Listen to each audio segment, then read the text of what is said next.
Tonight we're stepping quietly into a 1950s American home, the kind with a polished kitchen floor, a warm little radio humming in the corner, and a breakfast table that somehow looks calm before anyone has actually sat down at it. Hey friends, welcome to the Nostalgian. If you enjoy these soft, slow stories about old America's hidden social rules and the quiet pressures people rarely talked about, take a second to subscribe to the channel. It helps keep these little nighttime history journeys going, and it means you can come back whenever you want, to drift into another forgotten corner of the past. And before we go too far, I have a question for you. When you picture a 1950s housewife, what is the first thing you see? Is it the apron, the pearls, the perfect kitchen, the family dinner, the hair sprayed so firmly it could survive a small weather event? Or do you imagine something quieter behind the picture, a woman standing in the kitchen before sunrise, already thinking about breakfast laundry, children neighbours, dinner manners, and whether the living room looks respectable enough in case someone drops by unannounced? Leave a comment and tell me what image comes to mind. And if you're listening late at night, tell me where you're listening from and what time it is there. Someone is always out there at 2:06 in the morning wrapped in a blanket. Learn about domestic expectations from 1954 with suspiciously strong commitment. So now dim the lights a little. Let the modern world soften around the edges, and imagine that you have just woken up inside the perfect 1950s housewife dream.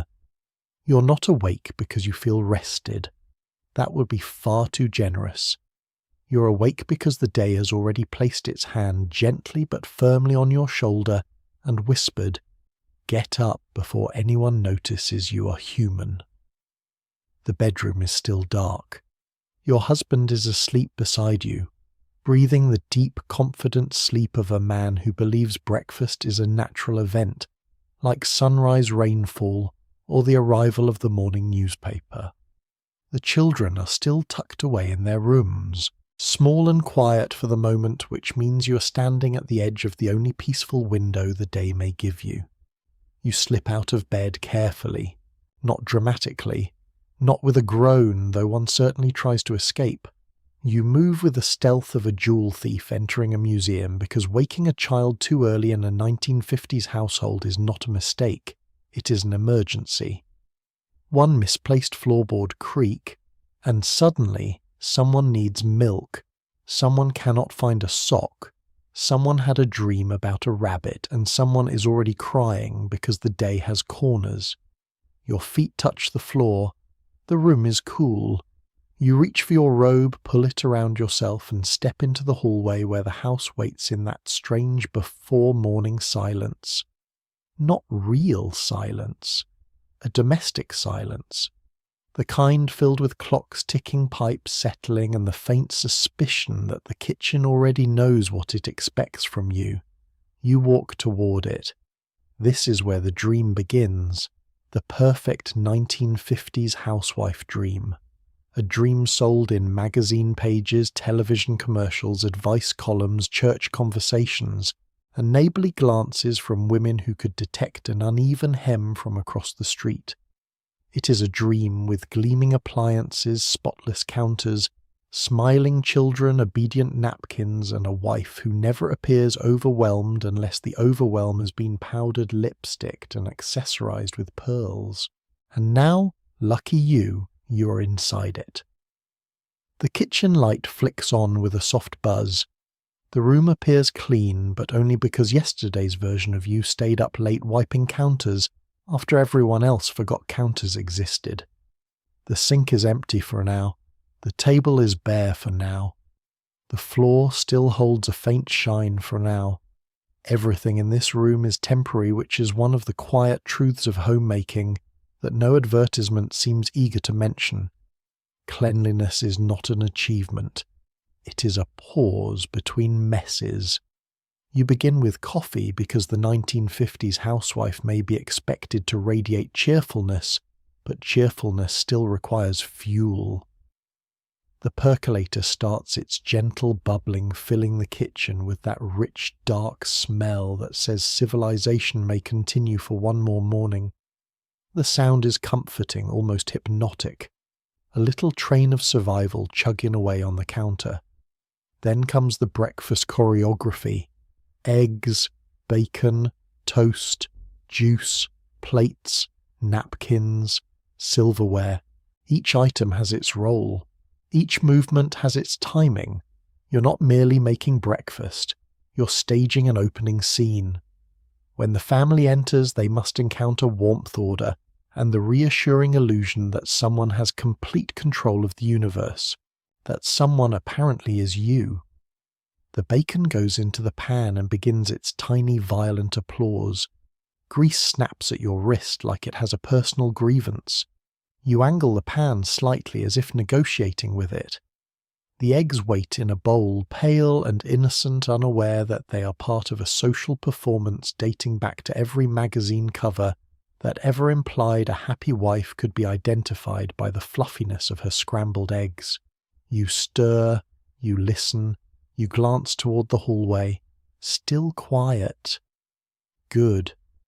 In this world, being a head of the household is not simply practical, it is moral.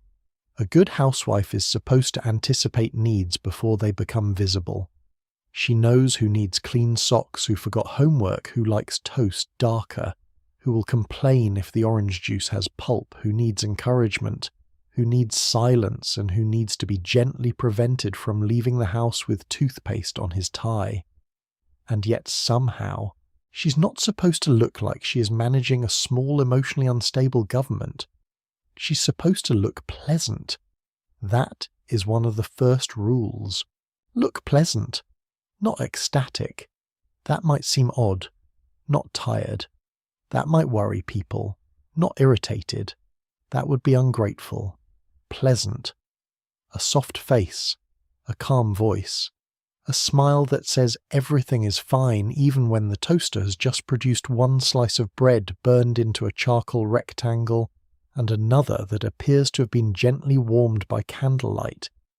You remove the toast, you make a decision. The burned piece is yours. Of course it is. The family will never know. This is another rule hidden inside the larger rule. The best pieces go outward. The burnt edges, the cold coffee, the awkward leftovers, the last quiet sigh before the day becomes loud, those belong to you. Not because anyone has declared it openly, but because the machinery of the home runs more smoothly when one person absorbs the little inconveniences without making a scene. And in 1954, not making a scene is practically a civic duty. You set the table, forks straight, plates centered, napkins folded just enough to suggest care, but not so much that someone accuses you of having free time. The orange juice sits in a small pitcher glowing bright and hopeful like it has never seen a grocery budget.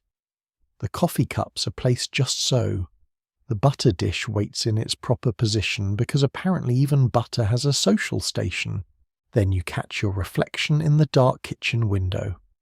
For a moment you do not see the ideal. You see a woman in a robe, hair still soft from sleep eyes, not quite awake, shoulders already preparing to carry the day. You see the private version, the one who exists before the lipstick, before the apron, before the cheerful voice, before the neighbours, before the house becomes a showroom and your face becomes part of the furniture. This private version is not unpleasant. She is simply real. And that in the 1950s housewife dream can be a dangerous thing to be too early in the morning. So you turn away from the window and begin the transformation. You smooth your hair with your fingers, not fully styled yet, but less rebellious. You pinch a little colour into your cheeks. You stand straighter. The robe suddenly feels temporary, like backstage clothing before the curtain rises. Soon there will be a dress. Soon there will be an apron. Depending on the household, there may even be pearls, because nothing says practical domestic labour like wearing jewellery near pancake batter. But not yet. For now you are still in that small hidden pocket of morning where the house belongs only to you. The coffee bubbles, the bacon crisps, the clock ticks forward with the merciless confidence of an object that has never had to pack a school lunch. And then you hear it, a sound from upstairs. A bed creaks, a small foot touches the floor. The dream is waking up. Soon the children will come down with sleep in their eyes and impossible demands in their hearts. Soon your husband will appear freshly dressed, searching for coffee as though coffee is a natural resource discovered by men in offices. Soon the kitchen will fill with voices clinking dishes, chair legs scraping the floor, and the 1,000 tiny needs that make up a family morning. But for these last few seconds you stand alone in the warm kitchen light. You look at the table you've prepared. You listen to the house gathering itself around you, and you understand the first unspoken rule of the perfect 1950s housewife dream. Before anyone else can believe in it, you have to build it. Quietly, carefully, before sunrise, and preferably while smiling. Being awake before everyone else is not simply a habit in the 1950s housewife dream. It is a rule, a quiet one. A rule no one has to announce because the house itself seems to enforce it. The clock on the nightstand enforces it. The unmade lunches enforce it. The cold kitchen enforces it. The small shoes by the back door, the laundry waiting in the basket, the coffee grounds, the breakfast plates, the school papers, the husband's shirt, the children's moods, all of it sits in the dark and waits for you to rise first. The morning belongs to everyone, but the hour before morning belongs to you, not in a luxurious way, not in the peaceful candlelit journal-writing self-improvement way that a modern magazine might suggest. This is not personal time. This is preparation time. This is the thin little margin between sleep and performance, where you try to arrange the world before the world arrives hungry. The clock reads 5:45, or maybe 5:30, or maybe some cruel number that feels less like a time and more like a personal insult. Outside the neighbourhood is still wrapped in darkness. The lawns are invisible. The hedges are quiet. The station wagons sit in driveways like sleeping animals. Curtains hang still in the windows of other homes, each one hiding its own little domestic theatre waiting to begin. And there you are already up. You move through the bedroom with careful discipline. The floor has certain boards that cannot be trusted. You know which ones. You have mapped them mentally over the years, the way sailors once mapped dangerous waters. Step too far to the left and the wood gives a sharp little creak that might wake the baby. Step too close to the dresser and the loose drawer handle rattles. Touch the door too quickly and the latch clicks like a pistol shot in the stillness. So you move softly, a woman in a robe practicing the art of not existing too loudly. This is one of the first skills a 1950s homemaker learns. How to work without disrupting, how to prepare without being seen preparing, how to become the invisible engine of the household before anyone has opened their eyes. You glance back at the bed. Your husband sleeps on face turned toward the pillow, looking peaceful in the way people look peaceful when they're not responsible for remembering whether there is enough milk. His workday will begin soon enough, and many people will understand it as work. There will be a commute, a desk, a boss, papers, a lunch hour. Maybe a hat placed on a hook. Maybe a briefcase snapped shut with the satisfying click of masculine purpose. Your workday has already begun. But it will not be called that. It will be called keeping house. It will be called helping out. It will be called what you do. You step into the hallway and pause. The house feels different before everyone wakes up. Softer, yes, but also more honest. Without the family moving through it, the home shows its seams. The rug slightly crooked from last night. a toy car half hidden near the baseboard, one child's sweater draped over a chair as if it has collapsed from exhaustion, a glass left on a side table by someone who will never remember putting it there. You see everything. That is part of the rule too. You must see everything before anyone else has to. You pick up the glass, you straighten the sweater. You nudge the toy car aside with your slipper and make a mental note to return it to the toy box later, where it will remain for approximately 4 minutes before rejoining the floor-based community of small dangerous objects. Then you continue toward the kitchen. The kitchen is cold in the early morning, not unfriendly exactly, but expectant. It waits like a little stage before the lights come up.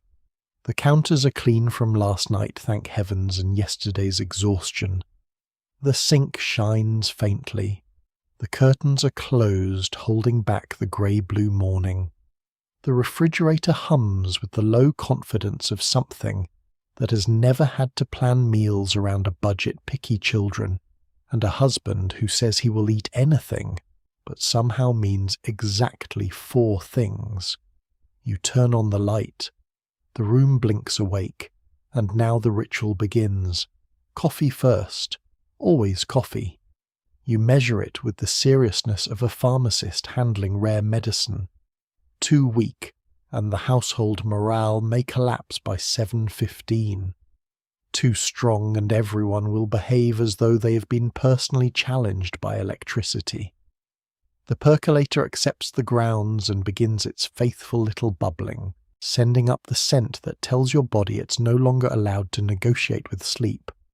Then you stand still for a moment. Just one. The house is quiet. The coffee is working. No one has asked you where their socks are.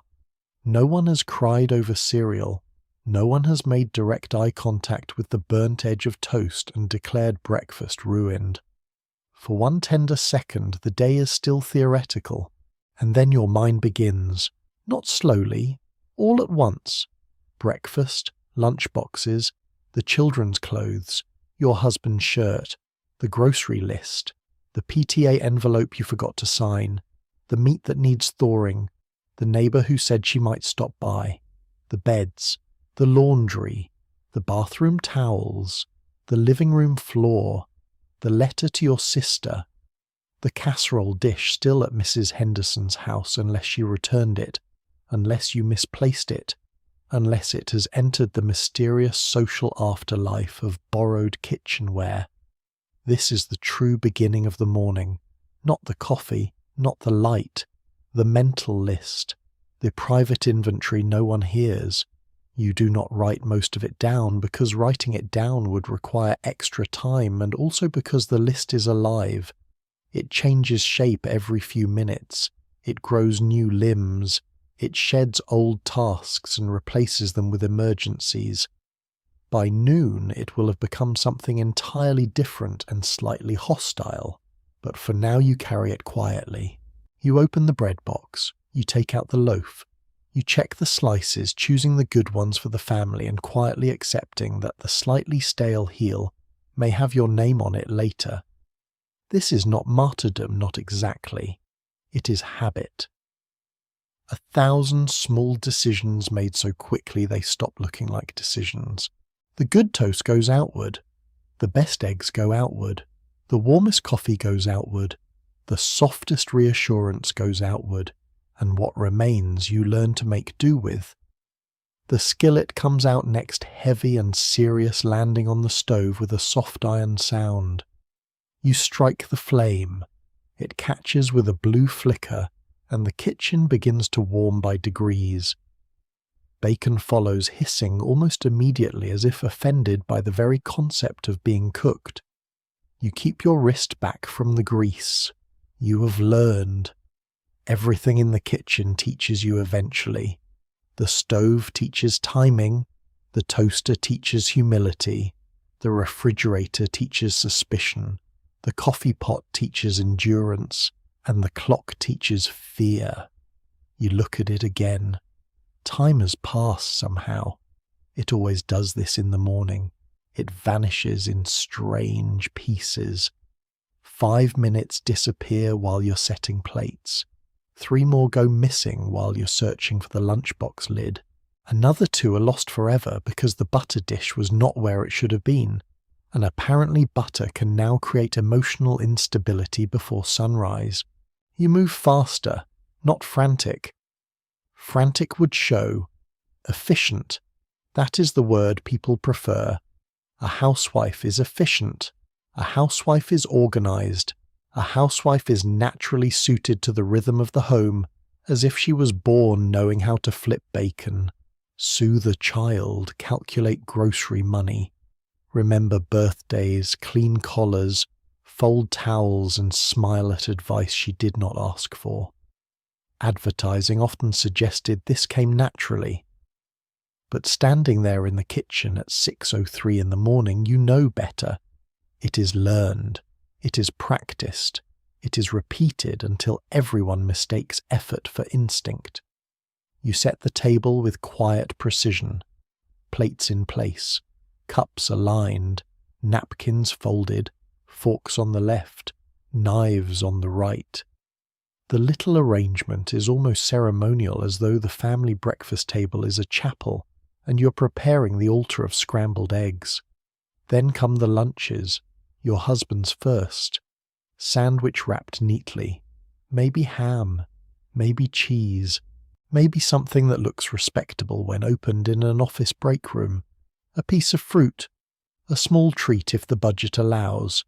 Nothing too messy, nothing too strange, nothing that might invite commentary from another man's wife, because even lunchboxes can carry reputations if the wrong person is bored enough to notice. The children's lunches require different strategy. One child hates crusts. One child claims to hate apples but will eat them if sliced. One child cannot be trusted with anything involving jelly unless you want the teacher to send a note home that reads like a diplomatic warning. You pack carefully. You already know which lunch will come home half-eaten. You already know which child will trade something. You already know one sandwich will be criticized by someone small who has never once prepared food for another human being but feels fully qualified to offer feedback. Still you make them. Still you wrap them. Still you place them in a row like tiny edible acts of hope. From upstairs you hear another sound. Water running, a drawer opening, a child coughing. The quiet hour is thinning. You wipe your hands on a towel and glance around the kitchen, checking the scene the way a stage manager checks before curtain. Breakfast almost ready. Lunch is prepared, coffee hot, table set. Your hair still not quite right, but not disastrous. Your robe still on, but perhaps acceptable for the next 3 minutes. The room smells of bacon toast and responsibility. Then the first child appears. Sleepy hair, warm cheeks, one sock on, one sock missing because apparently socks in 1954 are migratory creatures with strong personal goals. You smile, softly, automatically. Not because you feel fully prepared, but because the child is looking to you for the temperature of the day. If your face says calm, the morning might begin calmly. If your face says panic, the entire household may fall into emotional weather. So you become the weather, warm, steady, mildly sunny. You ask about sleep. You pour juice. You locate the missing sock in a place no rational person would look, which is usually where missing things live. Another child arrives. Then another voice calls from upstairs. Then your husband asks whether his shirt is ready, though he is standing 6 feet from the closet where the shirt has been waiting like a loyal employee. And just like that, the private hour is over. The house fills, chairs scrape, questions rise, the toast pops. Someone complains that the eggs look different today, even though they are eggs, and have maintained the general concept of eggs for centuries. Your husband enters adjusting his tie, scanning the kitchen with the peaceful expectation of a man arriving at a restaurant where he happens to live. He smiles when he smells the coffee. The children begin talking over each other. A spoon drops. A chair bumps the table. Someone asks if today is gym day. Someone else remembers a permission slip with the casual cruelty of a person revealing a secret at the worst possible time, and you are everywhere. Pouring, answering, serving, finding, smoothing, remembering.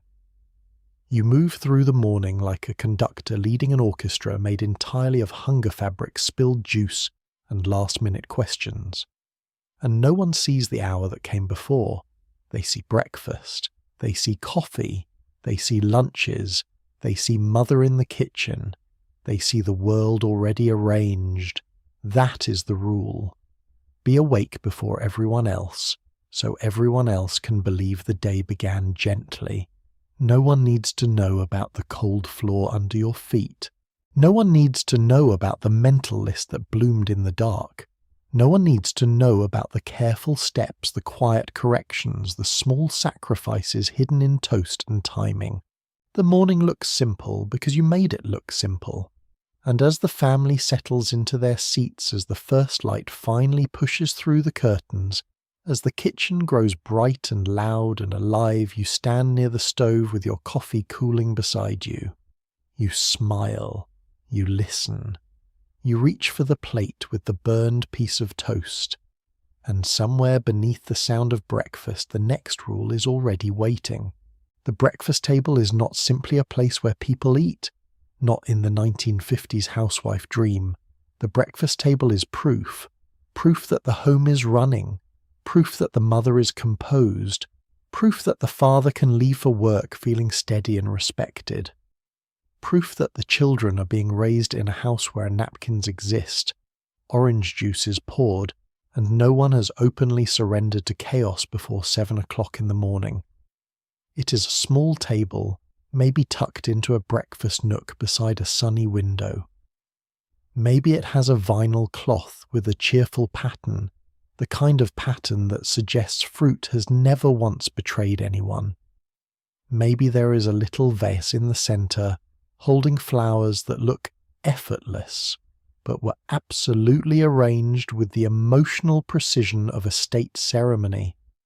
The chairs are pushed in. The plates are waiting. The silverware is lined up neatly enough to reassure the neighbours, even though the neighbours are not here. That does not matter. In 1954, the neighbours are always here in spirit. They hover invisibly in the curtains, in the shine of the linoleum, in the crispness of the napkins, in the question of whether your toast looks cheerful enough. The breakfast table is not just for the people sitting at it. It is for the imagined audience of everyone who might judge the household if given the chance. And you know this, so you prepare it carefully, not too fancy. Fancy at breakfast might suggest you're trying too hard, or worse, that you have time to be dramatic, but not too plain either. Plainness can look like neglect. A bare table can whisper things. It can say she is slipping. It can say the morning got away from her. It can say there may be deeper problems in this home, possibly involving dust, unpaid bills, or a casserole nobody wants to discuss. So you find the exact middle. Warm but not theatrical. Orderly but not stiff. Casual but in the highly organized way that requires planning. You place the plates first. One for your husband, one for each child, one for yourself, although your plate is more symbolic than practical. It is a placeholder for the idea that you too will sit and eat like a human being with nutritional needs. In reality, you may spend breakfast standing, refilling, wiping, reminding, cutting, reaching, and drinking coffee that becomes colder every time someone says "Mum." But the plate is there. The illusion is important. You fold the napkins. Nothing elaborate. Just a neat fold, soft and square, the kind that says this family is civilized enough to use cloth, or at least paper treated with respect. You set the forks down carefully, then the knives, then the spoons. Tiny pieces of metal arranged like domestic soldiers before the battle of eggs and manners. Then you check the glasses. The orange juice must be bright, not cloudy, not strange, not suspicious. Children have a gift for detecting anything suspicious in juice. They can ignore Shu's homework and basic household instructions, but they will notice a single pulp particle floating near the surface and treat it like evidence in a courtroom. So you pour gently. Half a glass for the youngest, a fuller glass for the older child, a proper glass for your husband who will drink it without thinking much about it, because many of the nicest things at the breakfast table disappear so smoothly that no one considers how they arrived. The coffee cups come next. Your husband's cup goes near his plate handle turned slightly outward. A tiny gesture, almost invisible, but tiny gestures are the language of domestic life. A handle turned the right way, a shirt placed where it can be found, a lunchbox packed before anyone asks, a chair pulled back just enough. These are the little acts that keep the morning from becoming a pile of loud, hungry complications. The butter dish sits in the centre, the toast plate beside it, and now the breakfast itself enters like a cast of characters who have rehearsed but may still forget their lines.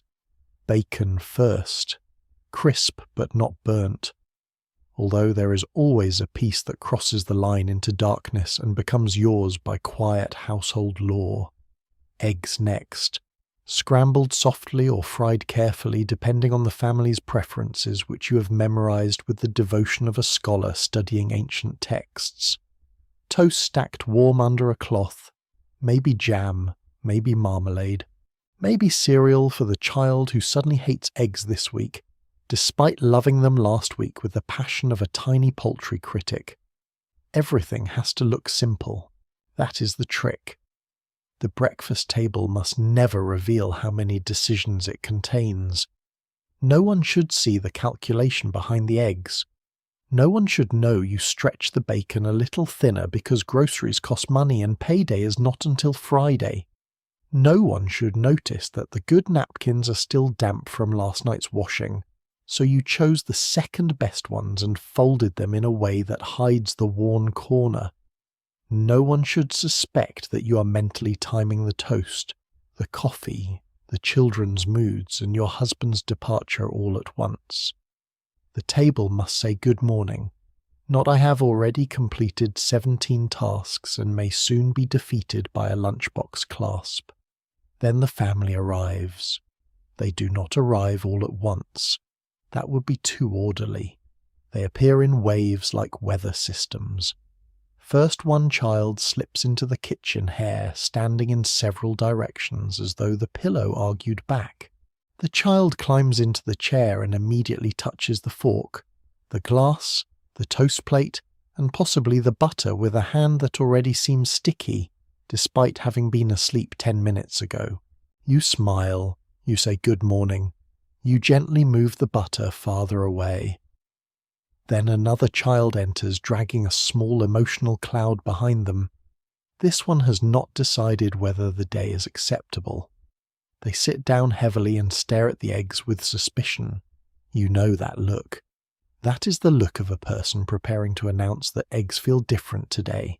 You intercept gently. Warm voice, calm face, quick redirection. Would you like toast first? A brilliant diplomatic move. Toast is neutral territory. Then your husband enters. Tie not fully tied, hair combed, newspaper under one arm or perhaps waiting on the table like a prop in the theatre of morning respectability. He sits in his chair, and suddenly the table becomes more formal though no one says so. His coffee is poured, his plate is served. The children are reminded not to talk with full mouths. Someone kicks the chair leg. Someone reaches across the table instead of asking. You correct quietly, not sharply, unless the jam is in immediate danger. The breakfast table is also where manners are rehearsed. Sit up straight. Use your napkin. Don't interrupt your father. Ask properly. Say please. Say thank you. chew before speaking. These are not simply household instructions, they are social training. In many middle-class homes of the era, children were being prepared not only to eat breakfast, but to represent the family. A badly mannered child could feel to anxious parents like public evidence of private failure. A child grabbing toast too aggressively might as well be waving a small flag that says this home lacks discipline and possibly moral fibre. So you watch, you guide, you smooth, you cut the youngest child's toast into pieces. You remind the older one to stop stirring orange juice with a spoon for no clear scientific reason. You ask your husband whether he slept well. He says something about a meeting and you nod as if you have not already fought a complete war with the skillet. Everyone eats, and for a moment the table works. This is the strange reward. The clinking forks, the warm light, the small clouds of steam lifting from coffee, the children chewing instead of arguing, your husband reading or talking or simply sitting there with the satisfied look of a man whose morning has been made gentle by someone else's invisible labour. There is beauty in it. There really is. It would be too easy to say it was all pressure and no warmth. Many kitchens did hold tenderness. Many breakfasts were filled with real care. A mother could feel pride watching her family eat something she had made. She could feel comfort in the rhythm, in the familiar plates, in the way the sun touched the table at the same angle every morning. She could love them and still be tired. She could feel grateful and still feel unseen. That is the part the old pictures rarely show. They show the table. They show the smiling children. They show the polished wife, the coffee pot, the bright little kitchen. They do not show her standing before dawn deciding which piece of toast was too burnt for anyone else. They do not show the mental list moving behind her eyes while she asks if anyone wants more eggs. They do not show how carefully she measures her own tone, because one sharp word at breakfast could sour the entire morning and somehow become her fault. The table must stay light. That is another rule. Breakfast is not the time for worry. Not openly. The bills can wait. The laundry can wait. The loneliness can wait. The strange ache of being needed constantly but rarely noticed can wait. The children need a cheerful mother. The husband needs a calm send-off. The house needs a soft beginning. So you become soft. You pass the toast. You refill the coffee. You laugh lightly when someone spills a little juice even though a small part of your soul has left the room to be alone. The spill is wiped. The plate's empty. The clock moves. The household begins leaning toward departure. Soon there will be coats, shoes, lunch boxes, school books, briefcases, reminders, one missing mitten, and at least one person asking where something is while standing directly beside it. But for now, breakfast is almost over. The table that had to look effortless has done its job. It has created the morning. It has made the family feel held. It has hidden the labour inside the warmth, the worry inside the routine, the performance inside the smell of bacon and coffee. And as everyone begins to rise, leaving crumbs, plates, and little half-moons of toast behind them, you remain for a moment beside the table. You look at the dishes. You look at your own cup, still nearly full and no longer hot. You take one sip anyway. Then you reach for the plates because the breakfast table may have looked effortless. But now it has to disappear. The apron does not go on like clothing. Not really. It goes on like a signal. After breakfast has been served, after the children have begun their noisy march towards school readiness, after your husband has taken his coffee with the quiet expectation of a man who believes cups refill themselves through traditional values, you step into the small space between morning chaos and the rest of the day. And this is when the transformation begins. The robe is no longer enough. The soft, private version of you, the one who moved through the dark hallway before sunrise, cannot remain visible for too long. She belongs to the hidden hour. She belongs to cold floors, half-finished coffee, and the honest face in the kitchen window. But now the day is awake, the family is awake, the neighborhood will soon be awake, and the housewife dream requires a costume. Not because anyone says, please dress like a cheerful domestic advertisement before touching the laundry. No one has to say it. The expectation lives in the wallpaper. It lives in magazine pages, in beauty advice columns, in the bright illustrations of smiling women holding mops as if they have discovered spiritual fulfillment in floor maintenance. It lives in the way other women glance at one another at the grocery store.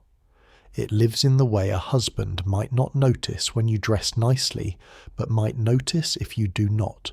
So you open the closet. And there they are, the dresses. Not evening dresses, not Sunday dresses, not the sort of dress meant for a special occasion. These are house dresses. Practical in theory, though, the word practical is doing some rather heavy lifting. They are meant for cooking, cleaning, bending, lifting, reaching, scrubbing, wiping, and possibly wrestling a fitted sheet into submission. And yet they still need to look feminine, neat, controlled, and pleasant. The fabric must say, I am busy, but the shape must say, I have not let myself go. That is the delicate little trap. You choose one carefully. Maybe a soft cotton dress with a small floral print. Maybe a checked one with a fitted waist. Maybe the blue one that looks cheerful even when you do not. You slip it over your head and smooth it down, tugging gently at the waist, adjusting the shoulders, making sure nothing sits strangely. The dress is comfortable enough to survive the morning, but not comfortable enough to let you forget the era you're living in. Then comes the apron. The apron is where the message becomes clear. A plain apron would protect your dress. A pretty apron protects your reputation. This one has a pattern. Little flowers, maybe, or tiny cherries, or neat ruffles along the edge because apparently grease splatters are less depressing when surrounded by decorative trim. You tie it around your waist and pull the bow snug behind you as though fastening the final piece of a uniform. And suddenly, there she is, the housewife, at least from the outside. The apron says you are ready. The apron says you care. The apron says the dishes will be washed, the beds will be made, the counters will be wiped, and if a neighbour appears at the door without warning, you will not be found looking like a woman who's been engaged in hand-to-hand combat with breakfast, which of course you have. But the apron is not interested in truth. The apron is interested in presentation. You look down at yourself and feel that small, familiar mixture of pride and absurdity. There is something lovely about the fabric, something neat and bright. You may even like it. Many women did. A pretty apron could feel personal. It could make hard work feel a little more graceful. It could turn the kitchen into a place with colour rhythm and a tiny touch of ceremony. But it could also feel like a reminder that even labour needed to be attractive, even exhaustion needed a waistband, even housework, sweaty and repetitive and endless as it was, had to be dressed up before it could be respected.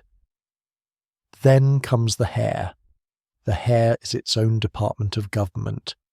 You step into the bathroom or sit at the vanity depending on how much time the household has allowed you, which is usually less than the hair requires and more than your patience can spare. In the mirror, the morning has left evidence. A loose piece near your temple, a flattened section from sleep, a few strands that seem to have formed a small rebellious committee during breakfast. This cannot stand. Not because hair is the most important thing in the world, but because in the 1950s, housewife dream hair is never only hair. Hair is discipline. Hair is effort. Hair is proof that you did not simply fall into the day and hope for mercy. So you begin. Brush first, then comb, then pins. Maybe curlers if the schedule allows, though the schedule rarely feels generous. You lift a section, smooth it, shape it, persuade it into place. Some days the hair cooperates.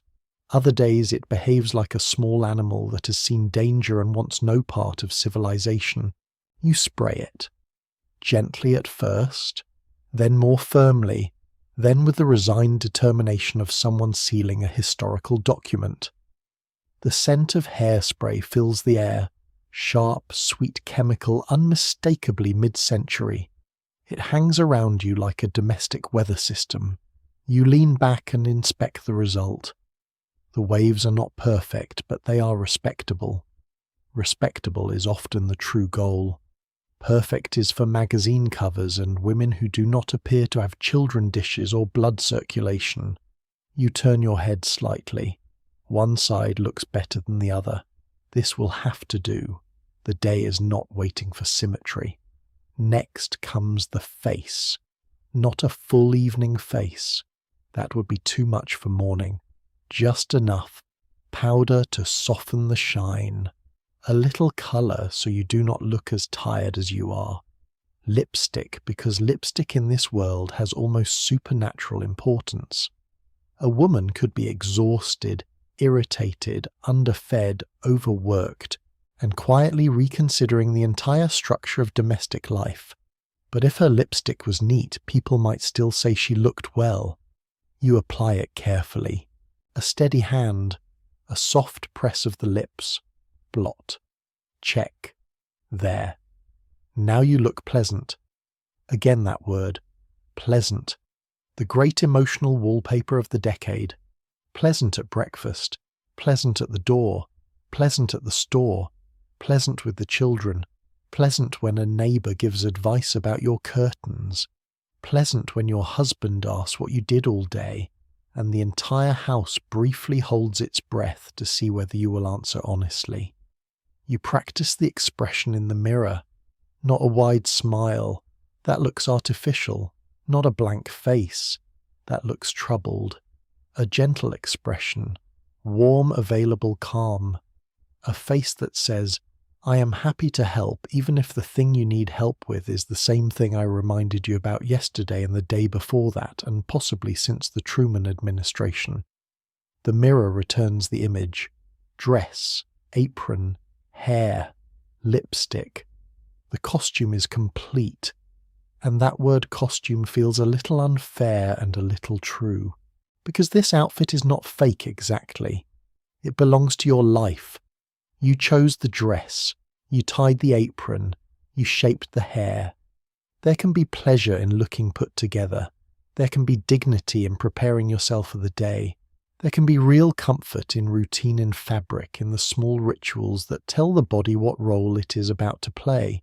But there is also pressure, quiet pressure, the kind that does not shout, the kind that stands politely beside you while you button your dress and asks whether you're sure you want to be seen like that. A woman's appearance in this world is treated like a public statement. Too plain, and people may worry. Too stylish, and people may talk. Too tired, and people may pity. Too careless, and people may judge. Somewhere in the middle is the safe place, neat but not vain, pretty but not bold, feminine but not frivolous, cheerful but not silly, attractive but still devoted to everyone else's comfort. It is an exhausting little target, and it moves. You leave the bedroom and step back into the hallway. Already the outfit begins its work. The apron catches a crumb before it reaches your dress. The skirt sways as you move toward the children's rooms. The hair holds for now. The lipstick gives you the strange authority of someone who appears more prepared than she feels. One child needs help with a collar. Another cannot find a shoe. Your husband asks if you have seen his cufflinks, and you somehow know they're on the dresser beneath the newspaper, because apparently your mind now includes a map of every object in the house, and the emotional condition of the people who misplace them. You move from room to room, straightening, finding, smoothing, reminding, and the costume helps. Not because it makes the work easier, it does not. The apron does not reduce the laundry, the dress does not calm the toaster, the lipstick does not stop a child from announcing at the last possible second that today is show and tell and they need something meaningful from nature. But the costume tells everyone, including you, that the day is under control. That is its power, and also its burden. By mid-morning, the apron will hold flour dust, a small splash of dishwater, and perhaps the faint ghost of jam. The hair will loosen slightly at the edges, the lipstick will fade, the dress will wrinkle when you bend, reach, scrub lift, and sit for exactly 43 seconds before someone calls your name. The polished image will begin to fray, but not enough. Never enough for anyone outside the house to see. Because the front door may ring, the mailman may pass, a neighbour may wave from the sidewalk, a delivery man may need a signature, a friend from church may stop by with a question that is really an inspection wearing a hat, so you stay ready. Ready to smile, ready to appear, ready to be the kind of woman the decade has decided you should be before it ever asks who you actually are.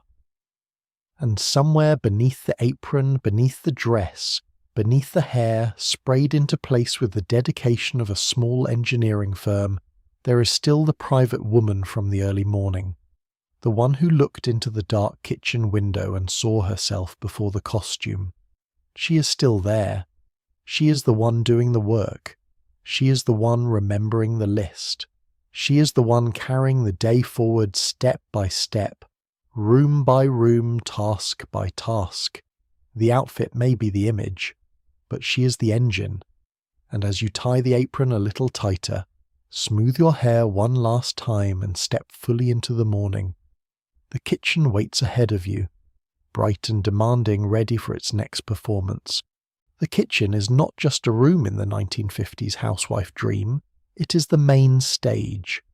The living room may be where guests sit politely with coffee cups and careful opinions. The dining room may be where dinner is presented like a small family ceremony. The front porch may be where neighbours wave and silently evaluate one another's shrubbery. But the kitchen is where the performance is built, quietly, repeatedly. With dish soap, flour, dust, hot pans, cold coffee, and a smile that must never reveal how much timing is involved. You step into it now, apron-tied hair, arranged lipstick in place, and the room seems to recognize you. The stove waits like a cast member with too many lines. The sink gleams with temporary innocence. The refrigerator hums in the corner, glowing with the self-importance of an appliance that believes it represents progress, prosperity, and possibly your entire moral character. The kitchen is bright. Of course it is. The curtains are cheerful. The floor is polished. The counters are wiped clean enough to suggest no human activity has ever occurred here, which is impressive considering breakfast happened less than an hour ago and involved children. A small clock ticks on the wall, watching everything with the cold patience of a courtroom judge. And in many homes of this era, the kitchen is supposed to mean something. It is supposed to mean modern life. It is supposed to mean efficiency. It is supposed to mean that the old hardships of cooking, cleaning, preserving, and feeding a family have been softened by shiny appliances and clever products with cheerful labels. Advertising often suggested that a good kitchen could make a good wife happier, faster, prettier, calmer, and possibly immune to resentment. But standing there in your apron, looking at the sink that has already begun collecting evidence of life, you know the truth. A modern kitchen does not eliminate work. It gives the work better lighting. Still, there is beauty in the room. That part is real. The morning sun comes through the window and falls across the table in a pale golden strip. The chrome edges of the toaster catch the light. A glass jar of flour sits on the counter, plain and useful. A bowl of apples rests nearby, arranged casually in the way that took 3 attempts. The radio murmurs softly, filling the room with music low enough to soothe, but not loud enough to suggest you have forgotten your duties. You move through the kitchen with practiced familiarity. Every drawer has a sound. Every cabinet has a mood. The top left cupboard sticks unless you lift the handle slightly. The lower drawer opens too quickly and threatens to spill measuring spoons across the floor like tiny metallic confetti. The corner cabinet holds pots in a complicated arrangement that looks stable only because no one has been foolish enough to touch the wrong one. You know all of this. You know where the sugar is. You know which pan burns things too quickly. You know which bowl is good for batter and which bowl is just for company, because it looks charming but is secretly useless. You know how far to turn the stove knob before the flame becomes reasonable. You know which burner has opinions. This knowledge is not glamorous. No magazine cover celebrates the woman who understands the emotional instability of the back left burner, but this is the real intelligence of the kitchen, not recipes alone, not decoration alone, the knowledge of 1,000 small systems, each one invisible until it fails. You begin resetting the room after breakfast. The plates are gathered. The crumbs are swept from the table into your hand. The skillet sits in the sink with a stubborn shine of grease, looking far too pleased with itself. You run hot water and watch steam rise soft and cloudy, turning the window above the sink faintly silver. The kitchen becomes warm again, soapy, fragrant, alive.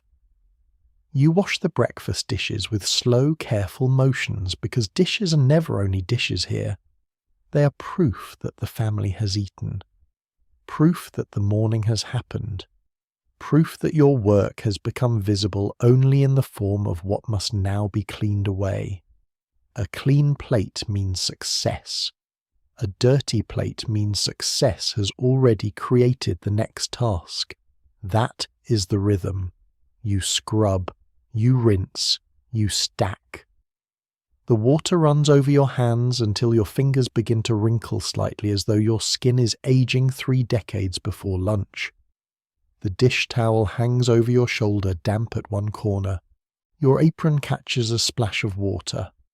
Somewhere behind you, the refrigerator gives a low mechanical sigh, perhaps in sympathy, perhaps because it is plotting something with the lettuce. You look around. The kitchen is returning to order, but it must not only be clean, it must look ready. That is different. A clean kitchen says the last task is finished. A ready kitchen says the next task will be handled before anyone has to worry. So you prepare. You wipe the counters again, not because they are filthy, but because they are counters, and counters in this world seem to exist in a permanent state of accusation. You sweep a few crumbs from the floor, though you know more will appear. Crumbs are not food particles. They are messages from the universe reminding you that control is temporary. You check the pantry, cans lined up, flour, sugar, coffee, crackers, a box of gelatin waiting with cheerful menace. Maybe condensed soup, because many mid-century recipes treat condensed soup as if it were a trusted family elder. You make a mental note of what is low, not too low, low enough to matter, not low enough to panic. Panic is for when the doorbell rings and the living room's full of toys. The kitchen window looks out toward the yard, maybe the driveway, maybe the neighbour's side fence.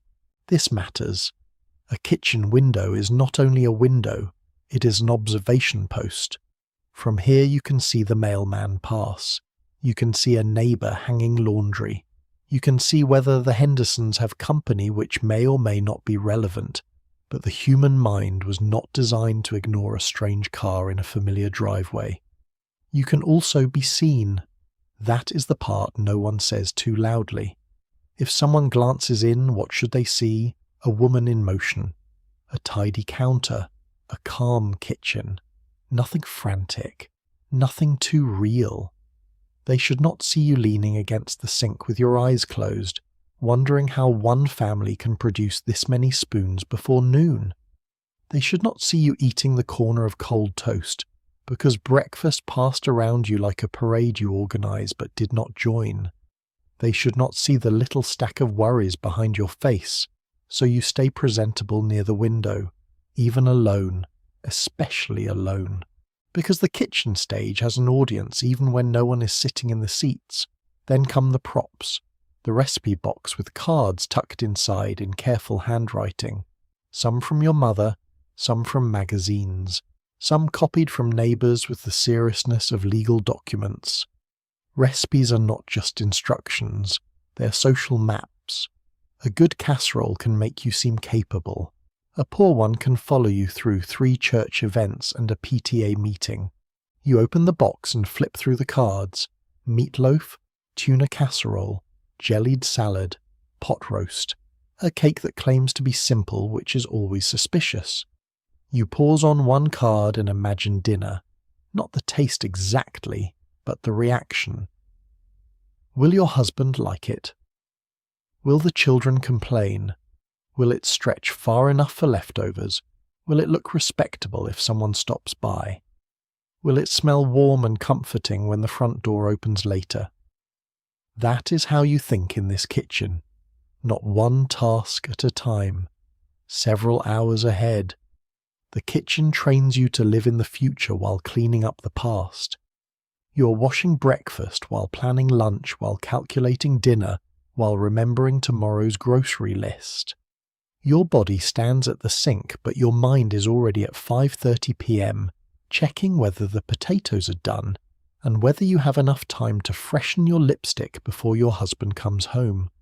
A room can do that to a person. Hold time in layers: morning dishes, afternoon baking, evening dinner, nighttime cleaning, tomorrow's preparation. All of it lives here, and still the room must look light. That is perhaps the strangest part. The kitchen is a workplace, but it must not look like one. Workplaces can look tired. Offices can have papers stacked on desks. Garages can have tools lying around. Workshops can show effort. But this kitchen is expected to look cheerful while absorbing endless labour. Even the objects seem designed to smile. Bright tins, floral curtains, patterned towels, cute salt and pepper shakers shaped like little animals who have never paid a bill in their lives, a bread box with rounded corners, a cookie jar with an expression so friendly it almost feels manipulative. Everything says happiness, even when the woman inside the room is silently negotiating with a sink full of pans. You dry the last plate, you put it away, you hang the towel neatly. For a brief moment the kitchen is once again ready for its close-up. Counters clear, dishes stacked, table wiped, floor respectable, stove quiet, radio low, sunlight soft, a picture of domestic peace. If no one looks too closely at the woman who made it that way, and maybe for 1 second you let yourself feel proud, not because the room is perfect, it is not. Nothing lived in ever truly is. But because you have restored it. You have taken the noisy evidence of mourning and turned it back into order.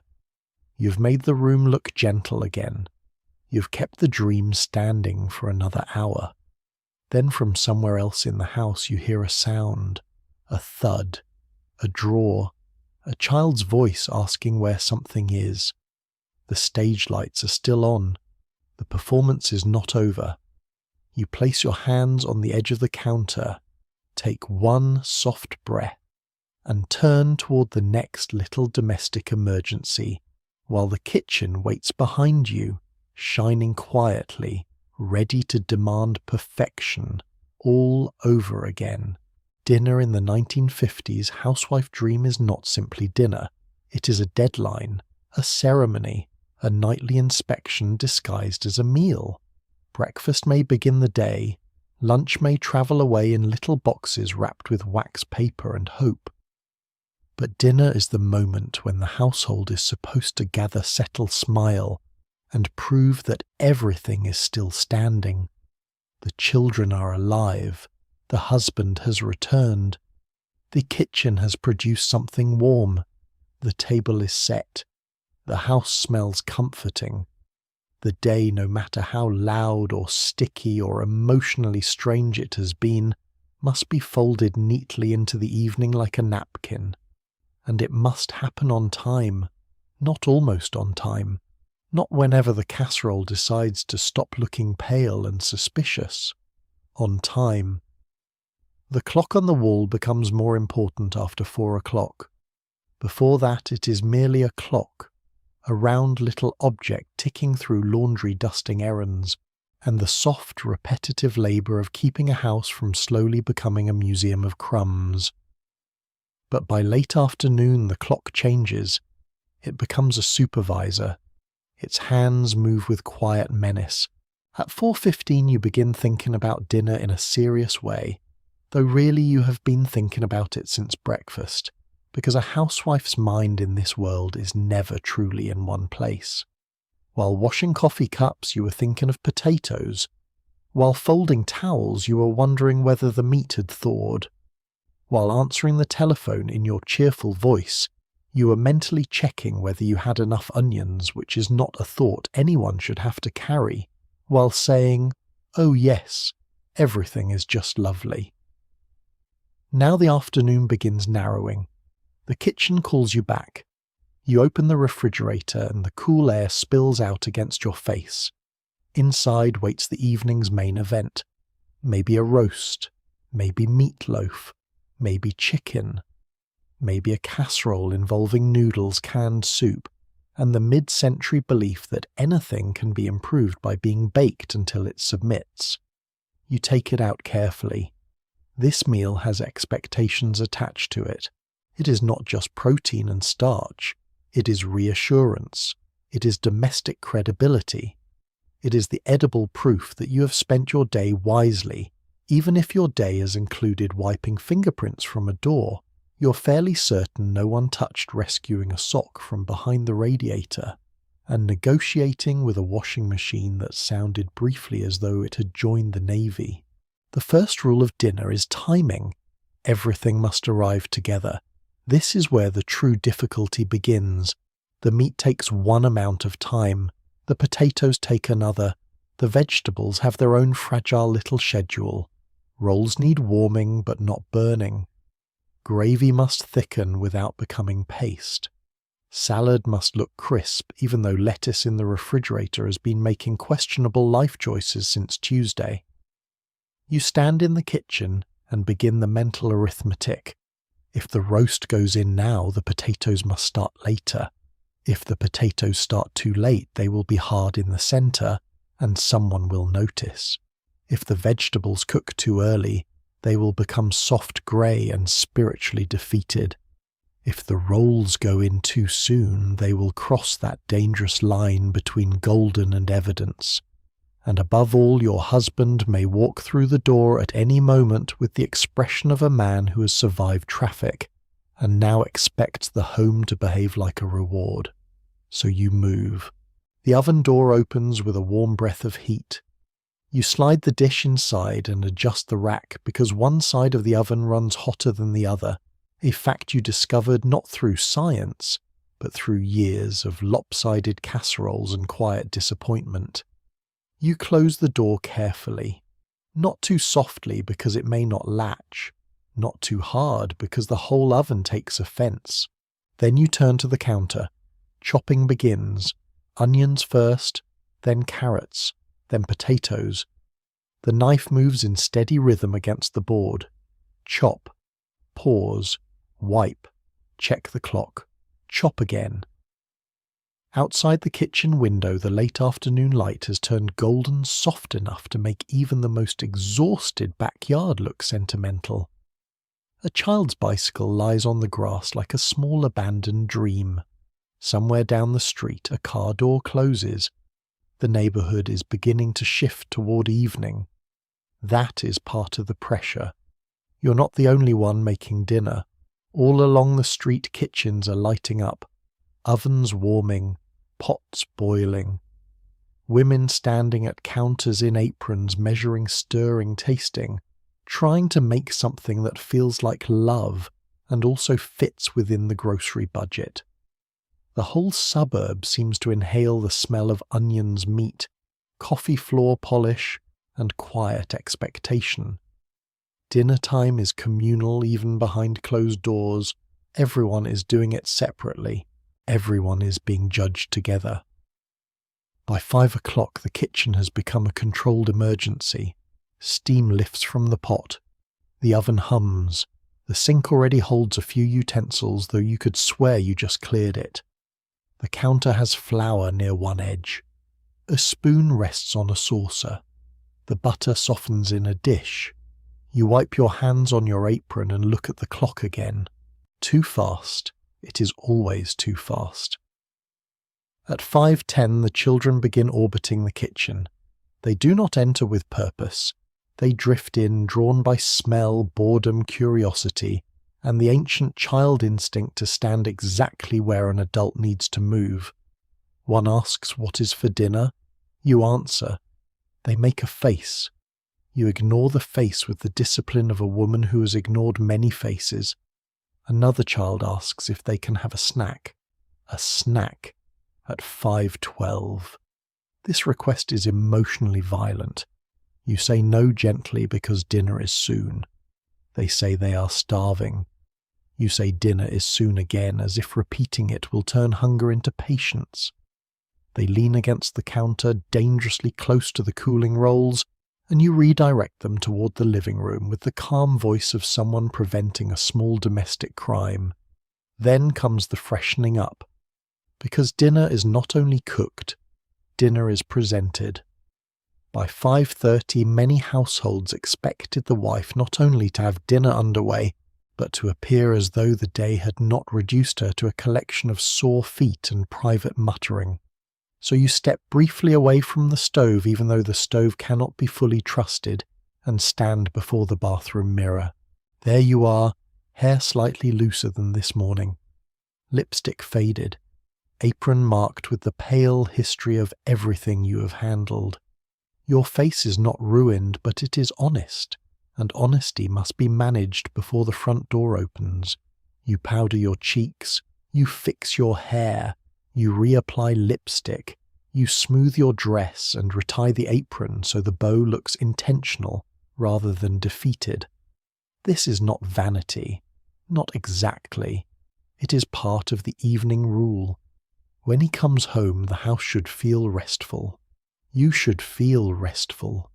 Dinner should feel restful.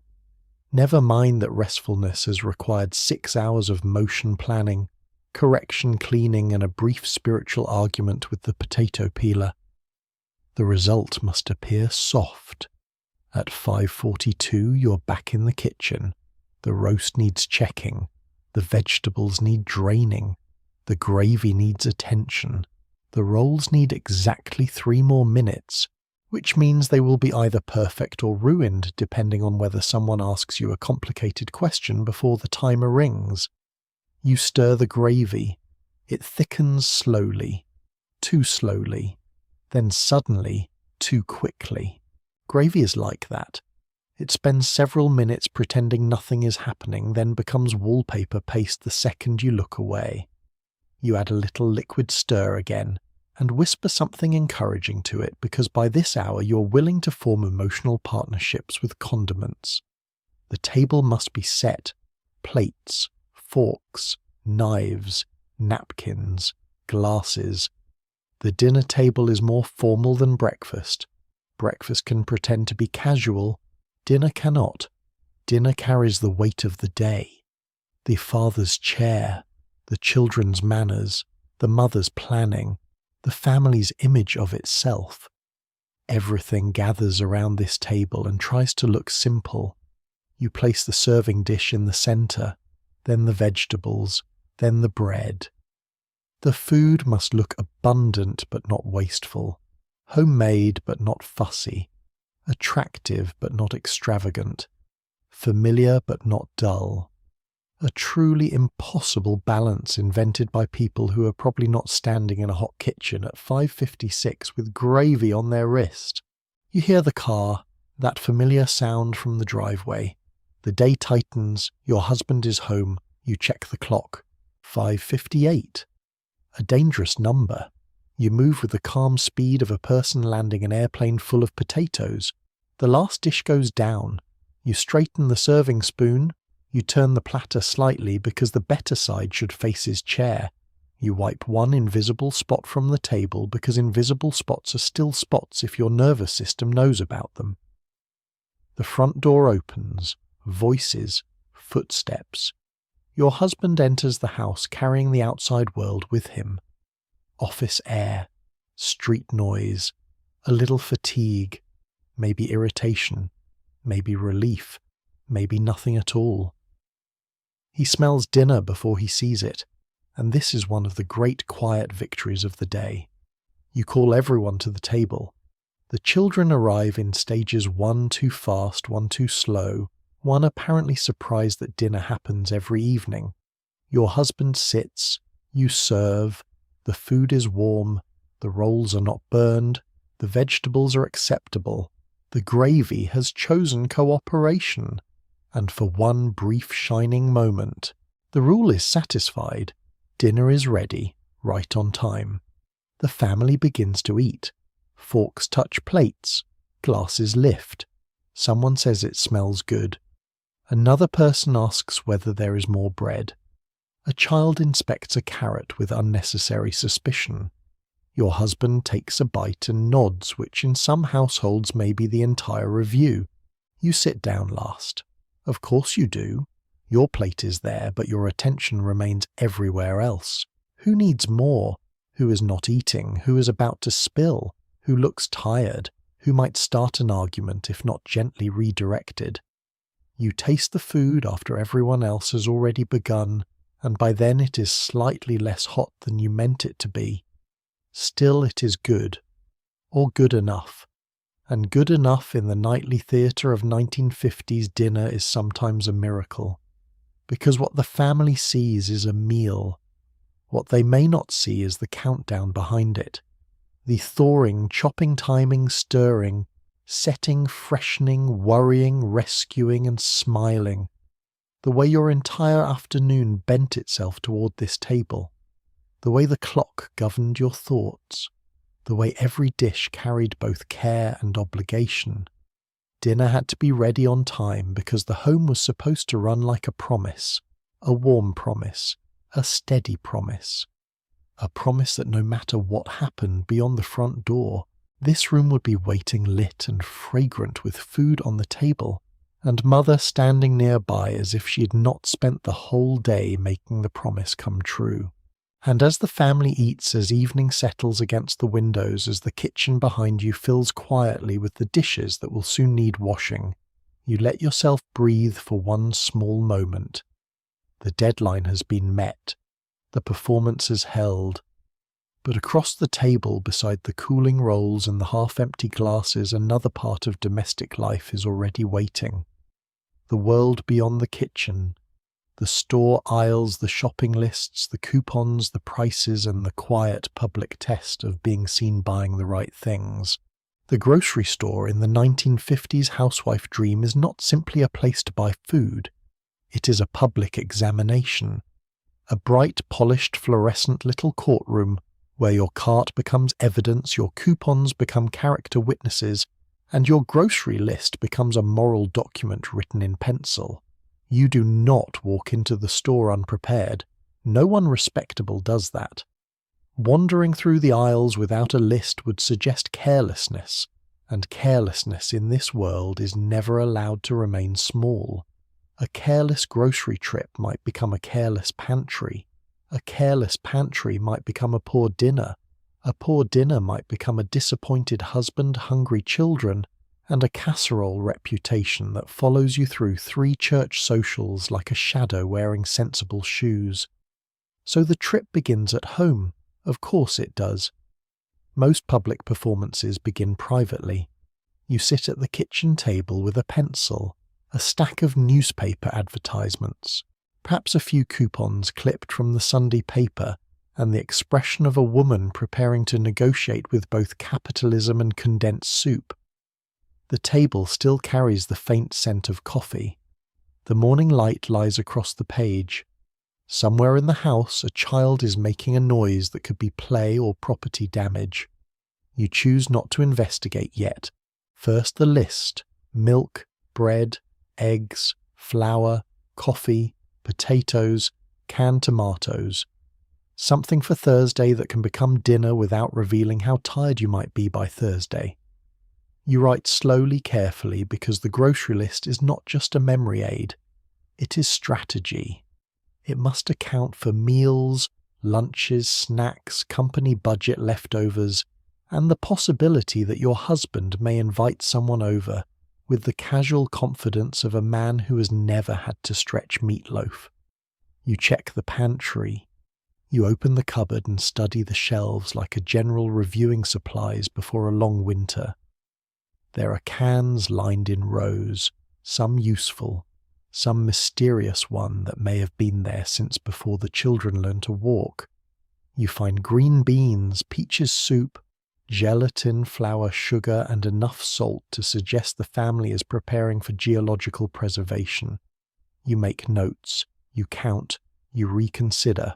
You cross out one item, then add it back, because in a 1950s kitchen, deciding whether to buy an extra can of soup can feel like a question of national stability. Then come the coupons. Coupons are small, fragile promises. They offer savings, yes, but they also offer pressure. To use them correctly, you must match brand size, expiration date, and dignity. You clip them neatly, cutting along the dotted lines with surgical focus. A crooked coupon feels like a personal failure. An expired coupon feels like betrayal. A coupon forgotten at home is a small domestic tragedy that will revisit you in the checkout line like a ghost with fine print. You place them in your purse. Then you prepare yourself. Because the grocery store is public. You cannot go looking as though the morning has happened to you, even though it absolutely has. You smooth your dress. You check your lipstick. You fix your hair enough to survive the dairy aisle. You choose shoes that look proper, though your feet have already filed several complaints with management. The apron stays at home unless you're making only the briefest errand, because the store requires a slightly different version of femininity. Still domestic, still pleasant, but less flour-dusted. You gather your purse, your list, your coupons, maybe a child if fate is feeling theatrical, and step outside. The neighborhood watches quietly, not openly. That would be rude. But curtains have their ways. A neighbor may see you leaving. She may notice the time. She may wonder what you are buying. She may later say with complete innocence, "Oh, I saw you heading to the market this morning," in a tone that somehow contains weather surveillance and a full social report. You smile if you see her. You wave. You do not explain. Explanation invites follow-up questions, and follow-up questions are how one ends up discussing roast prices beside the hedge at 10 o'clock in the morning. The grocery store parking lot is already alive when you arrive. Cars sit in neat rows. Other women move toward the entrance with handbags, lists, and the calm alertness of people entering friendly competition. Inside, the air changes. Cool, bright, busy. The door opens and the store receives you with the smell of produce waxed floors, paper bags, coffee, and faintly sweet bakery items placed exactly where human weakness is most vulnerable. You take a cart. Naturally, the cart pulls slightly to one side. All grocery carts are born with one secret ambition, and that is to humiliate you in public. You guide it gently at first, then firmly, then with the quiet determination of a woman steering an uncooperative metal animal through a social maze. The produce section comes first. This is where respectability begins in visible form. Fresh fruit and vegetables tell a story. They say the family is cared for. They say meals are planned. They say someone in the home believes in vitamins, colour, and the moral value of lettuce. You pick up tomatoes and turn them gently in your hand, looking for bruises. You inspect apples. You consider carrots. You select lettuce with the seriousness usually reserved for choosing a school. Other women are doing the same. Everyone pretends not to notice everyone else. Everyone notices. A woman nearby squeezes peaches with professional suspicion.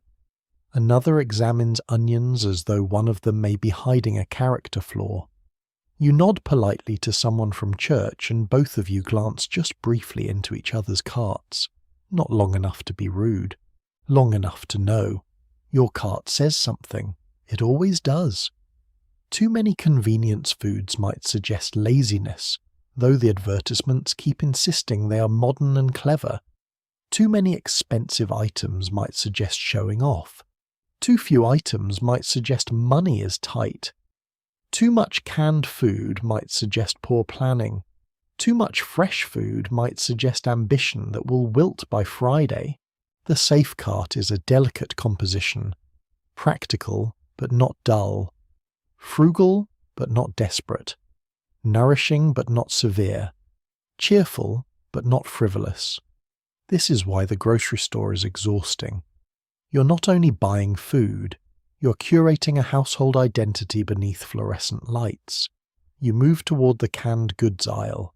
Here the shelves rise high, stacked with labels designed to look friendly and reliable. Soup, beans, tomatoes, fruit cocktail, corn, tuna. So many cans, each one promising ease order and dinner rescued from disaster. You compare brands, you check your coupons, you hold one can in your hand, then another performing the silent calculation known to homemakers everywhere. This one is cheaper. That one looks better. This one has a coupon. That one is the brand your husband recognizes. This one may taste exactly the same, but if someone sees it in your pantry, will they know you placed the respectable choice into your cart? Then you remove it. Then you place it back.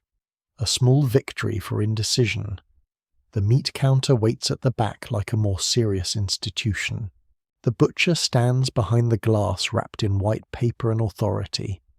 Cuts of meat are displayed with the confidence of things that know they will determine the mood of dinner. You approach with your list, your budget, and the faint hope that today's prices will not require emotional adjustment. You ask for what you need. You sound confident. This is important.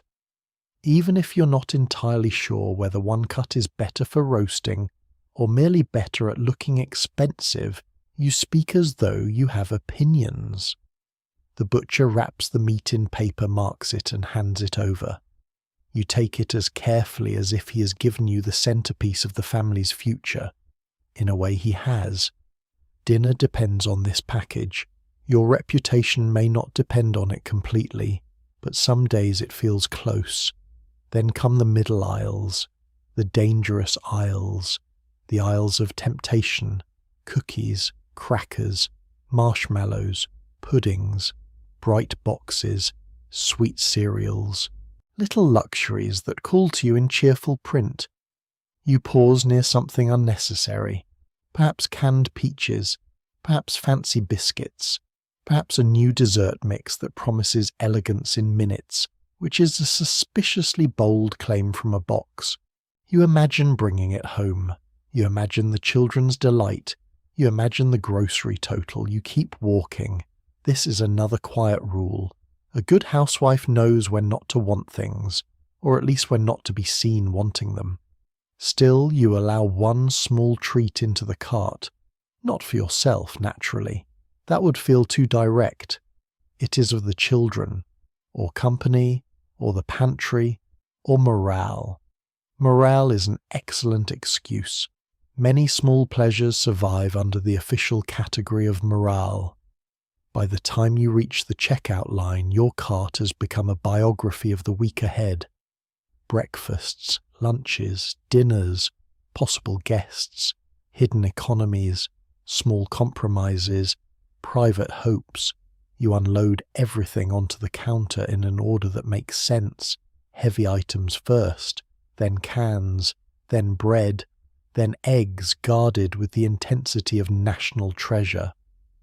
The cashier begins ringing things up and the cash register answers with its mechanical little song, each number appearing like a tiny verdict. You watch the total, calmly on the outside, very actively on the inside. If the number climbs too high, you begin making silent bargains with the universe. Perhaps the coffee will last longer. Perhaps leftovers can become soup. Perhaps nobody truly needs celery, which is a belief you have held for some time. Then come the coupons. You hand them over carefully, not proudly, not apologetically, just gently as though presenting delicate legal evidence. The cashier checks them. One is accepted. Another is accepted.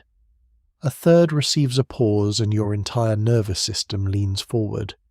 She studies the date. She studies the product. She studies you, or perhaps you only imagine that part. Accepted. You breathe again. The groceries are bagged in paper. The bags are heavier than they look because they contain not only food, but the expectation that the household will continue smoothly for another week. You pay. You thank the cashier.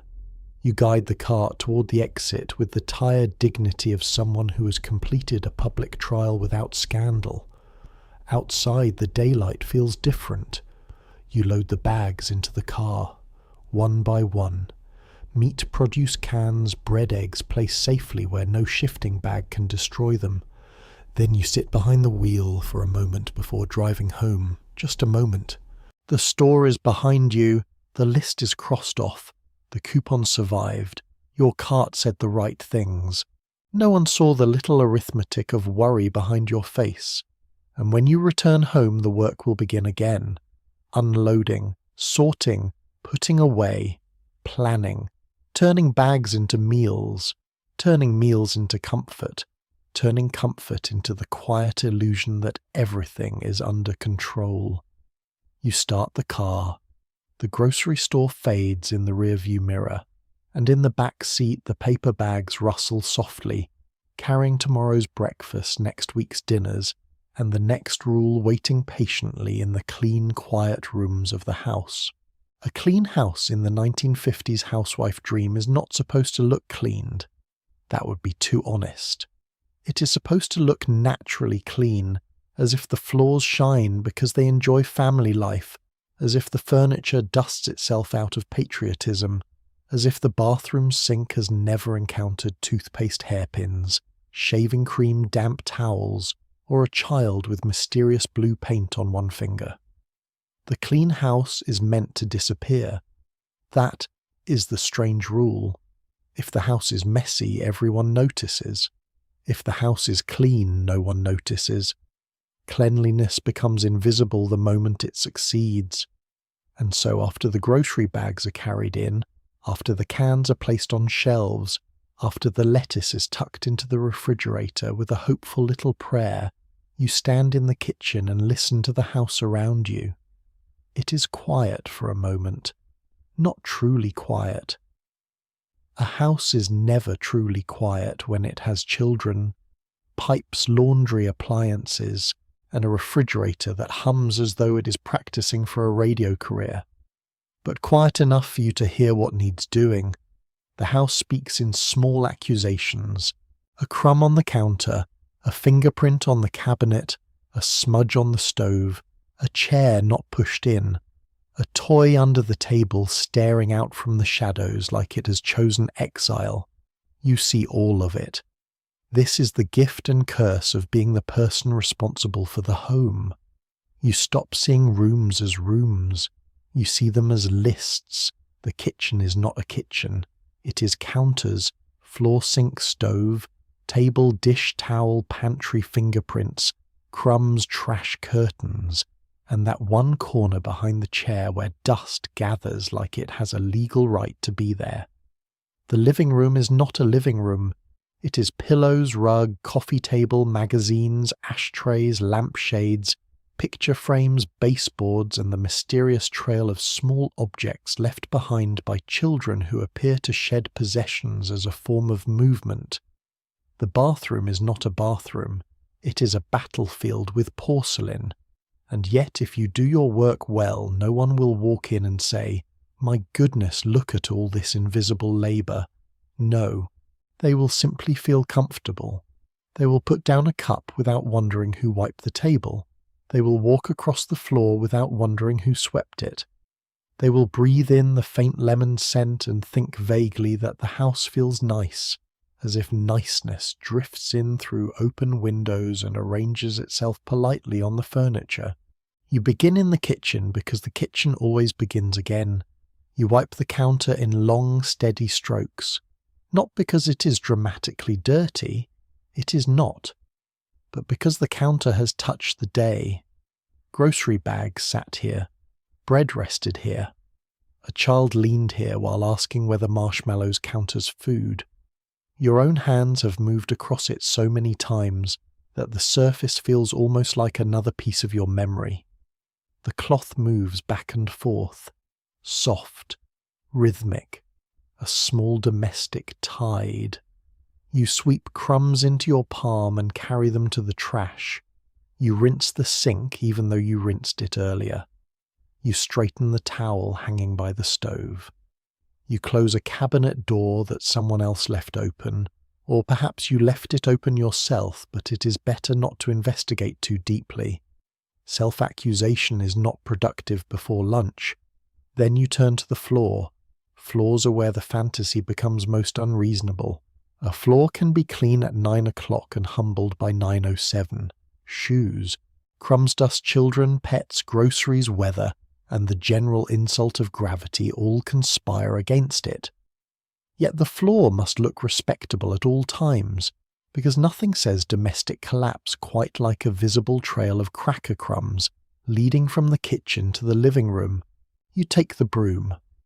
The broom is familiar in your hand, almost companionable if a companion could be described as a stick used to negotiate with dirt. You sweep beneath the table along the baseboards near the stove around the chairs. The dust gathers slowly, reluctantly, as though it resents being organized. There are crumbs from breakfast, a piece of cereal, a tiny paper scrap, a bit of thread. One object you cannot identify and choose not to classify. You sweep it all together and watch the little pile form. Such a small pile, such a discouraging pile. It represents perhaps 15 minutes of visible disorder and several thousand years of entropy. You sweep it into the dustpan and feel briefly victorious. Then sunlight moves through the window and reveals more dust in the air. Of course it does. Sunlight in a 1950s home is not merely light. It is an informant. It crosses the floor and exposes every floating speck, every missed patch, every streak on the window you were hoping to ignore until a more emotionally stable season. The room that looked clean in dim light suddenly becomes evidence. Dust dances in the sunbeam with theatrical confidence, as if auditioning for a role called She Thought She Was Finished. You sigh softly, not a dramatic sigh, a private one. Then you fetch the dustcloth. The living room is next. This room is where the clean house must perform refinement. The kitchen may be busy, the bedrooms may be private, but the living room is public even when empty. It is the room guests might see, the room a neighbour might step into, the room that must suggest comfort without mess, family without chaos, personality without anything too specific. You enter and assess. Pillows slightly crushed, magazine tilted, a toy truck under the sofa, one cushion bearing the soft dent of someone who sat there earlier and unforgivably had a body. You fluff the pillows. You straighten the magazines. You remove the toy truck and place it in a basket, knowing it will return to the same location later, with the determination of a salmon swimming upstream. Then the dusting begins. The coffee table first, then the side tables, then the lamp bases, then the mantel if there is one, picture frames, decorative bowls, little figurines given as gifts that you cannot throw away because someone might one day ask about them. Each object must be lifted, wiped beneath, and replaced exactly where it belongs, because one misplaced ceramic bird can make a room feel emotionally unstable. Dusting is gentle work in appearance only. In reality, it is a philosophical exercise. You dust things that will gather dust again. You polish surfaces that will show fingerprints within minutes. You wipe glass that will be touched by someone who apparently believes windows are meant to be experienced by hand. You do it anyway because the point is not victory. The point is maintenance. And maintenance is the quiet religion of the 1950s home. The vacuum waits in the closet.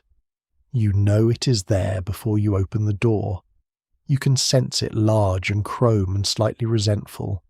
Vacuuming is not always necessary every day, but necessity is not the only measure. The carpet must show order. The lines must look fresh. A freshly vacuumed carpet speaks a language everyone understands. It says the woman of the house has not given up. It says the room is under command. It says no one has eaten crackers here recently, even if that is a beautiful lie. You pull the vacuum out. The cord resists. Naturally, cords in this era have personalities and most of them are hostile. You plug it in, and the machine roars awake, filling the room with a sound like a small airplane reconsidering its life. You push it forward, pull it back, forward again, back again. Slow lines appear in the carpet, neat and satisfying. For a moment the task becomes almost soothing. The pattern settles the room. The noise blocks out thought. The machine growls, but it works. Then it catches the edge of the rug. You stop. You adjust. You whisper something to the vacuum that would not be appropriate for a church social. Then you continue. By the time the living room is done, it looks untouched. That is the goal. Not dramatic, not transformed, just untouched. As if no child has ever thrown a sock here. As if no husband has ever left a newspaper open on the chair like a collapsed tent. As if no woman has ever moved through this room carrying a basket, a cloth, a list, and the soft private hope that maybe today the house will stay clean for 1 whole hour. The bathroom comes next. The bathroom is dangerous because bathrooms tell the truth quickly. A spot on the mirror, toothpaste in the sink, a towel on the floor, a damp washcloth abandoned like a tiny defeated flag.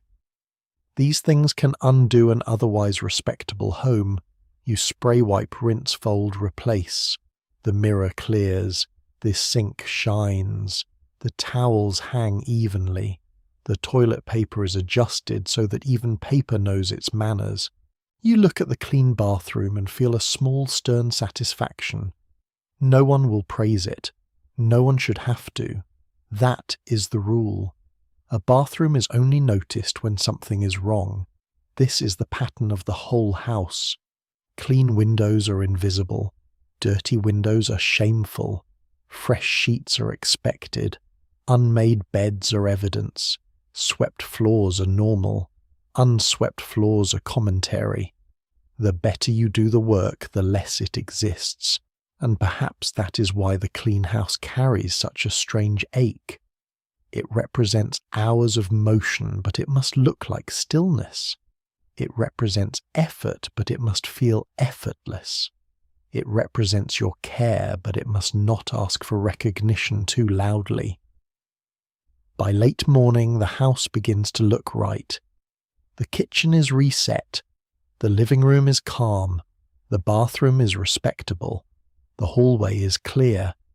The beds are made or close enough to made that only a truly committed inspector would object. The air smells faintly of soap-polished coffee, and the soft, warm dust stirred by the vacuum. You stand for a moment in the centre of it, the quiet, clean house. The house nobody is supposed to notice. And for just a few seconds you let yourself notice it. You notice the pillows you arranged, the floor you swept, the table you wiped, the towels you folded, the invisible order you pulled back into place with your own tired hands. There is pride in it. There is also loneliness, because a clean house can make your labour disappear so completely that even you may forget how much of yourself went into it. Then someone comes through the door. A child, perhaps, shoes on, a paper in one hand, a question in the air, one step on the freshly swept floor, then another. A small trail of the outside world follows behind them. You look down. You inhale softly. The house has begun again, and somewhere waiting in a basket folded into piles and tucked behind doors, the next rule is already rising like a tide. Laundry, ironing, the work that never really ends. Laundry in the 1950s housewife dream does not sit quietly in a basket. It grows, it waits, it multiplies in secret. You can empty the hamper in the morning, feel a brief little glow of victory, and by afternoon discover that it has somehow refilled itself with socks, undershirts, school clothes, towels, aprons, handkerchiefs, pillowcases, and one mysterious garment no one in the family will admit belongs to them. Laundry is not a chore. It is a climate. It is always somewhere in the house gathering strength.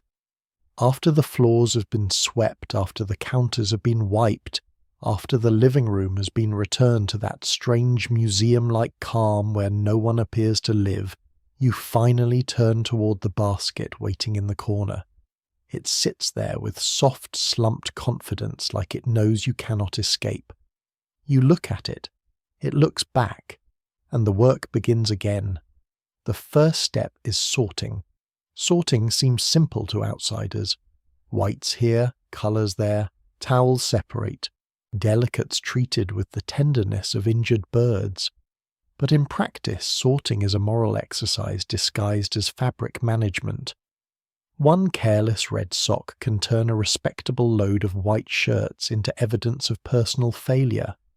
One wool sweater placed in the wrong water can emerge small enough to dress a very disappointed cat. So you kneel beside the basket and begin.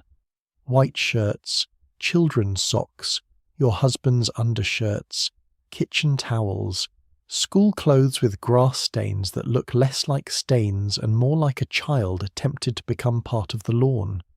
You inspect collars, you check cuffs, you search pockets. This is important. Pockets are dangerous little caves where the family hides proof of its carelessness. Coins, crayons, gum wrappers, notes from school, pebbles, a toy soldier, something sticky wrapped in paper that you immediately decide not to identify for the sake of your own emotional health. You place the items aside, you keep moving. The washing machine waits nearby, heavy and round and full of mechanical confidence. In advertisements, machines like this were often shown as miracles of modern convenience, shining symbols of progress that would free women from the hardest parts of laundry day. And in some ways, they did help. Compared with older washboards, tubs, and hand-wringing, the machine was a marvel. But marvels still make noise, and this one sounds as though it is preparing to leave the house. You lift the lid. You add the clothes. You measure detergent carefully because too little means failure and too much means suds escaping like a domestic rebellion. You close the lid, turn the dial, and the machine begins.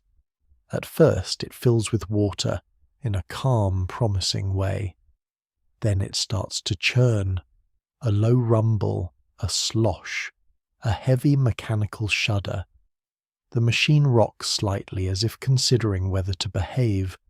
You stand there for a moment with your hands on your hips watching it the way one might watch a large animal that has agreed for now not to cause trouble. Then it bangs, just once, a warning. You open the lid and rearrange the load. Towels to one side, shirts to another. Balance must be restored. You close the lid again. The machine resumes sounding slightly offended by your interference, but functional enough. Functional enough is often the highest compliment a household appliance can earn. While the washer works, you move to the next part of the ritual. Stain treatment. A child's shirt lies on the counter with a mark across the front. You hold it up to the light, studying it. Grass jam. Mud evidence from a playground incident no one reported. The stain refuses to identify itself. You dampen it, rub soap into the fabric and work at it with steady little circles. The cloth darkens under your fingers. The stain fades slightly but not completely. That is another truth of laundry. Some things never fully come out. They only become less visible. You understand that more than the shirt does. The first load finishes with a final clunk that sounds almost dramatic. You lift the wet clothing out heavy and twisted. The fabric is warm, damp and stubborn.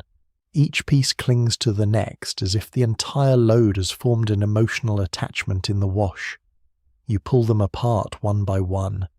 If there is a dryer, it waits with its own metal appetite. If there is a clothesline, the backyard becomes the next stage. On many days, the clothesline feels almost peaceful. You carry the basket outside, hip tilted under the weight. The air is bright. The yard is quiet. The neighbour's sheets flap gently next door, which means she's also in the middle of the endless fabric campaign. You do not mention this if you see her.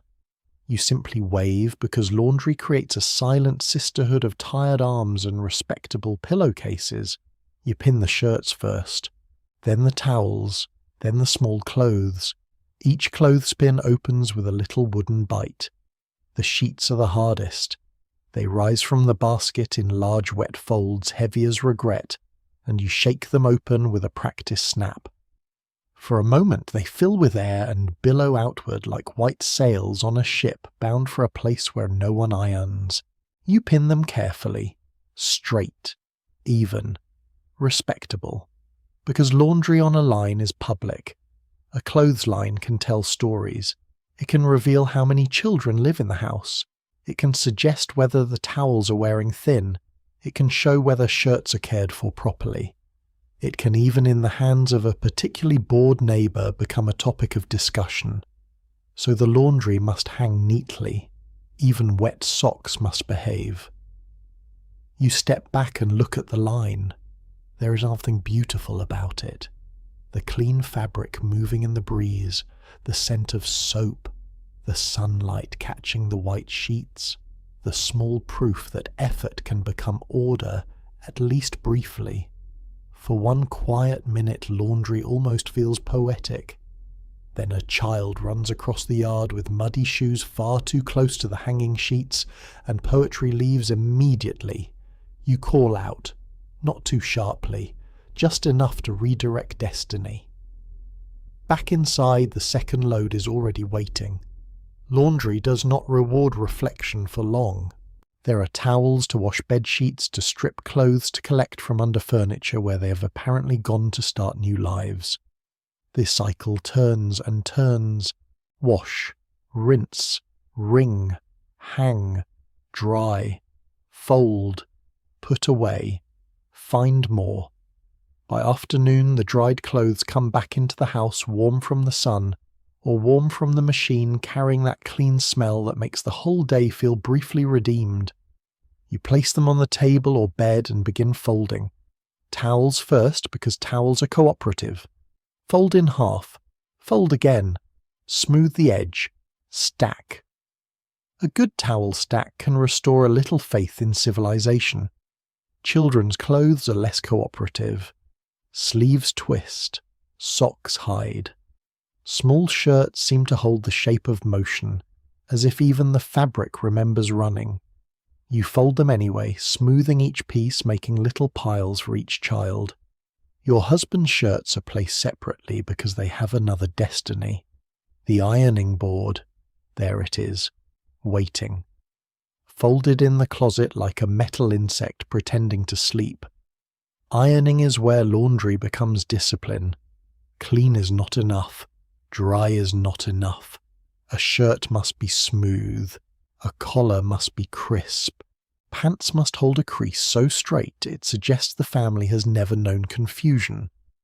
Pillowcases in some households are pressed not because they need to be, but because standards have a way of attaching themselves to anything flat. You pull out the ironing board. It opens with a metallic clatter that sounds unnecessarily violent for something associated with domestic refinement. One leg sticks. The board wobbles. You adjust it, press down, test it with your hand. Stable enough. There it is again, the motto of the house. Stable enough. You plug in the iron. It heats slowly, then all at once. A little warmth rises. A faint smell of hot metal and damp cotton fills the air. It is a serious smell, a working smell, the smell of effort being made presentable. You begin with your husband's shirt, collar first, then shoulders, then sleeves. Sleeves are where optimism goes to be humbled. You smooth one carefully, line up the seam, lower the iron and guide it forward. Steam rises with a soft hiss like the shirt is sighing under pressure. For a moment the fabric obeys. Then you turn it and discover a new crease has formed on the other side because sleeves in 1954 are apparently committed to emotional sabotage. You fix it. Mostly. Then you move to the front panels, carefully working around the buttons. The iron glides. The wrinkles flatten. A plain shirt becomes a proper shirt ready for office lights, handshakes, and the quiet public display of a wife's private labour. That is what people rarely say. A man's crisp shirt often carries a woman's time, his smooth collar, his folded handkerchief, his neatly pressed trousers.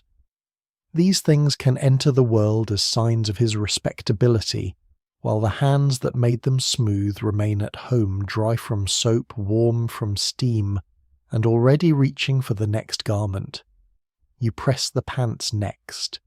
The crease must be right. Not almost right. Right. You line the fabric, carefully adjusting it with the focus of a surveyor marking property lines. The iron moves down the leg, leaving behind a sharp fold that seems almost architectural. You lift the fabric, inspect it, and feel that small satisfaction that comes from making something behave. Then come pillowcases, napkins, your dress, a child's school shirt, another shirt, another. The pile lowers slowly, but somehow never as fast as it should. Your back begins to ache. Your feet remind you that standing is still labour even when no one counts it. The room grows warm. The steam softens your hair near the temples. Your lipstick may still be on, but it has lost some of its confidence. Still you continue, because laundry and ironing are not tasks with a clear end. They are proof of maintenance, proof that the family is cared for before anyone steps outside, proof that beds are fresh, shirts are respectable, children are presentable, and the household has not drifted into the terrible moral wilderness of wrinkled collars. When the final piece is folded, you stack everything neatly. Piles for drawers, piles for closets, piles for children who will immediately unfold them while searching for one particular shirt they suddenly hate. You carry the laundry through the house and put it away. Towels in the bathroom, sheets in the linen closet, shirts on hangers, socks in drawers where they will remain paired for a short, beautiful, unrealistic period of time. Then you return to the laundry area. The basket is empty, for a moment, just one moment. It sits there, hollow and quiet, as if the battle is over. You look at it with cautious hope. Then from a bedroom, a small voice calls that someone spilled something on their shirt. Of course, you close your eyes, you breathe. The work that never really ended has already begun again, and somewhere beyond the laundry basket, past the warm iron and the folded towels, another room is waiting to be arranged, polished and protected from the terrible evidence of actual family life. The living room in the 1950s housewife dream is not really for living. That is the first strange thing about it. It is called the living room, but it must show as little evidence of actual living as possible.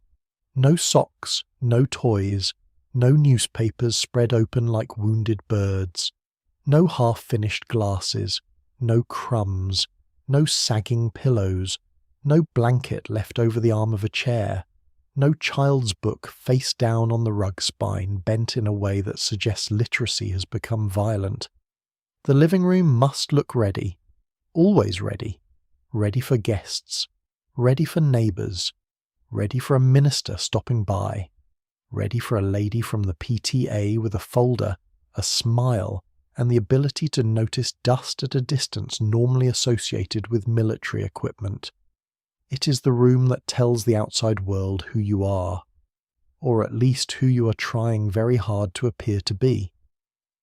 After the laundry is folded, after the shirts are hung, after the iron has cooled like a tired little dragon, you step toward the living room with the basket still under one arm and the house already beginning to shift around you. The kitchen has its own demands, the bedrooms have their secrets, but the living room has pressure of a different kind. It is public. Even when the front door is closed, you enter and pause. The room is quiet but not innocent. The sofa cushions are slightly pressed down. Someone sat there. Imagine the scandal. A magazine lies open on the coffee table, not in the tasteful fan shape you arranged earlier, but open to a page about cake as if the room has developed opinions. The rug has one corner turned up.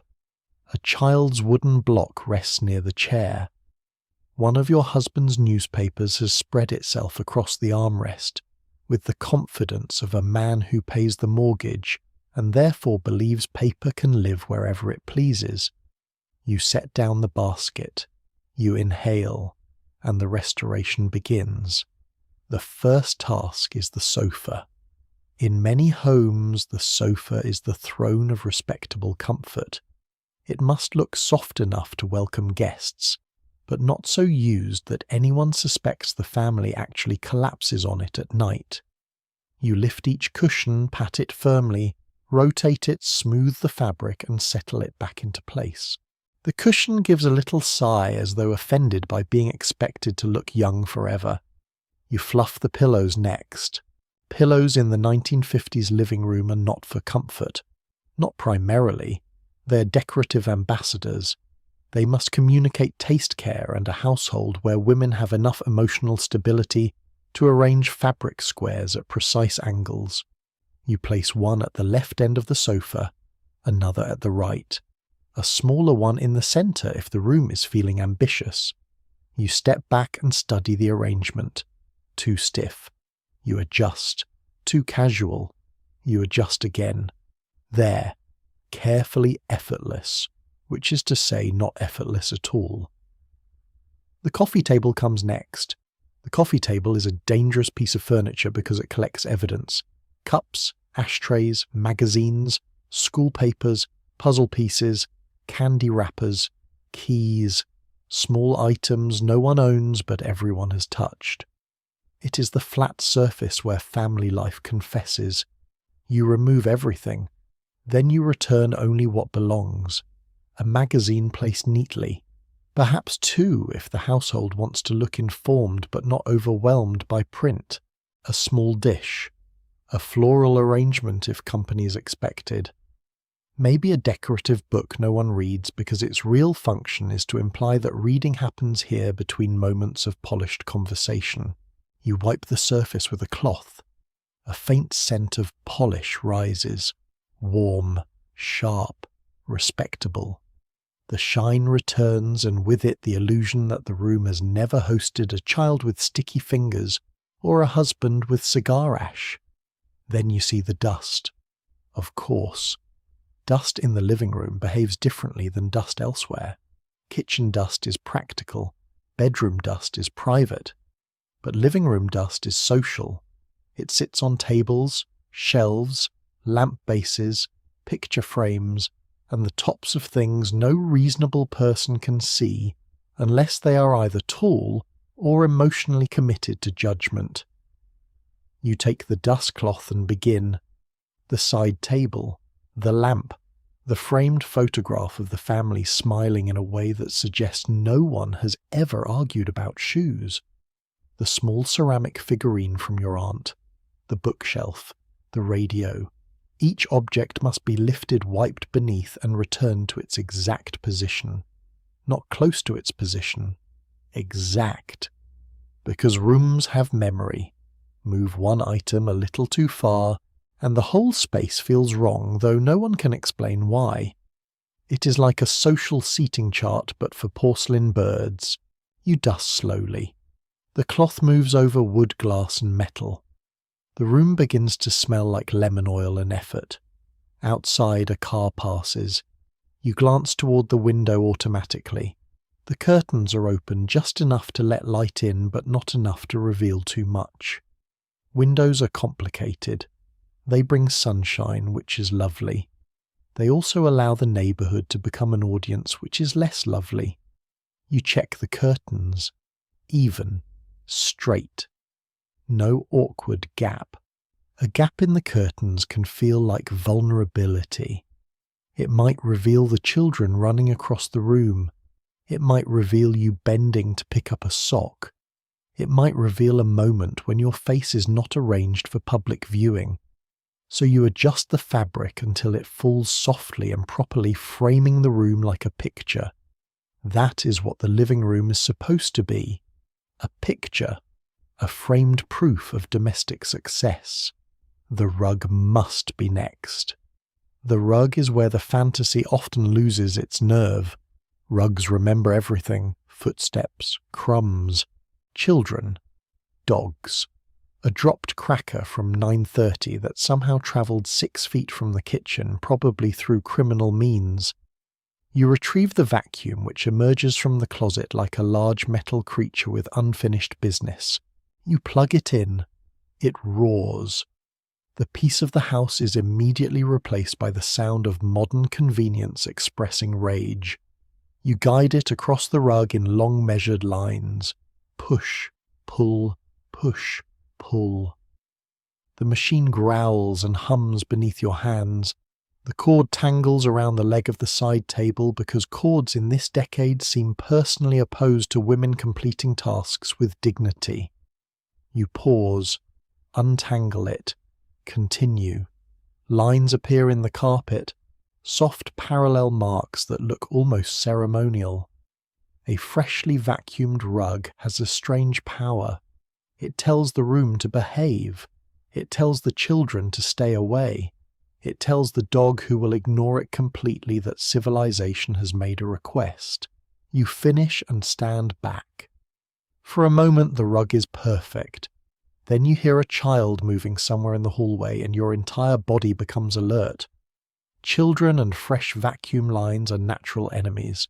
A child sees an untouched rug and experiences a deep ancestral desire to run across it carrying something crumb-based. You listen. The footsteps pass by. Safe. For now. The living room is not only cleaned, it is arranged. That is another level. You straighten the chairs so they face one another in a way that suggests conversation may happen, but not too intimately. You place the ashtray where guests can reach it, because in many 1950s homes an ashtray was not a sign of mess. It was hospitality shaped like glass. You check the lampshade angle. You make sure the side table is not too far from the chair. You smooth the arm covers, those little pieces of fabric designed to protect furniture from the horror of being touched by arms. Everything has a purpose. Everything says something. The television, if the family has one, sits like a proud wooden altar to modern life. It is not merely an appliance. It is a status object, a family gathering point, a window into the new American imagination. It must be dusted carefully. The screen must be clean. The cabinet must shine. It should look important but not worshipped. Even though everyone in the house knows the children would trade most moral instruction for cartoons. You wipe the screen. Your own reflection appears in the dark glass. Apron. Hair. A face a little tired behind the lipstick. You look like part of the room. That is both the goal and the trouble. In this world, the housewife is expected to belong to the room the way the curtains do. the way the polished tables do the way the flowers do, present, pleasant, decorative in some moments, useful in all. A woman's care must be visible everywhere, but the woman herself must not look as though she has laboured visibly. The living room must look like no one lives there, and somehow so must you.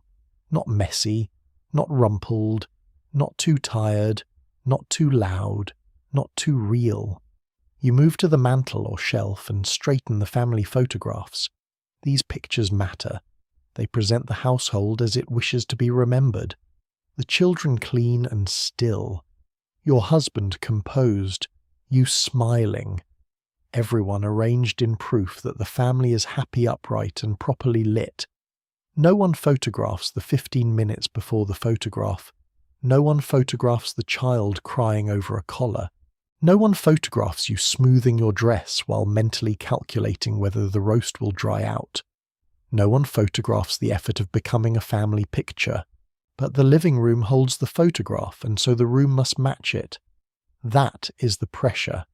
The image and the room must agree. If a guest walks in, they should feel that the photograph is telling the truth. The family is orderly. The wife is capable. The home is peaceful. The children are well raised. The husband is respected. The furniture is chosen with care. The magazines are current. The flowers are fresh enough. The rug is clean enough. The air smells faintly of polished coffee and a woman's unacknowledged stamina. A knock at the door could come at any time. That possibility lives in the room like a second clock. In many neighbourhoods, dropping by was ordinary enough to make constant readiness feel necessary. A neighbour might appear to borrow sugar. A friend might stop in after errands. Someone from church might bring news. A delivery man might need a signature. And whether they stepped inside for 30 seconds or 30 minutes, the living room would speak before you did. So you prepare it to speak well. You hide the children's things in a basket. You fold the throw blanket. You replace the newspaper. You check the room from the doorway because doorways are honest. A room can look fine from inside it and entirely different from the threshold where a guest would stand. You step back and study it. Sofa smooth, pillows arranged, rug lined, tables clear, curtains even, television shining, photographs straight, no visible socks, a triumph, a quiet, temporary triumph. And here, if you're lucky, you experience one of those soft domestic moments that almost makes the whole ritual feel worth it. The room glows gently in the afternoon light. The house is still. The radio from the kitchen drifts in faintly. The polished wood catches a warm shine. For a few seconds, the living room does not feel like a test. It feels like a place of rest. You imagine sitting down, just for a minute. You imagine letting your hands relax in your lap. You imagine listening to the quiet. You imagine the sofa receiving you like a friend instead of a display object. But then you see one more thing, a small thread on the armchair. Naturally, you cross the room, pick it up and carry it away. Because the living room can invite rest, but it rarely allows it for long. By evening, the family will move through again. Your husband will leave the paper on the chair. The children will forget a toy near the rug. Someone will sit heavily on the sofa and undo the cushion arrangement with the careless confidence of a person who believes cushions are for sitting rather than social messaging. And you will restore it. Again. Because the room is not meant to stay lived in. It is meant to keep becoming presentable. Over and over. A little theatre of middle-class calm reset after every performance. You stand in the doorway one last time and look at the room nobody is supposed to have used. It is beautiful. It is quiet. It is slightly ridiculous. It holds the dream very well. And somewhere beyond it, near the sound of a car turning into the driveway, the next ritual of the evening begins to take shape. The sound of the car in the driveway changes the whole house. Not loudly, not dramatically, just enough. By late afternoon, the 1950s house has been waiting for it, even if no one says so. The kitchen has been timed around it. The living room has been arranged for it. The dinner has been planned with it in mind. Your hair has been smoothed because of it. Your lipstick has been refreshed because of it. Even the children who may not fully understand clocks understand the particular electricity that enters the air when father's car turns toward home. The day shifts. The house becomes alert. You hear the tires on the driveway, the engine lowering the car door, opening, the small sounds of a man returning from the outside world. And in that moment, the home is supposed to become something very specific. A refuge, a soft place, a reward. Not a place full of complaints, spills bills, damp towels, children arguing over invisible crimes, or a wife who has spent the day cleaning rooms that immediately began undoing themselves. No. When he comes through the door, the house is expected to feel calm, and you are expected to be cheerful. Not honestly cheerful necessarily. That would be too simple. Cheerfulness in this world is not always a feeling. Sometimes it is a duty with lipstick on. You stand near the hallway, not too close to the door because too much eagerness might look strange, but not too far away because indifference is not part of the costume. You're positioned in that careful middle space where a wife can appear naturally welcoming, as if she simply happened to be nearby, composed, pleasant, and holding the emotional weather of the entire home in her hands. The living room is ready, mostly. The pillows are still in place. The rug shows faint vacuum lines. The newspaper's been moved to a respectable angle. The children have been warned gently but firmly not to greet their father by immediately announcing every injury, injustice, and complaint they have collected since lunch. This warning will last perhaps 14 seconds. But hope is important. You hear the key, the door opens, and there he is. Your husband steps inside carrying the day on his shoulders, his hat, his coat, his briefcase, the faint smell of outside air, office paper, gasoline, tobacco, rain, or whatever the city has left on him. His face may be tired. His tie may be loosened, his mood may be unknown, and that is part of the work. You read him quickly, very quickly. Before he even says much, you are already studying the clues, the way he closes the door, the way he exhales, whether his eyebrows are gathered, whether his shoulders are high, whether he places the briefcase down carefully or drops it with the weary force of a man who has had a conversation with someone named Bob from accounting. You smile, warmly, not too brightly. A bright smile can look like a demand. A tired man, according to much mid-century domestic advice, should not be met with demands. He should be met with comfort, ease, a soft voice. A wife who somehow looks as though she has spent the day arranging flowers rather than negotiating with laundry, grocery, money, children, dust dinner timing, and one burner that continues to behave as though it is haunted. You say hello. You ask how his day was. This is not small talk. This is the opening movement of the evening ritual. His answer determines the next hour. If he says it was fine, you know it may not have been fine, but it is at least manageable. If he sighs before answering, the office has followed him home and will need somewhere to sit. If he begins with traffic, you prepare for a full report.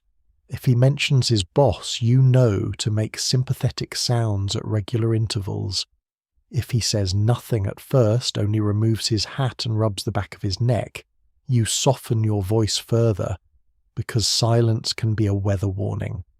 You take his coat, if that is the rhythm of your house. You remind him gently where to place his hat. You ask if he would like coffee or a drink or a moment to sit. The children appear. Of course they do. They were told to wait quietly, which means they have interpreted the instruction as an invitation to gather just out of sight and vibrate. One comes forward first carrying a drawing, a school paper, a question, or the urgent news that someone touched someone else's toy in a manner inconsistent with justice. Another child follows with a shoelace untied and a face full of expectation. You intercept. Softly. Let Daddy sit down first. The phrase is simple. The meaning is not. In many 1950s homes, the father's return carried a kind of ritual priority.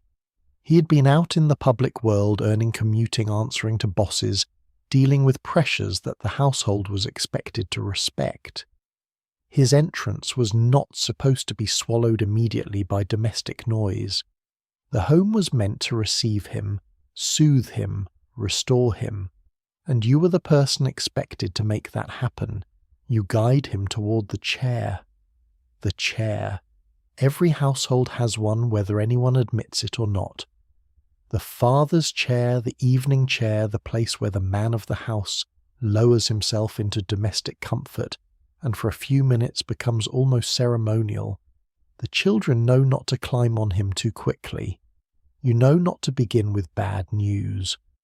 The house knows to appear calm around this chair, even if 3 rooms away a pile of laundry has entered a troubling new phase. He sits. His shoulders drop slightly. A small victory. You ask again about his day, and this time he answers. Perhaps there was a difficult meeting. Perhaps traffic was bad. Perhaps the office was too warm. Perhaps a client was unreasonable. Perhaps someone misplaced a file, and for reasons known only to office culture, this has wounded the entire afternoon. You listen. Listening is part of the ritual, not passive listening. Active, careful, supportive listening. You nod at the right moments. You make the proper little sounds. Oh no! That must have been frustrating. Really? What did he say then? You widen your eyes slightly when the story requires outrage. You smile when he makes a dry joke about his boss. You do not glance toward the oven too often, even though the oven is absolutely doing something behind your back. Your own day waits quietly inside you. It has plenty to say. It could mention the grocery line, the child's tantrum, the towel that stained the appliance, that banged the neighbour who made a comment about your curtains, the mental arithmetic of stretching food to payday, the way your feet have hurt since noon. It could mention that you've not sat down for more than a few stolen minutes. It could mention that the clean living room he is relaxing in looked like a small storm zone only an hour ago. But the rule is clear. His day comes first. Your day must be edited. Later, perhaps, if he asks, you may say, oh, just the usual. Just the usual, a phrase so small it can hide an empire. The usual means breakfast dishes, lunches, children beds, laundry ironing floors, shopping, cooking, cleaning, planning, soothing, reminding, and performing several forms of emotional weather control before dinner. But you do not list it. Listing sounds like complaint. Complaint sounds like dissatisfaction. Dissatisfaction disturbs the evening, and the evening is supposed to be peaceful, so you smile. You let the children approach one at a time. You manage their volume with a look. You direct one to show the school paper after father has removed his shoes. You stop another from climbing onto his lap with a sticky hand that appears to have encountered jam at some unclear point in history. You translate childhood chaos into father-friendly portions. Look what Tommy made. Tell Daddy the good part. Let your sister speak. Use your inside voice. No, not on the clean chair. This too is labour. The cheerful wife is not merely cheerful herself. She arranges everyone else's cheerfulness. She softens the children. She steadies the husband. She keeps the dog from jumping the kitchen, from burning the conversation, from souring, and the household from greeting its provider with the full emotional inventory of the day. You become a kind of evening filter. Only the acceptable light passes through. If there is bad news, it must be timed. Not immediately at the door, not before he has taken off his coat. not before the first sip of coffee or cocktail, not while the children are too close, not while dinner might burn. The broken lamp, the school note, the bill, the neighbour's complaint, the small worry tucked inside your mind since morning, all of it must wait for the right opening. There is an art to choosing the moment, and women were often expected to know it instinctively. You moved between the living room and kitchen listening to his story while checking the stove. The potatoes are fine, the casserole is browning, the vegetables are not yet tragic. You return with a glass or a cup, set it near him, and he thanks you perhaps without looking up. Not cruelly, not always, just casually in the way people accept what has always been done for them. That casualness is its own kind of invisibility. You are everywhere in the room, but somehow not the centre of it. You smooth the evening so others can rest inside it. And there is tenderness here too. It would be unfair to pretend it is only pressure. Many wives genuinely wanted their husbands to feel welcomed. Many husbands genuinely appreciated the home they returned to, even if they did not fully understand the labour that made it feel calm. There could be affection in the greeting, warmth in the poured drink, comfort in the familiar chair, real love in the question, "How was your day?" But love and expectation can sit very close together, so close they are hard to separate. You may love him and still feel the burden of always being pleasant first. You may care about his tiredness and still wish someone would notice yours without needing instructions. You may feel proud of the warm room, the ready dinner, the children gathered safely, and still feel the quiet ache of being the person who must absorb everyone else's rough edges before anyone asks how sharp your own day has been. The evening deepens. The house glows softly now, lamps on, curtains drawn outside, world fading into blue. Your husband's voice settles into the room. The children hover closer. Dinner is almost ready. The chair has received him. The ritual is working. You look at the scene for a moment. It is almost exactly the picture the decade promised. A man home from work, a wife nearby, children waiting, dinner warming, a clean living room, a family gathered at the edge of evening. From the outside it looks gentle. From the inside it is choreography. Every smile, every pause, every softened word, every delayed worry, every small act of timing has helped the household land safely after the day. And you still in your apron, still listening, still watching, the clock from the corner of your eye are the one guiding the landing. Then a child interrupts with a mouthful of urgency. Another child protests.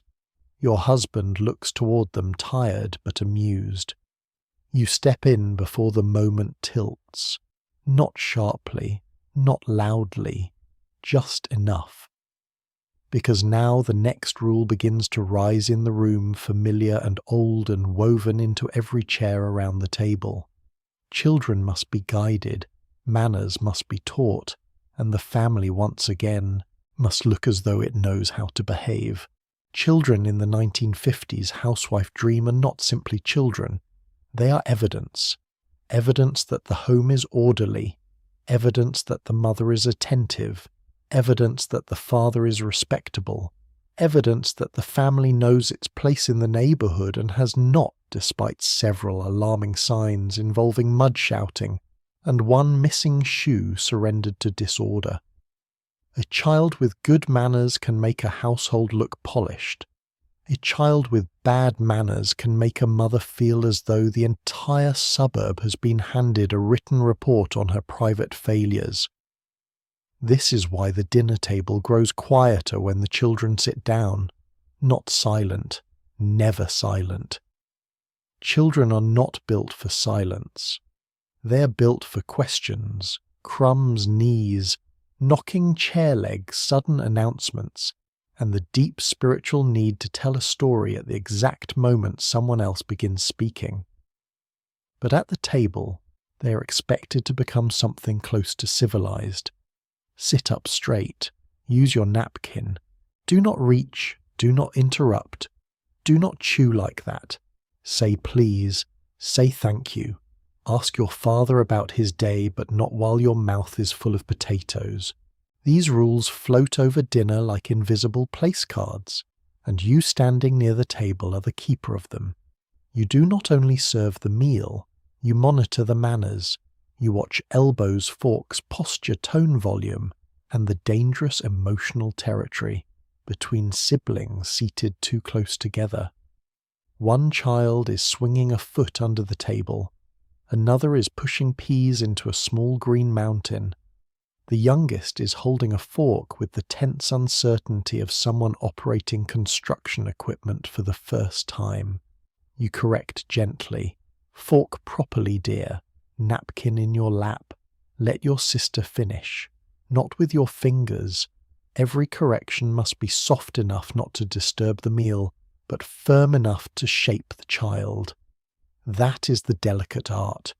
Too sharp and you seem harsh. Too lenient and the child may grow into the kind of person who wipes hands on upholstery and causes neighbours to speak in low voices near hedges. The pressure is not only that children behave, the pressure is that they behave naturally. A well-raised child should not look terrified of rules. That would be unattractive. A well-raised child should appear cheerful, obedient, polite, clean, grateful, and only mildly sticky. The performance must seem effortless, just like everything else. But children are not effortless. Children are small weather systems wearing shoes. All day they create conditions: morning fog, afternoon thunder, sudden winds of hunger, brief sunshine after cookies, emotional hail around bedtime.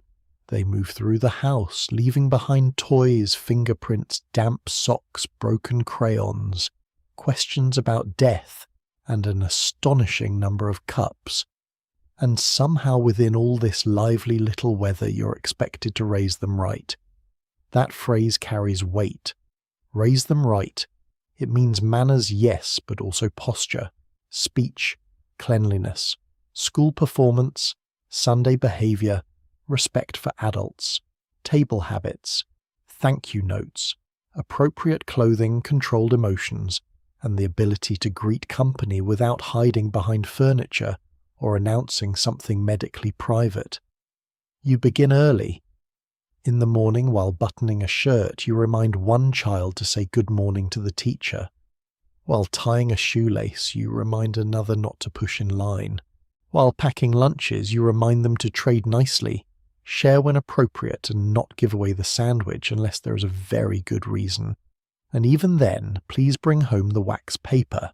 On the walk to school or at the doorway before they leave you smooth collars and hair.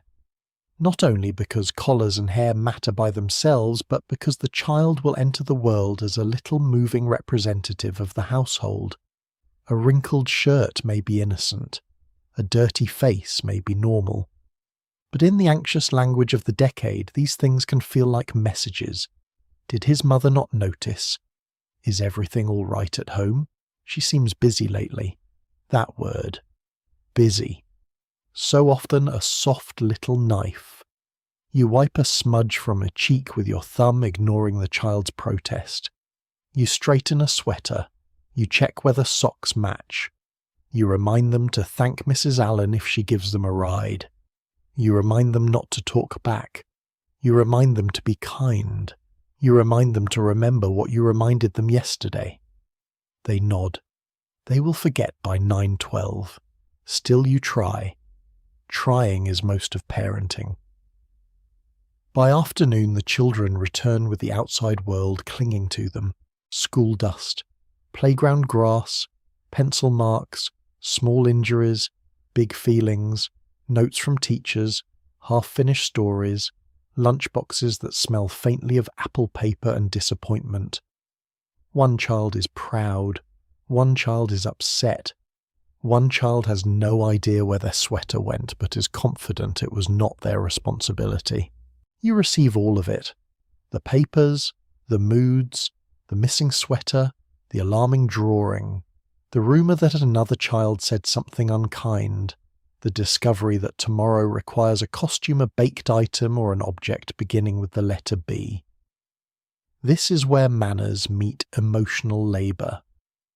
Because raising children right is not only teaching them how to hold a fork, it is teaching them how to be acceptable in a world that is always watching and not always gentle.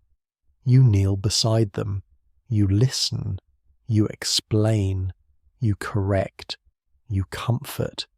You send one child to wash hands, another to apologize, another to stop using the sofa cushion as a mountain range. And beneath all of it, you carry the quiet knowledge that their behavior will be linked to you. If they are polite, people may say, "What lovely children." If they are rude, people may say their mother must be overwhelmed. The father may be admired for providing. The mother is often judged for shaping. That is the hidden arithmetic. At the grocery store, if a child asks loudly for candy, you feel the eyes. At church, if a child fidgets too much, you feel the eyes.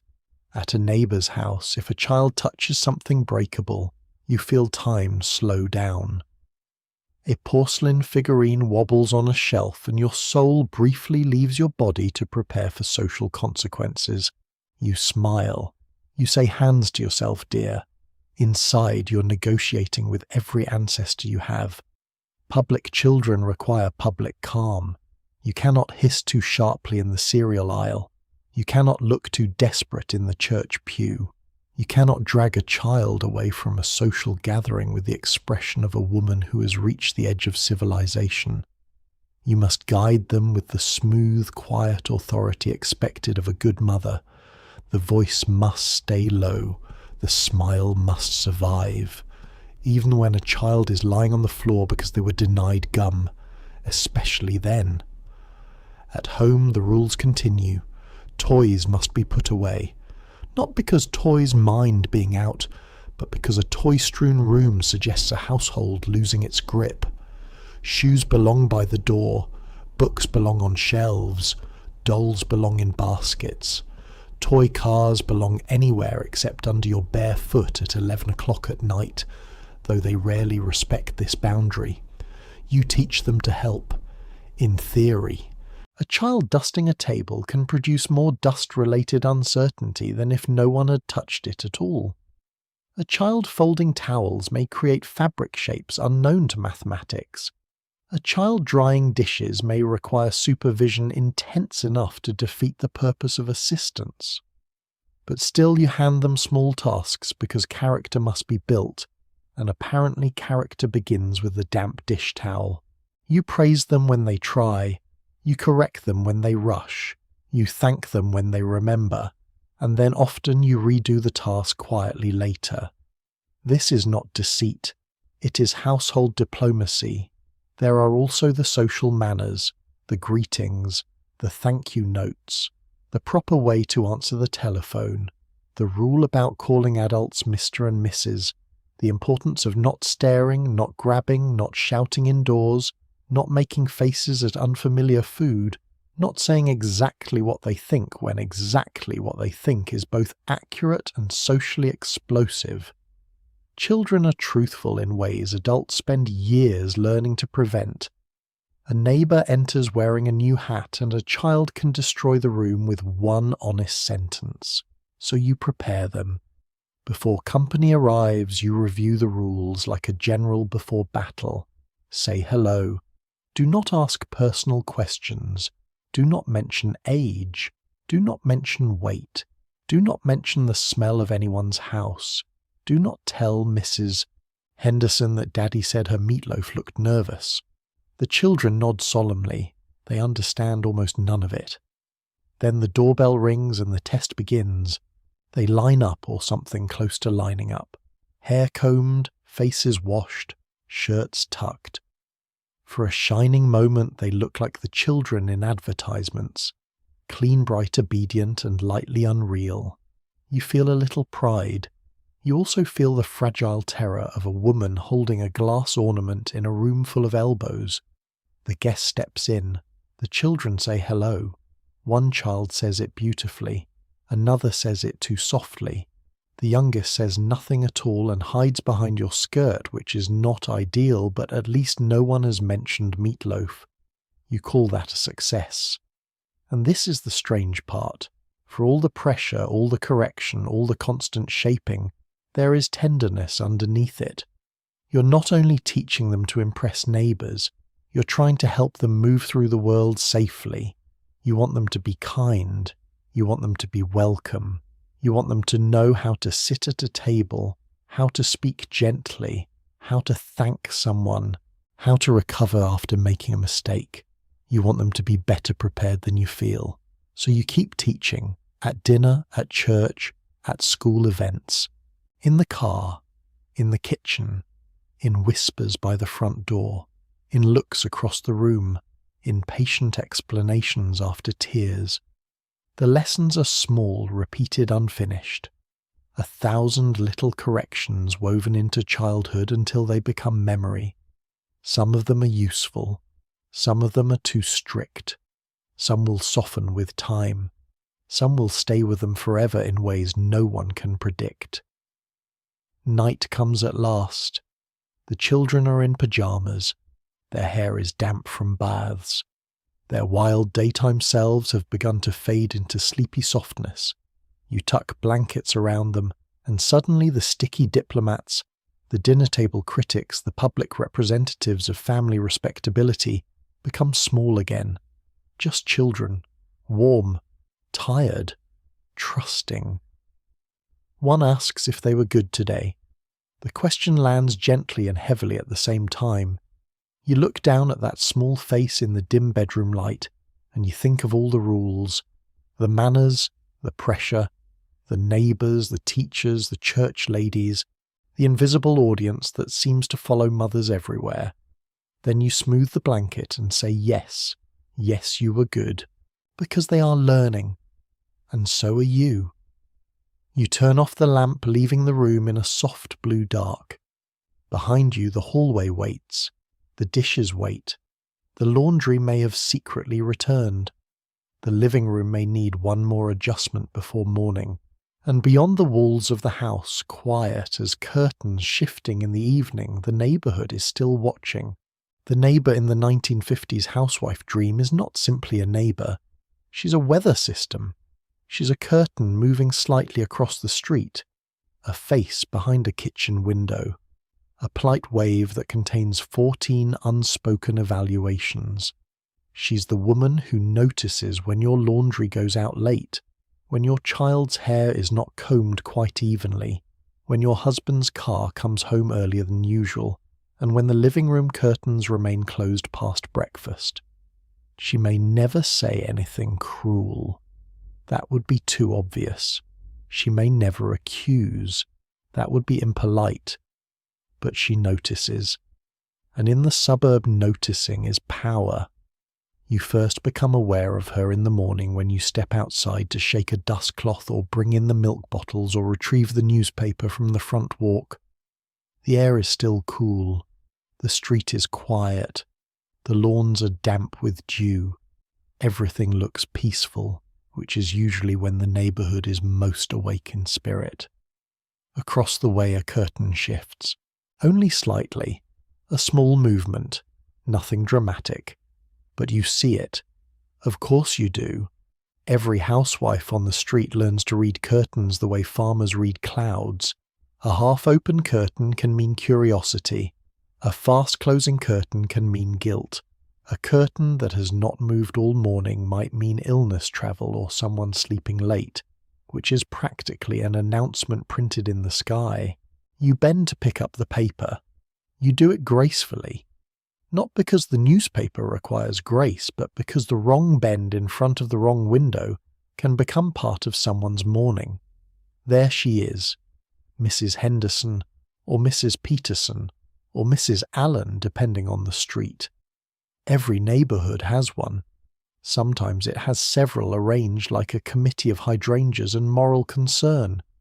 She's already dressed, hair set, blouse neat, expression mild enough to pass as kindness sharp enough to cut wax paper. She steps onto her porch with a watering can. This may be gardening. It may be surveillance with flowers. Good morning, she calls. Good morning, you answer.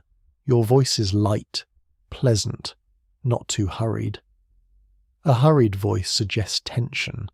A tired voice invites sympathy, which can become inquiry, which can become gossip by lunchtime. She says something about the weather. You agree. She says the roses are coming in nicely. You compliment them. Then her eyes move just briefly, toward your front steps. A leaf has fallen there.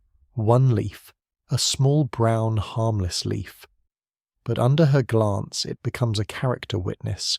You make a mental note to sweep the step before anyone important develops a theory. This is how the day begins under neighbourly observation. Not with hostility, not usually. Many neighbours were kind. Many helped one another, shared recipes, borrowed sugar-watched children, brought casseroles during illness, and made ordinary life feel less lonely. But kindness and judgment often lived on the same block. Sometimes they even wore the same hat.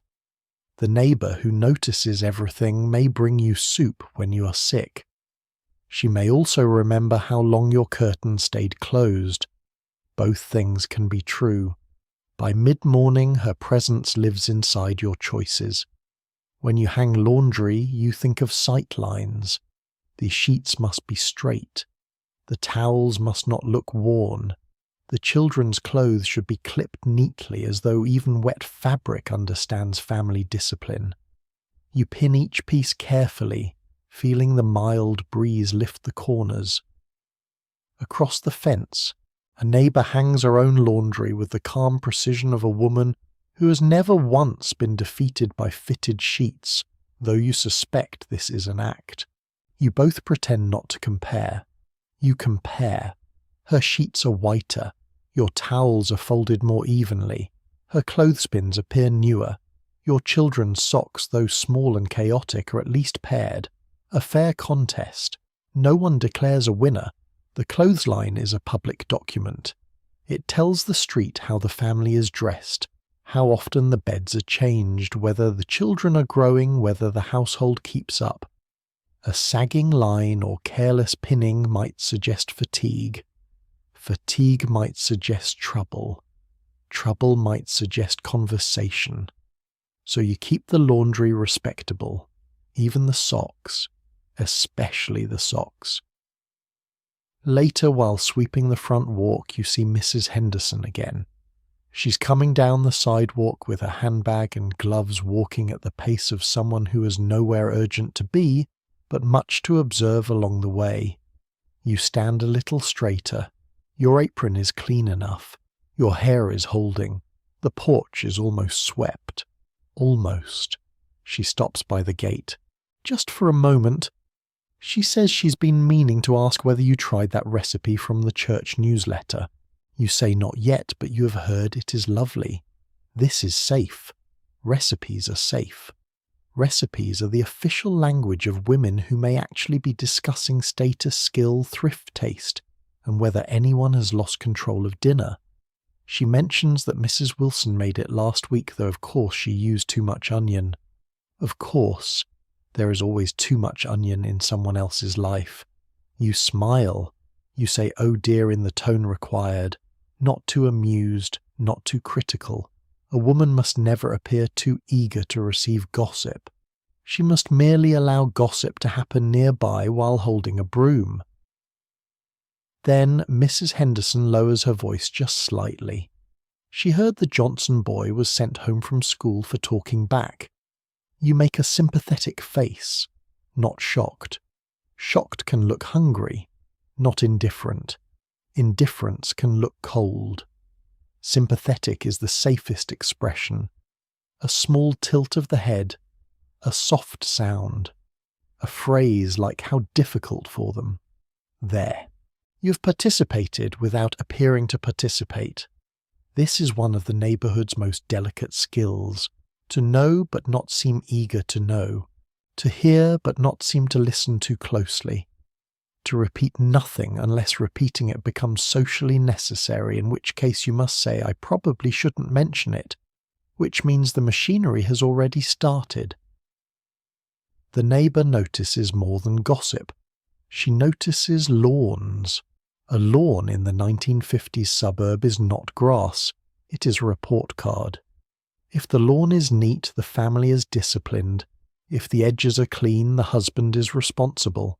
If the flowers bloom, the wife is attentive. If the weeds grow, something has slipped. A dandelion can become a neighbourhood editorial. You know this. Your husband may mow the lawn, but you are the one who hears about it if it looks tired. Your neighbour might say your grass is certainly growing fast this week. This is not about grass.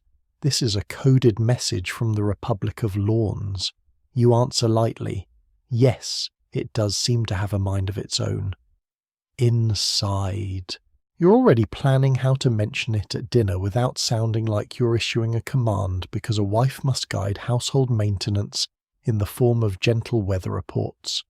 The fence needs painting. The hedge is uneven. The porch light flickers. The trash cans were visible too long. Every little exterior detail matters because the outside of the house is the part the neighbourhood reads first. It does not know about your folded towels, your clean sink, your careful lunches. It sees the porch, the curtains, the children in the yard, the way you wave, the hour the car returns, the condition of the lawn, and so the neighbour becomes a mirror. Not a fair mirror, not a kind mirror, but a mirror held up from across the street. In the afternoon she may appear at the back door. This is the most dangerous kind of neighbour, the drop-in neighbour. The doorbell rings, or worse, there is a knock at the side door, the familiar entrance used by people close enough to bypass ceremony, but not close enough to see the laundry basket. Your entire body pauses. You scan the kitchen, a cup in the sink, a dish towel slightly crooked. One child's drawing on the table, a saucepan soaking in water, looking guilty. You have perhaps 8 seconds. You move quickly. The cup slides into the sink with the others. The towel is straightened. The drawing is moved to a safer location. You smooth your apron, touch your hair, and open the door with the serene expression of a woman who has not just performed emergency domestic camouflage. There she stands, smiling. She only stopped by for a minute. No one ever only stops by for a minute. She needs to borrow sugar or ask about the school fundraiser or return a dish or bring over a clipping from the paper. Whatever the reason, she's now close enough to see the kitchen. The real kitchen, not the stage-ready kitchen. The working kitchen. The kitchen that contains steam, crumbs, towels, evidence.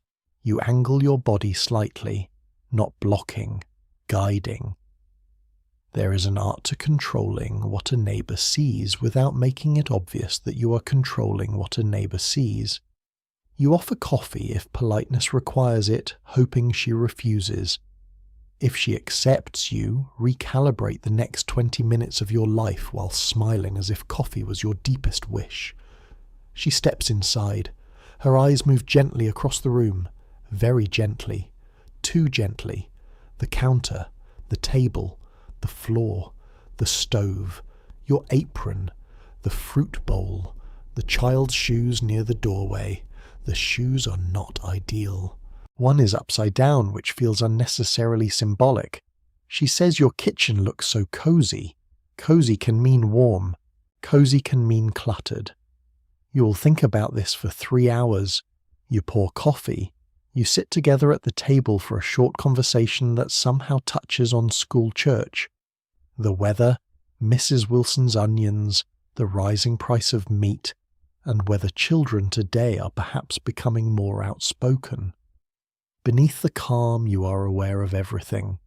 The casserole dish soaking nearby, the clock, the laundry outside, the possibility that a child will enter and say something honest. A child does enter, naturally. They ask loudly why Mrs. Henderson talks so much. Time stops. The refrigerator hums. Somewhere in the distance a bird makes an unhelpful sound. You smile with the strength of a cathedral wall. Children say the funniest things you say. Mrs. Henderson smiles too. Her smile says this will live forever. After she leaves, you close the door softly and lean against it for 1 second. Just one. Then you turn and look at the house through her imagined eyes. The shoes, the towel, the sink, the smell of coffee, the chair she sat in. Every small detail becomes newly suspicious. This is the power of the noticing neighbour. She stays after she leaves. Her gaze remains in the room. You begin tidying not because the house is truly messy, but because being observed makes even ordinary things feel exposed. You move the shoes, you wipe the counter, you fold the towel again, you check the mirror.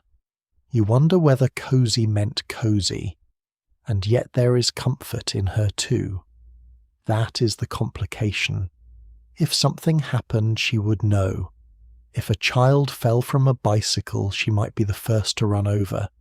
If someone was ill, she might bring food. If your husband's car would not start, her husband might help. If loneliness pressed too heavily against the afternoon, her knock at the door might be irritating and welcome at the same time. The neighbourhood watches, but it also holds, sometimes too tightly, sometimes just enough. Evening comes. The curtains glow from inside each house. Across the street, Mrs. Henderson's kitchen light is on. You see her moving behind the glass, setting her own table, living under her own rules, perhaps aware that you notice her too. That is the secret beneath all the surveillance. Everyone is watching and everyone is being watched. Everyone is keeping up appearances for someone else who is also keeping up appearances. You draw the curtains, not quickly, not suspiciously, just gently. The house becomes private again, or as private as a house can be when reputations travel faster than the evening paper. You stand for a moment in the soft lamplight and feel the day settling around you. The neighbour has noticed. You have noticed her noticing.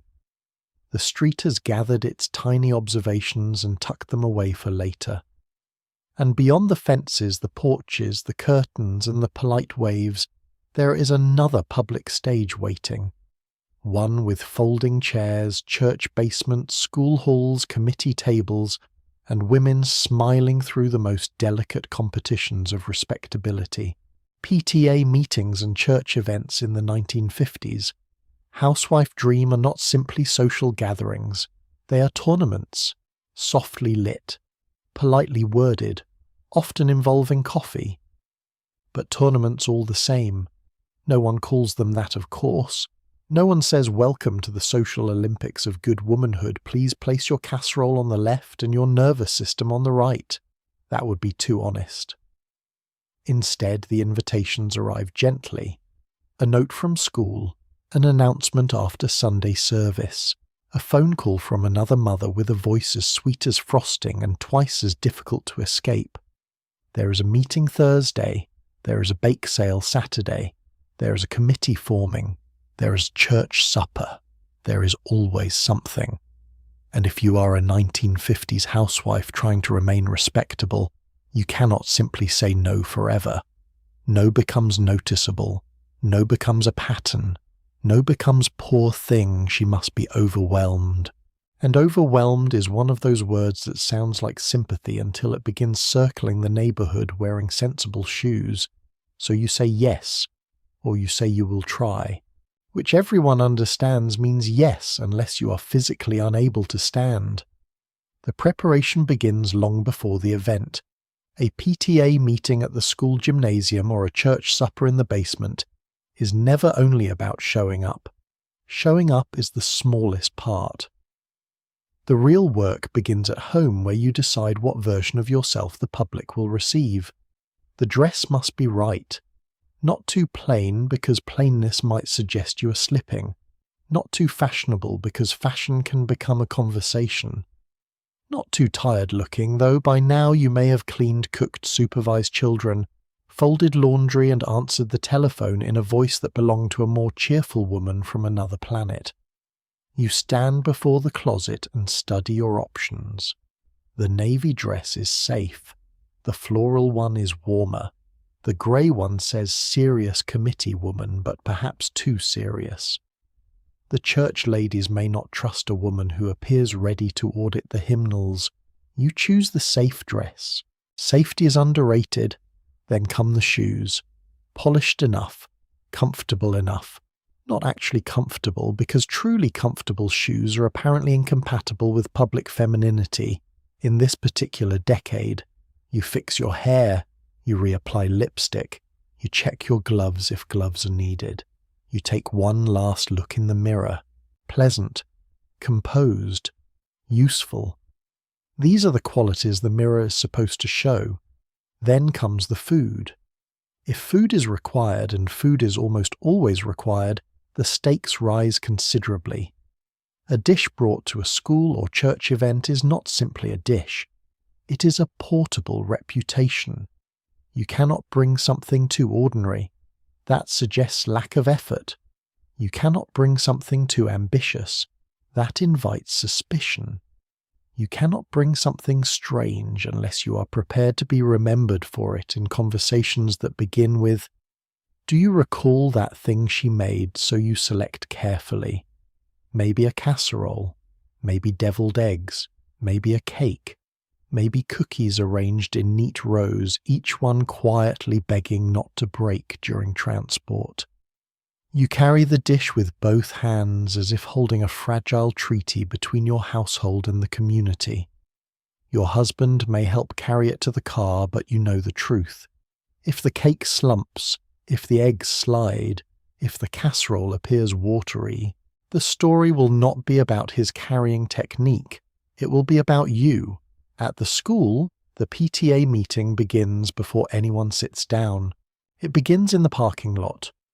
Women step from cars, smoothing skirts, collecting purses, lifting covered dishes, calling children back from the dangerous fantasy of running. Everyone smiles. Everyone greets one another.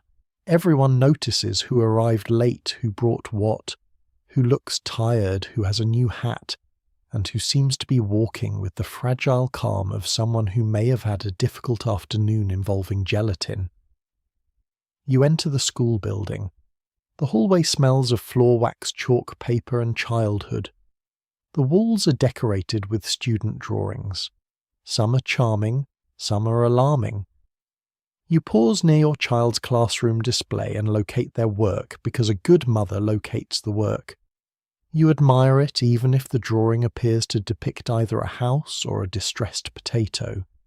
Then you continue toward the meeting room. The PTA gathers in folding chairs. Folding chairs are the official furniture of polite endurance. They creak, they pinch. They remind you every few minutes that volunteer service is built on lumber sacrifice.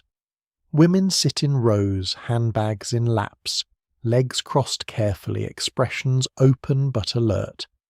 At the front of the room stands the PTA president, a woman whose hair has structural confidence and whose clipboard carries more authority than some municipal governments. She calls the meeting to order, the room settles. The social ranking system begins humming quietly beneath the minutes. There are committees, there are sign-up sheets, there are discussions about fundraising classroom supplies, school lunches, playground equipment, pageants, carnivals, and whether the bake sale table should be closer to the entrance this year. Every topic sounds modest. Every topic contains danger. A sign-up sheet reaches you. This is one of the most delicate objects in community life. If you sign up too quickly, you seem eager. If you pass it along too quickly, you seem selfish. If you choose the easiest task, someone may notice. If you choose the hardest task, you may become responsible for it. Until your children leave for college, you scan the options: refreshments, decorations, cleanup, ticket table, program typing, bake sale coordination. Bake sale coordination is a trap with frosting. You choose refreshments. Safe. Useful, visible enough, not fatal. You write your name in neat handwriting because even handwriting can feel like a small public statement. Then you pass the clipboard with a smile that says you're happy to help and have not just dodged a logistical avalanche. Around you, the meeting continues. Women make suggestions in careful voices. A suggestion is never just a suggestion. It must be introduced gently, wrapped in humility, and offered as though one has no personal attachment to it whatsoever. Perhaps we might consider. I wonder if it would be possible. Maybe this is silly, but this is how women exercise authority while pretending not to hold too much of it. A direct command would sound bossy. A soft proposal can move a mountain if spoken with enough powdered sugar. There are nods, there are murmurs, there are disagreements so polite they almost vanish in the air. Someone says that is certainly one way to do it. This is not approval. Everyone understands. At the refreshment table, the real evaluations happen.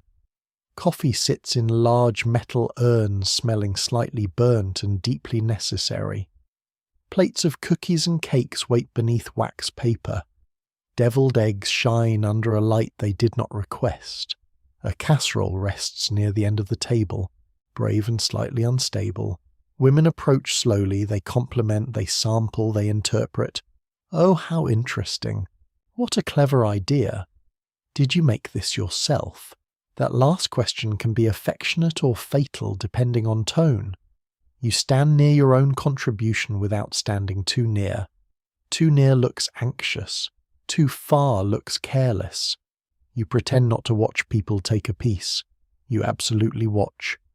One woman smiles after tasting it. Another takes a second bite. Good. Safe. The dish may live. Church events carry a different pressure. Softer perhaps, but deeper. At church, respectability is wrapped in morality. The dress must be modest. The children must sit still. The husband should appear attentive. The wife should be warm, involved, charitable, and somehow able to produce baked goods with spiritual consistency. The church basement is its own world. Low ceiling, long tables, coffee percolating, coats on racks, children slipping between adults like small noisy fish, women arranging food, men discussing repairs or weather or work, older ladies sitting with the serene authority of people who have seen every possible version of potato salad and are no longer easily impressed. You place your dish on the table. You adjust the serving spoon. You smooth the tablecloth near the edge. Someone compliments your dress. You compliment hers. Someone mentions your children are growing so fast. You agree, though. You are fairly certain they were smaller yesterday and somehow louder today. The conversation moves gently from recipes to school to church committees, to who has been ill, to who has been helping whose mother. Beneath it all there is a quiet inventory of goodness. Who volunteers, who brings food, who remembers birthdays, who attends regularly, who sings, who stays after to help clean, who leaves too quickly. Good womanhood in this public world is measured in small acts. Covered dishes, thank you notes, ironed children, pleasant greetings, volunteer hours, remembered names, a hand placed kindly on someone's arm, the ability to be tired without making tiredness the main event, and you try, you really do. There is sincerity here. You may care about the school, you may care about the church. You may like these women, even the difficult ones. You may feel comfort in shared labour, in the familiar faces, in the little rituals that stitch a community together. There is warmth in it. There is belonging. There is the steady knowledge that if trouble came, these same women might arrive with casseroles, envelopes, rides, prayers, and practical help. But belonging has a cost. You must keep showing up. You must keep smiling. You must keep bringing the dish, signing the sheet, joining the committee, remembering whose child is in which grade, and laughing gently when someone tells the same story for the fourth time since Easter. By the end of the evening, your feet ache. Your face aches a little too from smiling in all the proper shapes. You help fold chairs. You collect your dish. You pretend not to notice whether it is empty. Empty is good. Empty is approval. Scraped clean is victory. Half full is a matter for private reflection on the drive home. The children are sleepy. Your husband is ready to leave. The women say goodbye in soft waves of perfume wool coats, coffee breath and lingering committee responsibility. Someone reminds you about next Thursday. Someone mentions the bake sale. Someone says she will call you. Of course she will. You step outside into the cool night air. For a moment the world is quiet. The school or church glows behind you full of light and voices. The parking lot feels peaceful. Your dish is empty enough. Your children behaved well enough. You signed up for something manageable enough. You survived another round of the social Olympics with your smile intact and your reputation uninjured. That is no small thing. At home you will wash the dish. You will hang up the dress. You will remove the shoes with the deep gratitude of a person being released from a polite prison. And before bed, perhaps you will look in the mirror and see the faint remains of the public woman still on your face. The church smile, the PTA smile, the good wife, good mother, good neighbour smile. It will be time to take it off, but not completely, because tomorrow the world will ask to see it again. Looking pleasant in the 1950s housewife dream is not the same thing as being happy. That is the important difference. Happiness is private. It can come and go. It can appear in small flashes in the smell of coffee and a child's sleepy hug, in clean sheets moving on the line in the quiet satisfaction of a cake rising properly, after you'd already begun doubting both the recipe and your entire character. But pleasantness is public. Pleasantness is required. It is the face you put on before opening the door. The voice you use on the telephone, the smile you offer when a neighbour gives advice you did not request, the soft expression you wear when your husband comes home tired and the children are arguing over something so small that even they cannot explain it anymore. Pleasantness is not an emotion, it is part of the uniform. By the time the PTA meeting is over, by the time the church supper dish has been washed, by the time your shoes are finally off and your feet are reminding you that womanhood should have included better art support, you understand how much of the day has been carried by your face, not your hands, though they have worked, not your feet, though they have stood. Your face.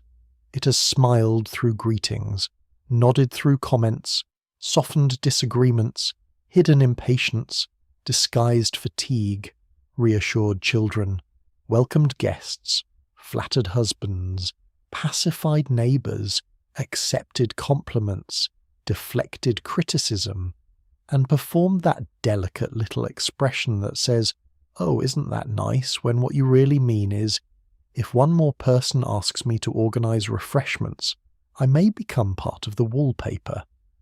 The mirror sees this before anyone else does. You stand in front of it in the morning and there is the truth. Not a terrible truth. Not an ugly one. Just a human one. Sleep still gathered beneath your eyes. Hair not yet convinced to behave. Lips pale from breakfast coffee. A small line near your mouth that may be from smiling or worrying or both, since the two have been sharing office space on your face for years. The woman in the mirror looks real. The decade prefers arranged, so you begin the arrangement. Powder first, perhaps. A soft dusting across the face to quiet the shine, to blur the tiredness, to create the gentle matte surface that suggests composure. The powder puff touches your skin with a light, almost tender pat.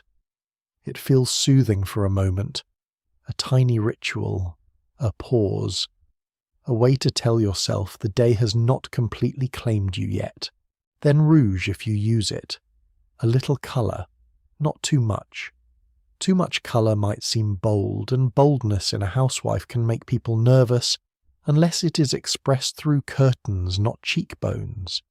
Just enough to look lively, just enough to look as though you have slept, eaten, and accepted your role in the world with good circulation.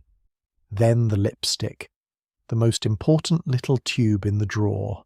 Lipstick in this world carries more meaning than any object of its size reasonably should. It is small, bright, smooth, and strangely powerful. It can turn a tired face into a presentable one in less than a minute. It can suggest effort. It can suggest femininity. It can suggest that whatever else may be happening in the house, the woman in charge has not let the morning defeat her. You twist the tube carefully. The colour rises. Red, pink, coral, rose, depending on taste fashion. Courage and what looked good under the store lights, which is not always the same thing as what looks good in the bathroom at 6:40 in the morning. You lean toward the mirror. You apply it slowly. Upper lip, lower lip, press, blot, check. There. A new mouth. Not entirely new, of course, but corrected, framed, made ready for polite speech. The same mouth that may have whispered, "Please just cooperate to a toaster earlier," can now say good morning with social confidence. This is not vanity. Not only vanity. Many women enjoyed beauty. They enjoyed lipstick, perfume, hair, styling, powder, dresses, stockings, the small pleasures of feeling put together.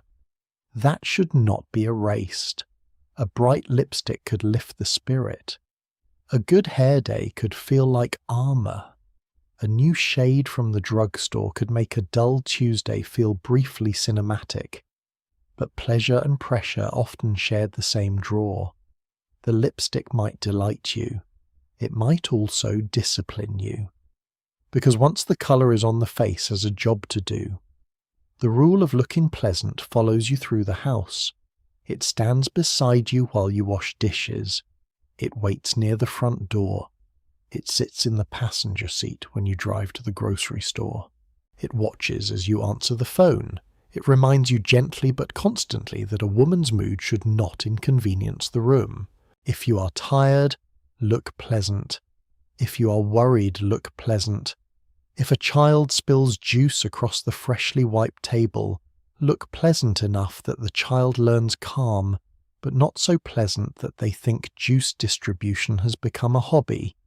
If your husband asks where his shirt is while standing near the closet, look pleasant. If Mrs. Henderson says your roses are brave this year, look pleasant even though brave is clearly not the word anyone wants applied to roses. This is the strange emotional training of the decade. Women were often expected to be readable but only in acceptable ways.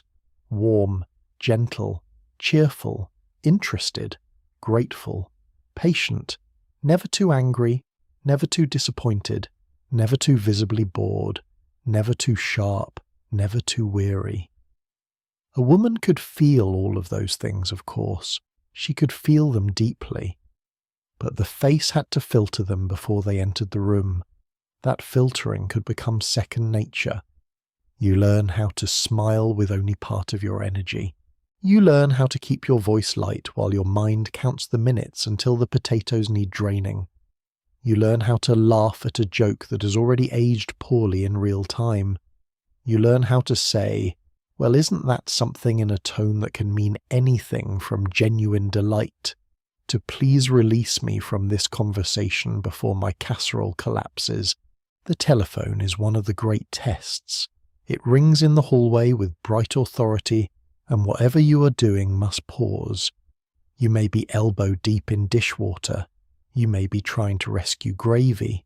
You may be separating two children who have entered a dispute over invisible property rights. It does not matter. You wipe your hands, smooth your voice, and answer.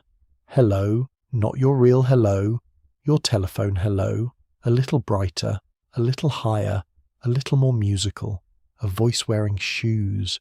The person on the other end may be a neighbour, school secretary, or mother-in-law, a woman from church, or someone asking if you can possibly bake 24 cookies by tomorrow. Whoever it is, your voice must not reveal that the sink is full, your feet hurt, or the youngest child is currently putting something in the wrong place with scientific confidence. You say, of course. You say, how lovely. You say, I'll see what I can do.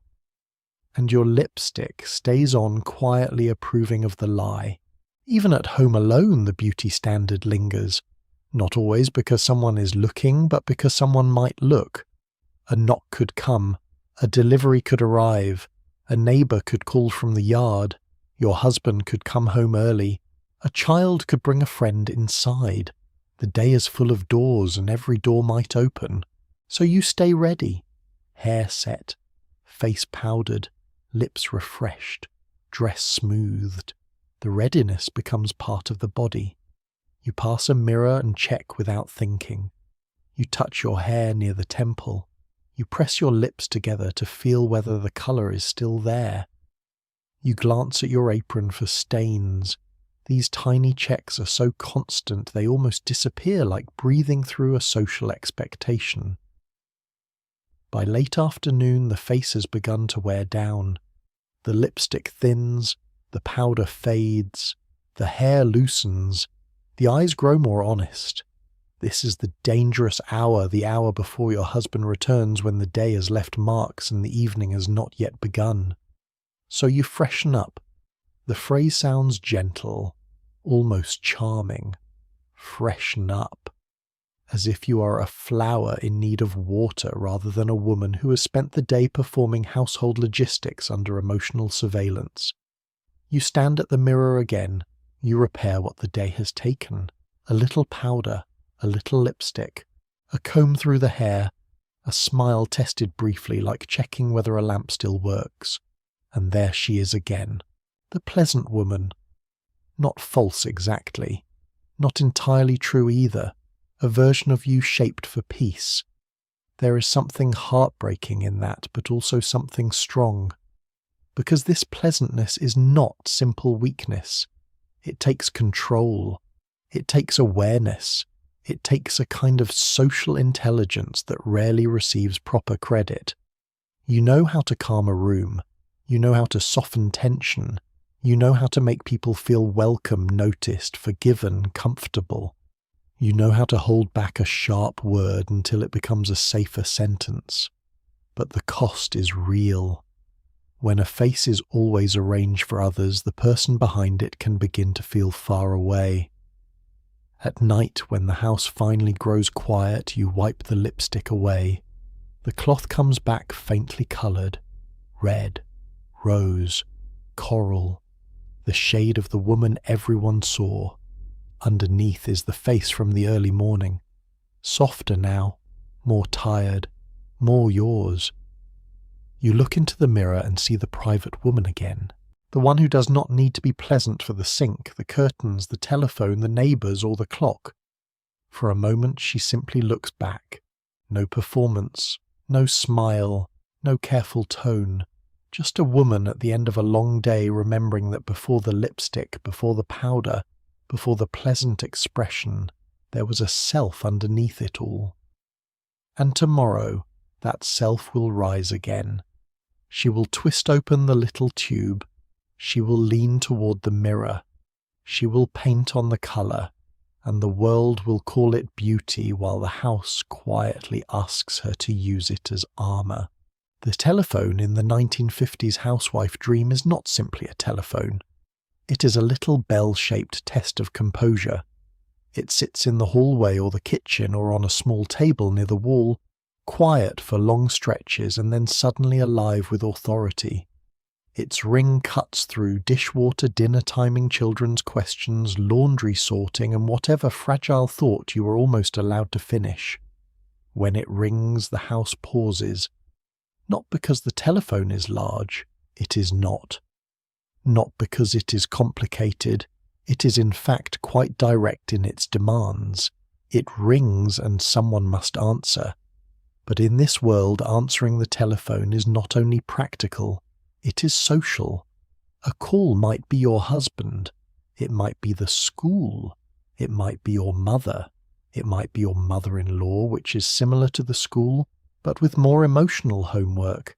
It might be a neighbour, a church committee, a PTA request, a recipe question, a gossip delivery service disguised as concern, or someone asking if you are free Thursday, which means you are about to become less free Thursday. So you answer. Within 3 rings if possible. 4 rings feels risky. 5 rings suggests either absence illness or a household that has stopped believing in standards. The telephone rings while your hands are in the sink. Of course it does. Your hands are covered in soap. A plate is slippery. A saucepan is soaking with the quiet arrogance of something that knows it will require effort.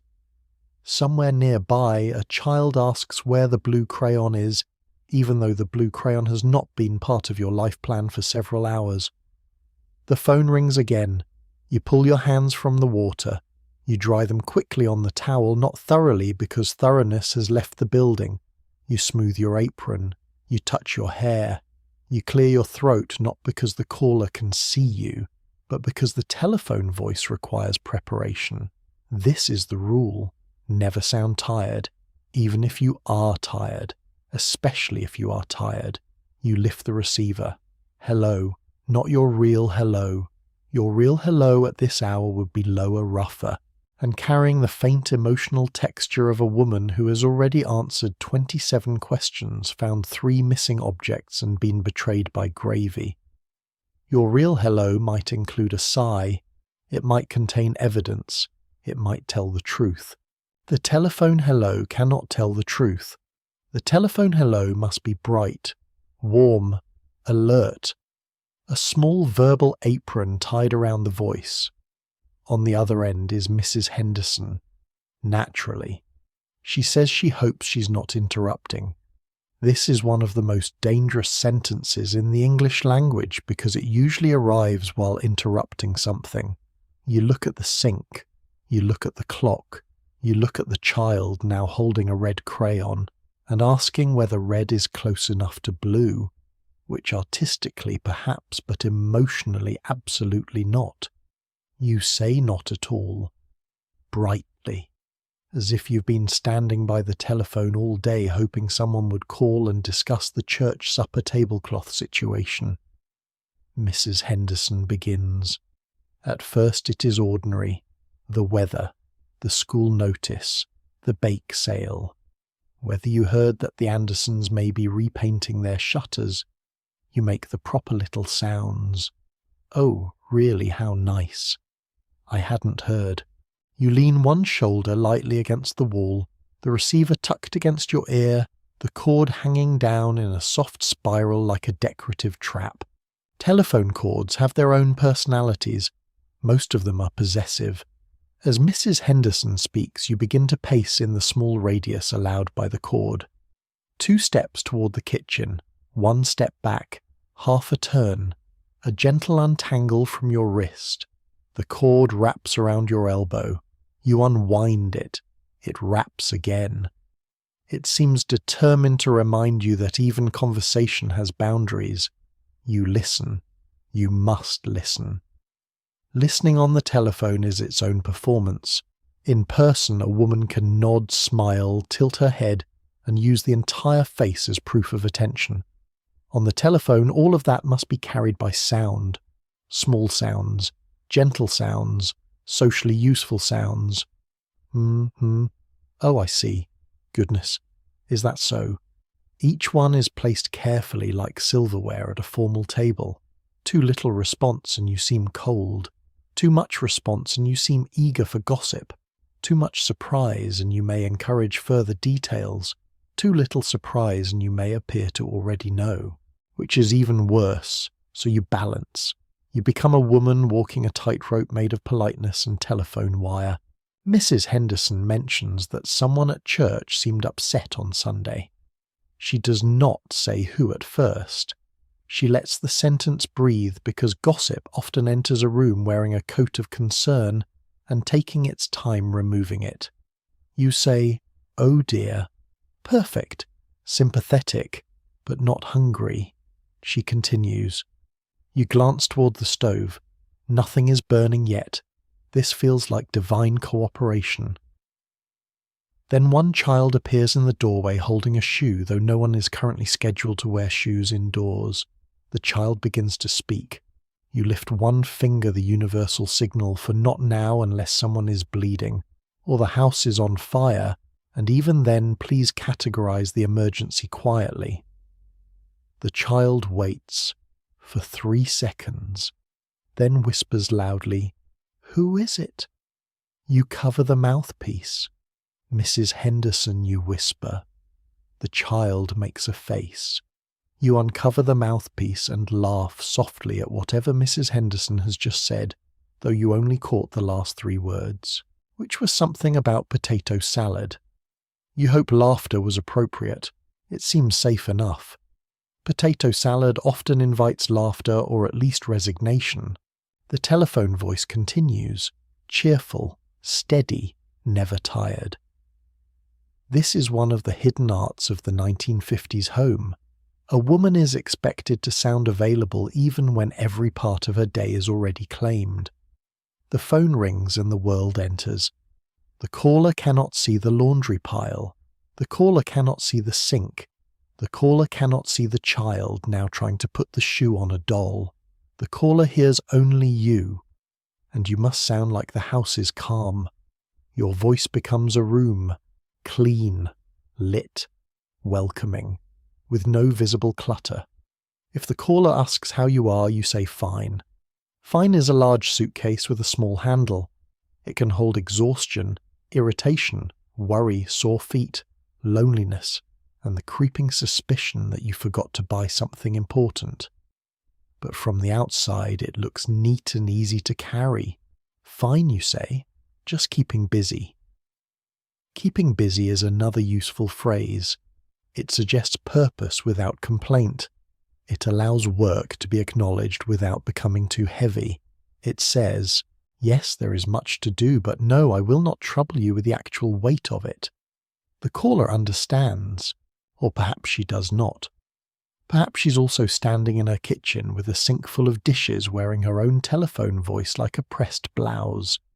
Perhaps the two of you are both pretending for each other, each one imagining the other more composed, more organized, more naturally suited to the day. That is one of the quiet tragedies of polite women. They can hide so well that they hide from one another. The call continues. Now it has moved into arrangements. Could you bring something to the school meeting? Would you mind telephoning 2 other mothers? Did you hear they need someone to help with refreshments? The word refreshments enters your ear and lands on your soul like a folding chair. You smile into the receiver. A person can hear a smile. This is why smiling on the telephone becomes necessary, even though it feels faintly absurd. You smile because your voice changes when you do. It lifts, it softens, it becomes acceptable. You may be staring directly at a pile of dishes, but your voice sounds as though you're standing in a sunlit parlor holding a teacup and no resentment whatsoever. You say you can help. Not too quickly, not too slowly. You ask what is needed. Mrs. Henderson tells you. It is more than expected. It is always more than expected. You write it down on the little pad near the phone, balancing the receiver against your shoulder, while searching for a pencil that has not been stolen by the children or swallowed by the household. The pencil is dull. Of course it is. You write anyway. Cookies, napkins, call Mrs. Allen, Thursday 3 o'clock, bring serving plate. The note already feels like tomorrow's problem. Then the call shifts again, as telephone calls do, wandering from business into family, from family into weather, from weather into someone's cousin visiting from Ohio. You continue to make the sounds. You continue to stand. Your coffee somewhere behind you is becoming cold in a way that feels personal. Then another sound, the oven timer, a small bell from the kitchen. Your body reacts before your voice does. The casserole or the rolls, or whatever fragile thing exists at the mercy of heat has reached its appointed moment. But Mrs. Henderson is still explaining something about choir robes. You cannot simply hang up. That would be barbaric. You cannot say the rolls are in danger with too much urgency, because urgency might imply disorder. So you perform the polite exit. Well, I should probably check on dinner. This sentence must be said lightly, as if dinner is not a ticking situation in the next room. Mrs. Henderson says, "Oh, of course." Then she continues for another minute. The timer rings again in your imagination, though perhaps not in reality. Your smile grows stronger, which is usually a sign that your spirit has begun negotiating separately from your body. Finally, the conversation ends. You say goodbye warmly. You hang up the receiver gently. The moment the phone clicks into place, your face relaxes, your shoulders drop. The telephone voice vanishes like a stage curtain falling. You return to the kitchen quickly, but with the careful steps of a woman still trying not to seem frantic in her own home. The rolls are nearly too brown, but not ruined. A dramatic edge, perhaps. A character-building crust. You remove them from the oven and decide no one will mention it. Then the telephone rings again. You close your eyes, just briefly. This is not defeat. This is a spiritual pause. You answer, "Hello, bright." Warm, unbelievably alive. This time it is your husband calling from the office. A shorter call perhaps, but not necessarily easier. He asks if you remembered the dry cleaning. You did. He asks whether his blue tie is at home. It is. He says he may be late or early, or he is bringing someone by, or he forgot to mention something involving dinner, which is the sort of information that should legally require more notice. Your voice stays pleasant. Of course. That is fine. Yes, dear. You look at the table. You look at the food. You recalculate quietly. If he is late, dinner must be held. If he is bringing someone, dinner must be stretched. If he is early, you must somehow compress the next half hour of work into 12 minutes and a prayer. The telephone call ends. The work expands. This is the strange power of the phone. It brings the outside world into the house without lifting a foot.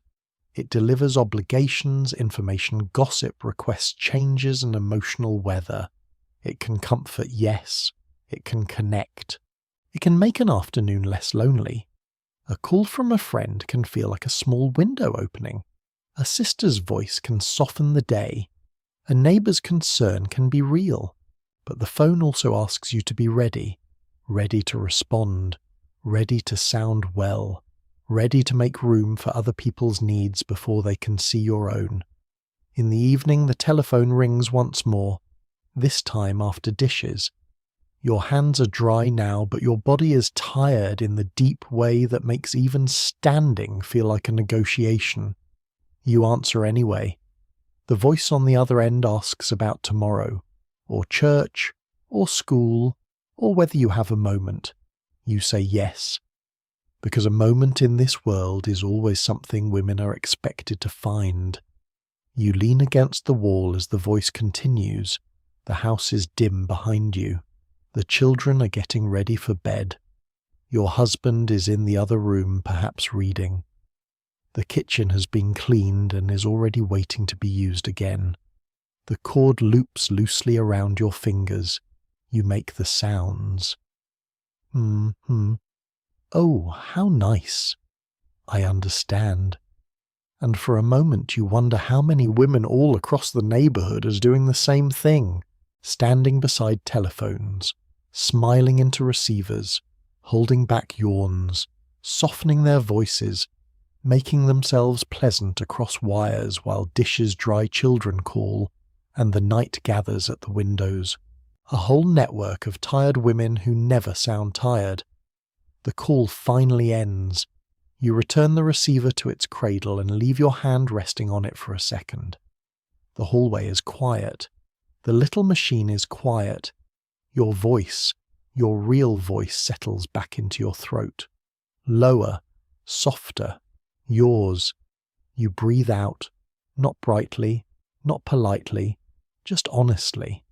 And in that honest breath there is a small hidden truth no telephone voice can carry for long. You are tired. You have been tired. And still, when the bell rings tomorrow, you will smooth your apron, lift the receiver, and sound as though the whole day has been kind. A casserole in the 1950s housewife dream is not simply food. It is a statement. It sits in its dish, warm and bubbling, carrying noodles, soup, vegetables, cheese, meat, and the fragile reputation of the woman who made it. It may look humble. It may look beige. It may involve ingredients that no one in a calmer century would have introduced to one another. But do not be fooled. A casserole can carry social consequences, especially when company is coming. The moment you know guests will be eating in your home, the entire house changes temperature. Not literally, though the oven will certainly try, but emotionally. The rooms sharpen. The clock grows louder. The kitchen becomes more serious. The dining table looks at you as if it expects better from everyone. Company dinner is not ordinary dinner. Ordinary dinner is already a performance, yes, but at least the audience belongs to you. Your husband may nod. The children may complain. Someone may poke a carrot as though it has committed a crime. But these are familiar reviews. You know their patterns. You can survive them. Company dinner is different. Company dinner brings witnesses, a neighbour couple, a church friend, someone from your husband's office, your in-laws, another family from school, people who will sit in your living room, accept your coffee, look at your curtains, use your bathroom, and later remember whether the meat was dry. They may never say it to you. That is the troubling part. They may smile. They may compliment. They may say what a lovely evening. And still, somewhere later, over another cup of coffee in another kitchen, your casserole may be discussed like a court case. So the planning begins early. Of course it does. Most fear in a 1950s home begins with planning. You stand in front of the recipe box, lifting one card after another. Chicken casserole, tuna noodle casserole, ham loaf, pot roast, scalloped potatoes, a moulded salad that looks ambitious in the photograph and vaguely medical in real life. The cards are soft at the corners from use. Some have stains, little brown and yellow marks that are either butter broth or history refusing to identify itself. You choose carefully. The dish must be familiar enough to comfort, but not so plain that guests think you lacked imagination. It must be special enough for company, but not so special that it suggests you are trying to outshine anyone. It must stretch far enough. It must hold heat. It must not collapse. It must not look watery. It must not include an ingredient that makes one guest pause with the fork halfway to the mouth and say, "Oh, how interesting." Interesting is dangerous. Interesting means the food has entered social uncertainty. You settle on something safe, a casserole with chicken noodles, a creamy sauce, perhaps a modest topping of crumbs or cheese. Respectable, warm, dependable. Beige, but in a comforting way. Beige has its place. Beige does not frighten church people. Then comes the shopping, then the cleaning, then the table, then the mental rehearsal. You imagine the guests arriving. You imagine hanging their coats. You imagine your husband making conversation while you glide between kitchen and living room with the calm of a woman whose oven has never betrayed her. You imagine the children behaving. You imagine no one asking an honest question about anyone's hat breath age or cooking. A beautiful fantasy. You begin preparing the house. Company dinner turns cleaning into inspection. The living room must look rested. The bathroom must look untouched by human beings. The hallway must not contain shoes, School books, a toy truck, or that one umbrella that falls over whenever anyone breathes near it. You move through the rooms with a cloth straightening what was already straight and wiping what was already clean, because guests can summon dust from another dimension simply by being invited. The dining table receives special attention, a cloth if the occasion calls for one, plates set evenly, forks shining, glasses clear, napkins folded. The centerpiece low enough for conversation because no one wants to discuss office matters through a forest of flowers. The salt and pepper shakers are filled. The serving spoons are chosen. The good dish is taken from the cabinet, the one that makes the casserole look less like survival and more like hospitality. In the kitchen, the real drama begins. You chop, stir, season, layer and pour. The sauce must be smooth. The noodles must not overcook. The chicken must be tender. The topping must brown but not burn. Every step is simple in the recipe, which is rude because recipes often speak in a calm voice while hiding emotional traps.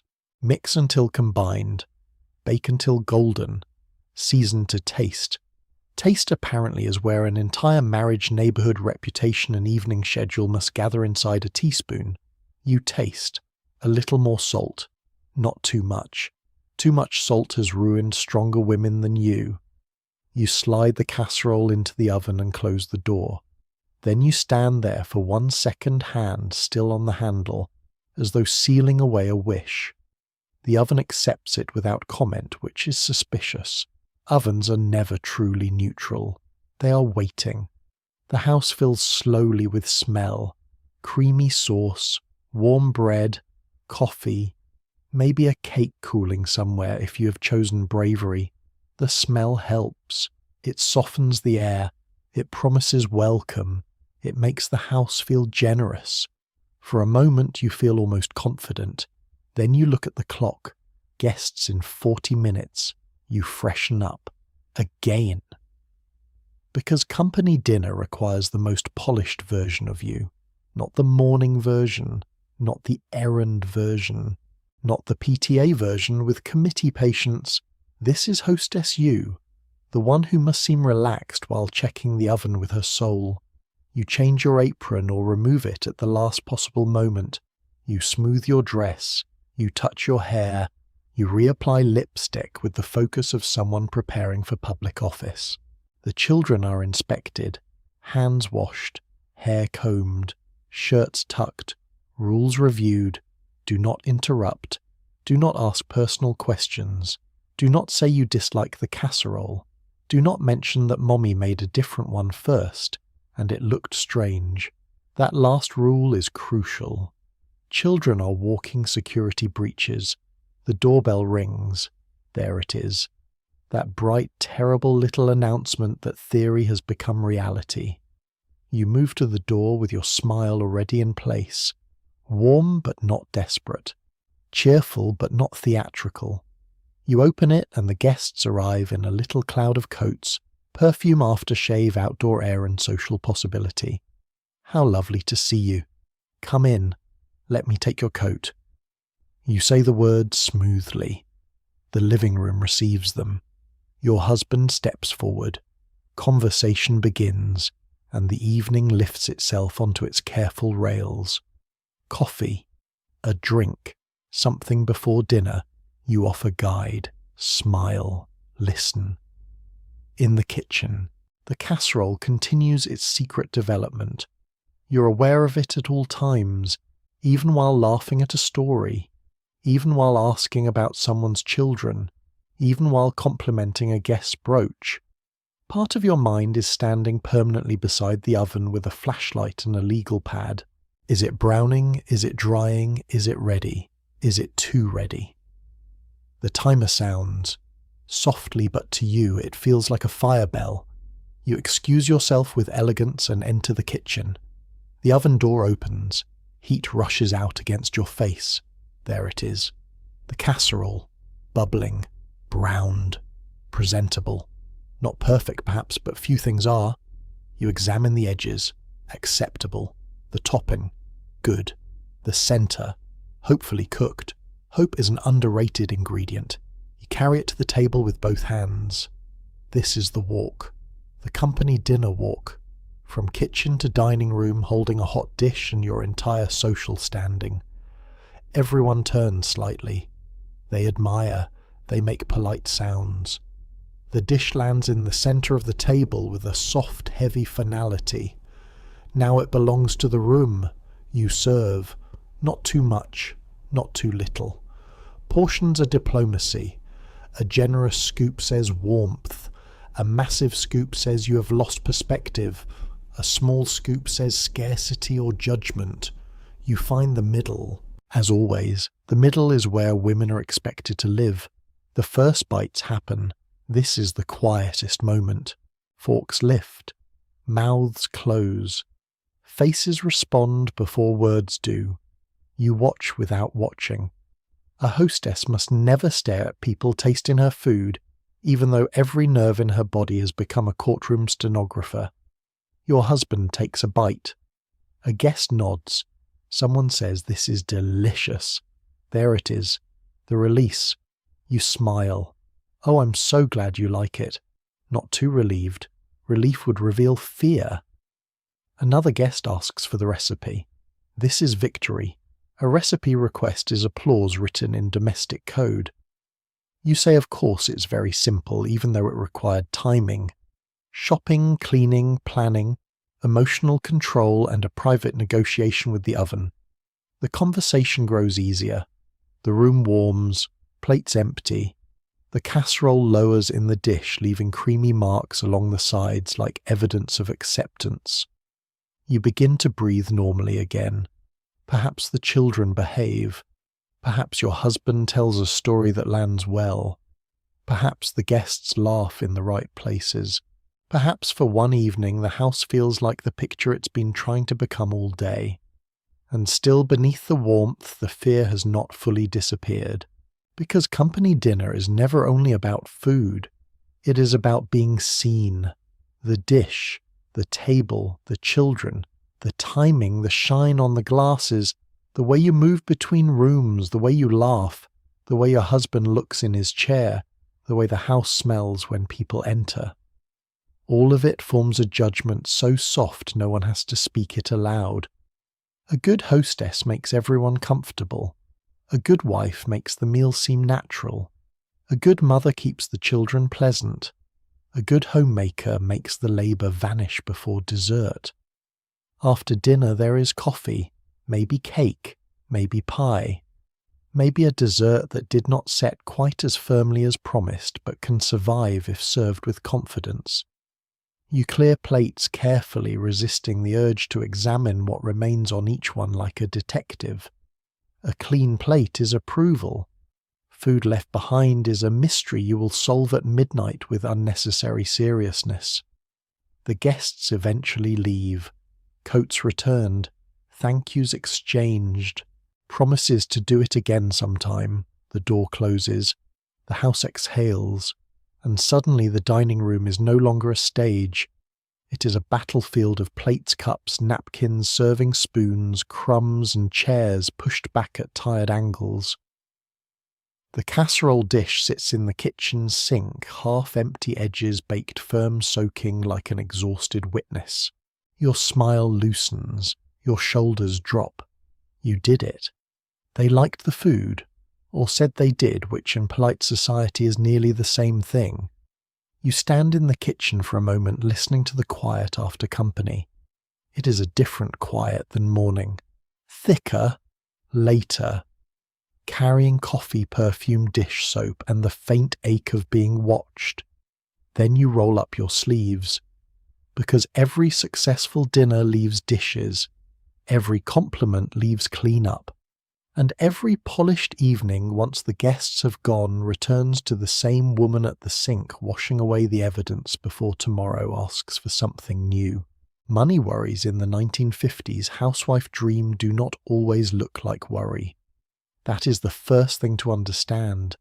They do not always arrive as dramatic arguments at the kitchen table, or unpaid bills spread across the floor, or someone saying out loud that the family may have taken on too much. Often money worries arrive quietly. They sit folded inside a grocery list. They hide beneath the shine of a new refrigerator. They hum inside the washing machine. They appear in the pause before buying meat, the careful use of leftovers, the decision to mend a shirt one more time, the little breath you take before opening the monthly statement. From the outside, the house looks prosperous. That is part of the dream. The floor gleams, the curtains match, the appliances shine, the car sits in the driveway, the children have school shoes, the kitchen has modern conveniences, the living room looks respectable, the neighbours see the clean windows, the polished table, the bright little symbols of post-war comfort, and they think the family's doing well.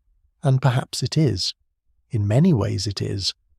But comfort can still come with payments. The new refrigerator is not only a refrigerator, it is a promise with a price tag. The washing machine is not only a modern miracle, it is a monthly reminder.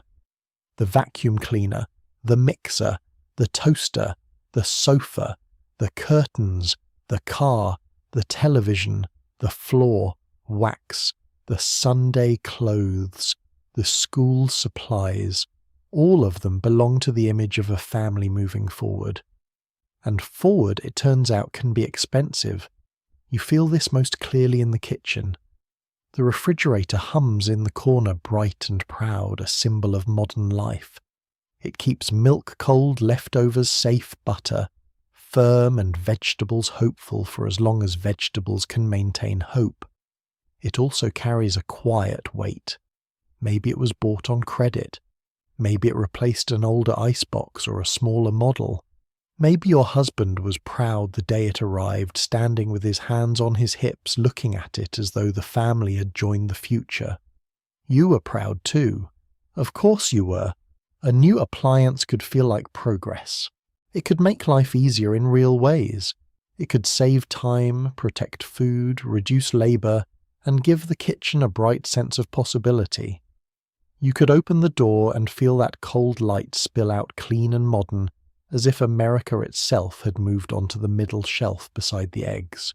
But then comes the grocery bill. The refrigerator makes storage possible. It does not make food free, so you learn the small economy of shelves. Milk must last. Butter must be used carefully. Leftovers must be transformed before anyone recognizes them and files a complaint. A little roast becomes sandwiches, then hash, then soup if morale permits. Vegetables become side dishes, then casserole fillings, then something you call a medley because medley sounds intentional. You become an artist of not wasting, a sculptor of almost enough, a diplomat between appetite and budget. At the grocery store, money worries become math, not grand math, not the kind written on chalkboards. This is household math done silently in the aisle, while another woman reaches past you for canned peaches. You add prices in your head, round up to be safe, subtract the coupon, remember the tax, remember the eggs, remember that coffee is low, remember that your husband likes a particular brand, remember that the children need fruit, remember that payday is still far enough away to make celery look suspiciously optional. You pick up a package of meat, you look at the price, you put it back. Then you pick up a smaller one and begin planning around it. This is not poverty necessarily. Not always. It is pressure. The pressure of maintaining a middle-class life while making sure the numbers behave. The pressure of feeding a family well enough, dressing them properly enough, keeping the house presentable enough, and doing all of it without letting the strain show through the curtains. Because money worries, like everything else, must be kept respectable. You do not discuss them loudly. You do not complain in the checkout line. You do not tell Mrs. Henderson that the roast was too expensive this week and that Tuesday's dinner may be held together by noodles, soup, and optimism.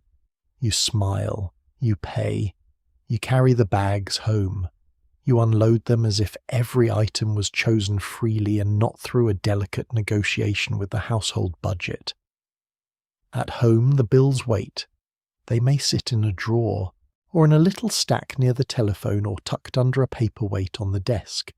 Electric, gas, insurance, mortgage or rent, store account, appliance payment, car payment, school costs, church donation, doctor visit, shoe repair. Something always needs paying, and the envelopes have a way of looking calm while threatening your afternoon. You may not be the one earning the paycheck in the public sense, but you are often the one stretching it. That is its own kind of work. You know which butcher gives the better cut. You know which grocer runs sales on flour. You know how long sheets can last if rotated properly. You know when to mend socks and when to surrender them to rag status. You know how to make one chicken serve more meals than the chicken ever agreed to.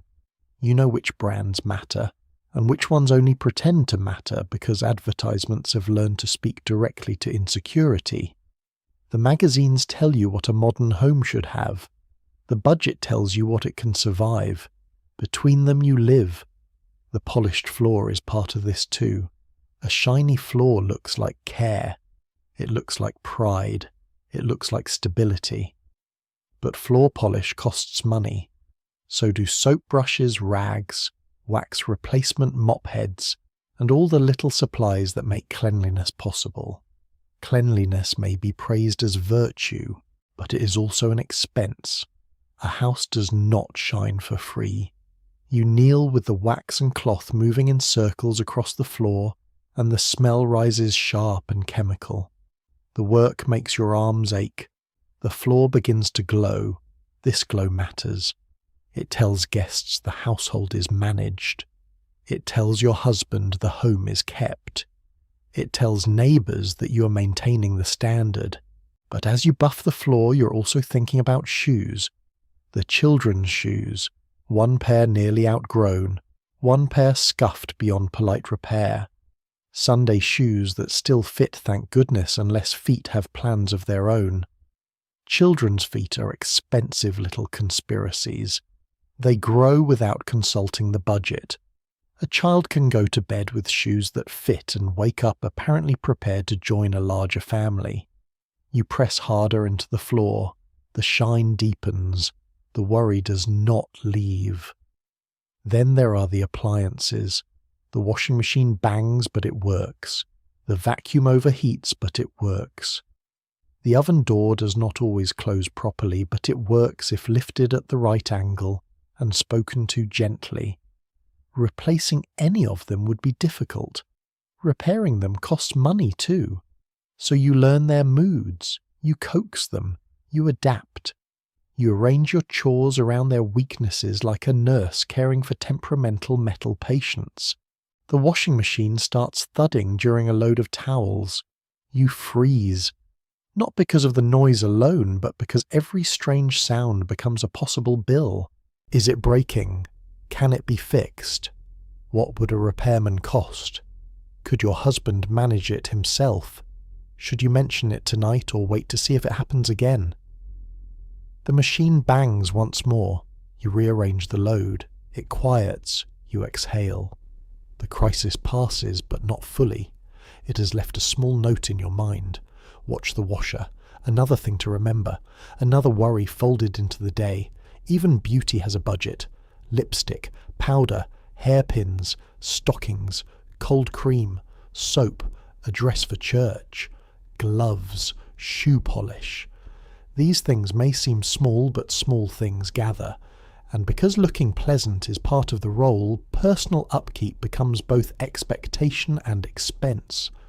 You cannot simply decide not to need stockings if the world expects your legs to look properly finished. You cannot let your hair go entirely because hair has apparently been assigned civic responsibilities. So you stretch those things too. Lipstick scraped from the bottom of the tube, stockings mended carefully, dresses altered, aprons washed until the fabric thins, a good pair of gloves protected like fragile diplomacy. You know how to make things last. This is one of the quiet skills history often forgets. The 1950s housewife was not only cooking and cleaning, She was managing consumption. She was translating one paycheck into meals, clothing, respectability, hospitality, school, readiness, holiday gifts, and a house that looked as though none of this required calculation. The calculation was everywhere. In the pantry, in the sewing basket, in the grocery list, in the decision to serve casserole instead of steak, in the little jar where coins might be kept for milk or emergencies or something that could no longer be postponed. Money worries were often softened by optimism. That was part of the era too.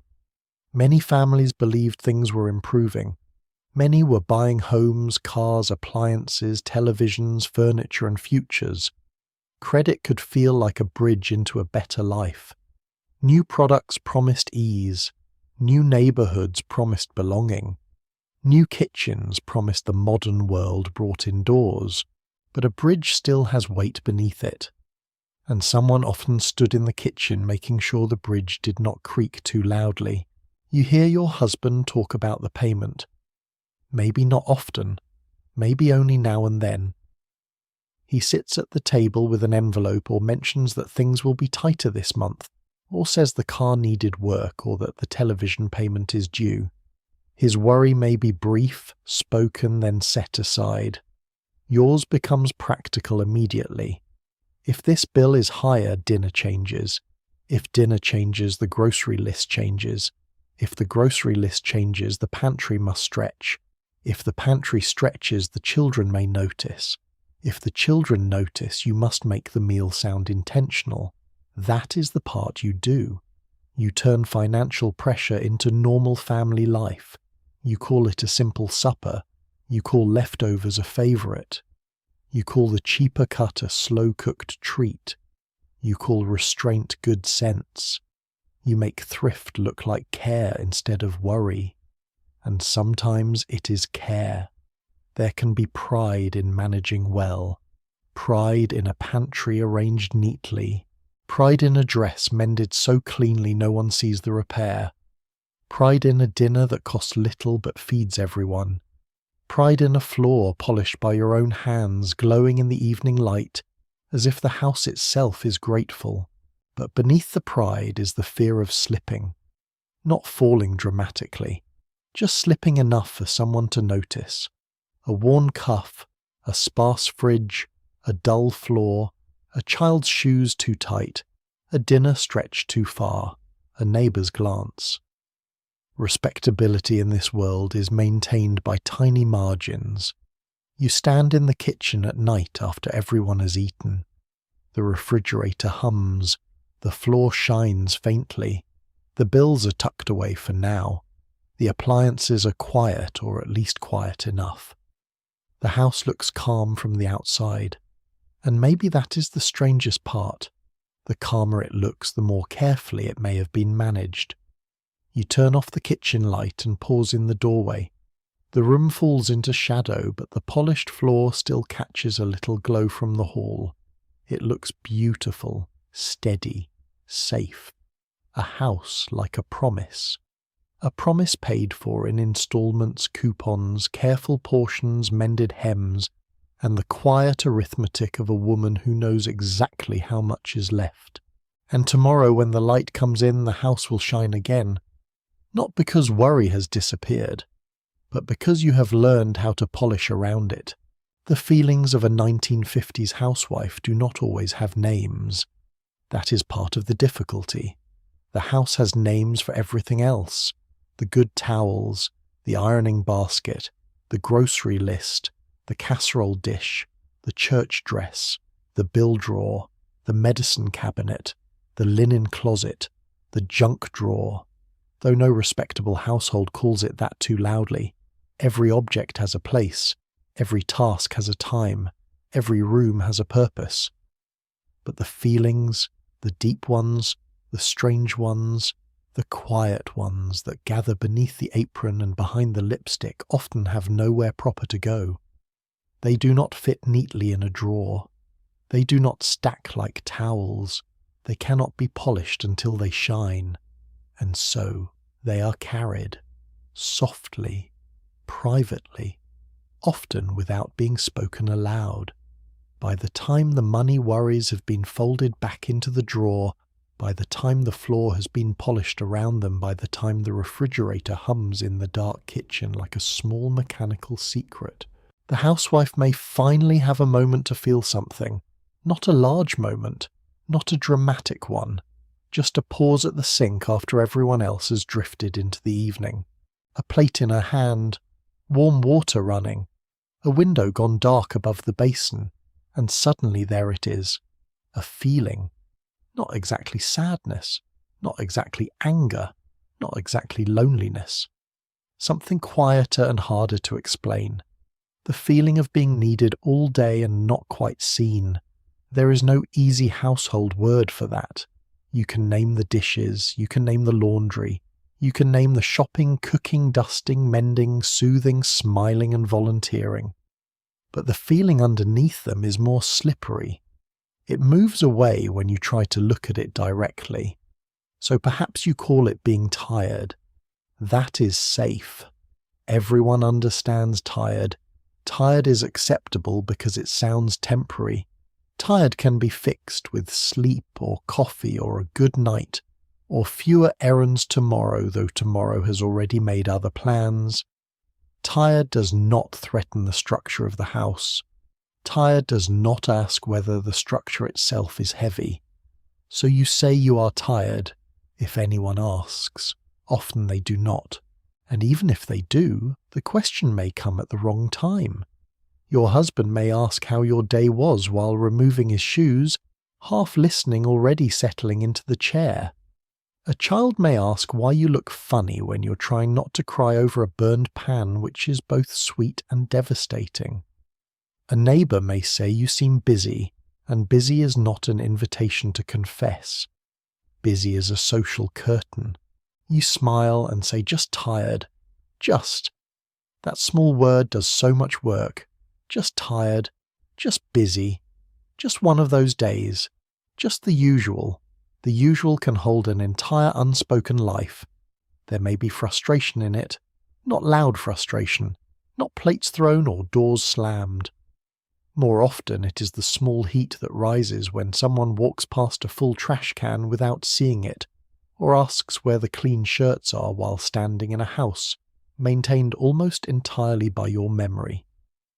It is the feeling that flickers when the children complain about a meal you stretched carefully from what was left in the refrigerator. It is the moment your husband says the living room looks nice, and you cannot tell whether he understands that nice took 3 separate attempts, a vacuum cleaner, 2 interruptions, and the relocation of 6 toy cars. You want to be grateful, and you are. That is the complicated part. You love the children. You may love the house. You may love the sound of your husband's key in the door, the smell of coffee in the morning, the warmth of clean sheets, the small pride of a table set beautifully, the way sunlight lands on the kitchen floor after you've polished it.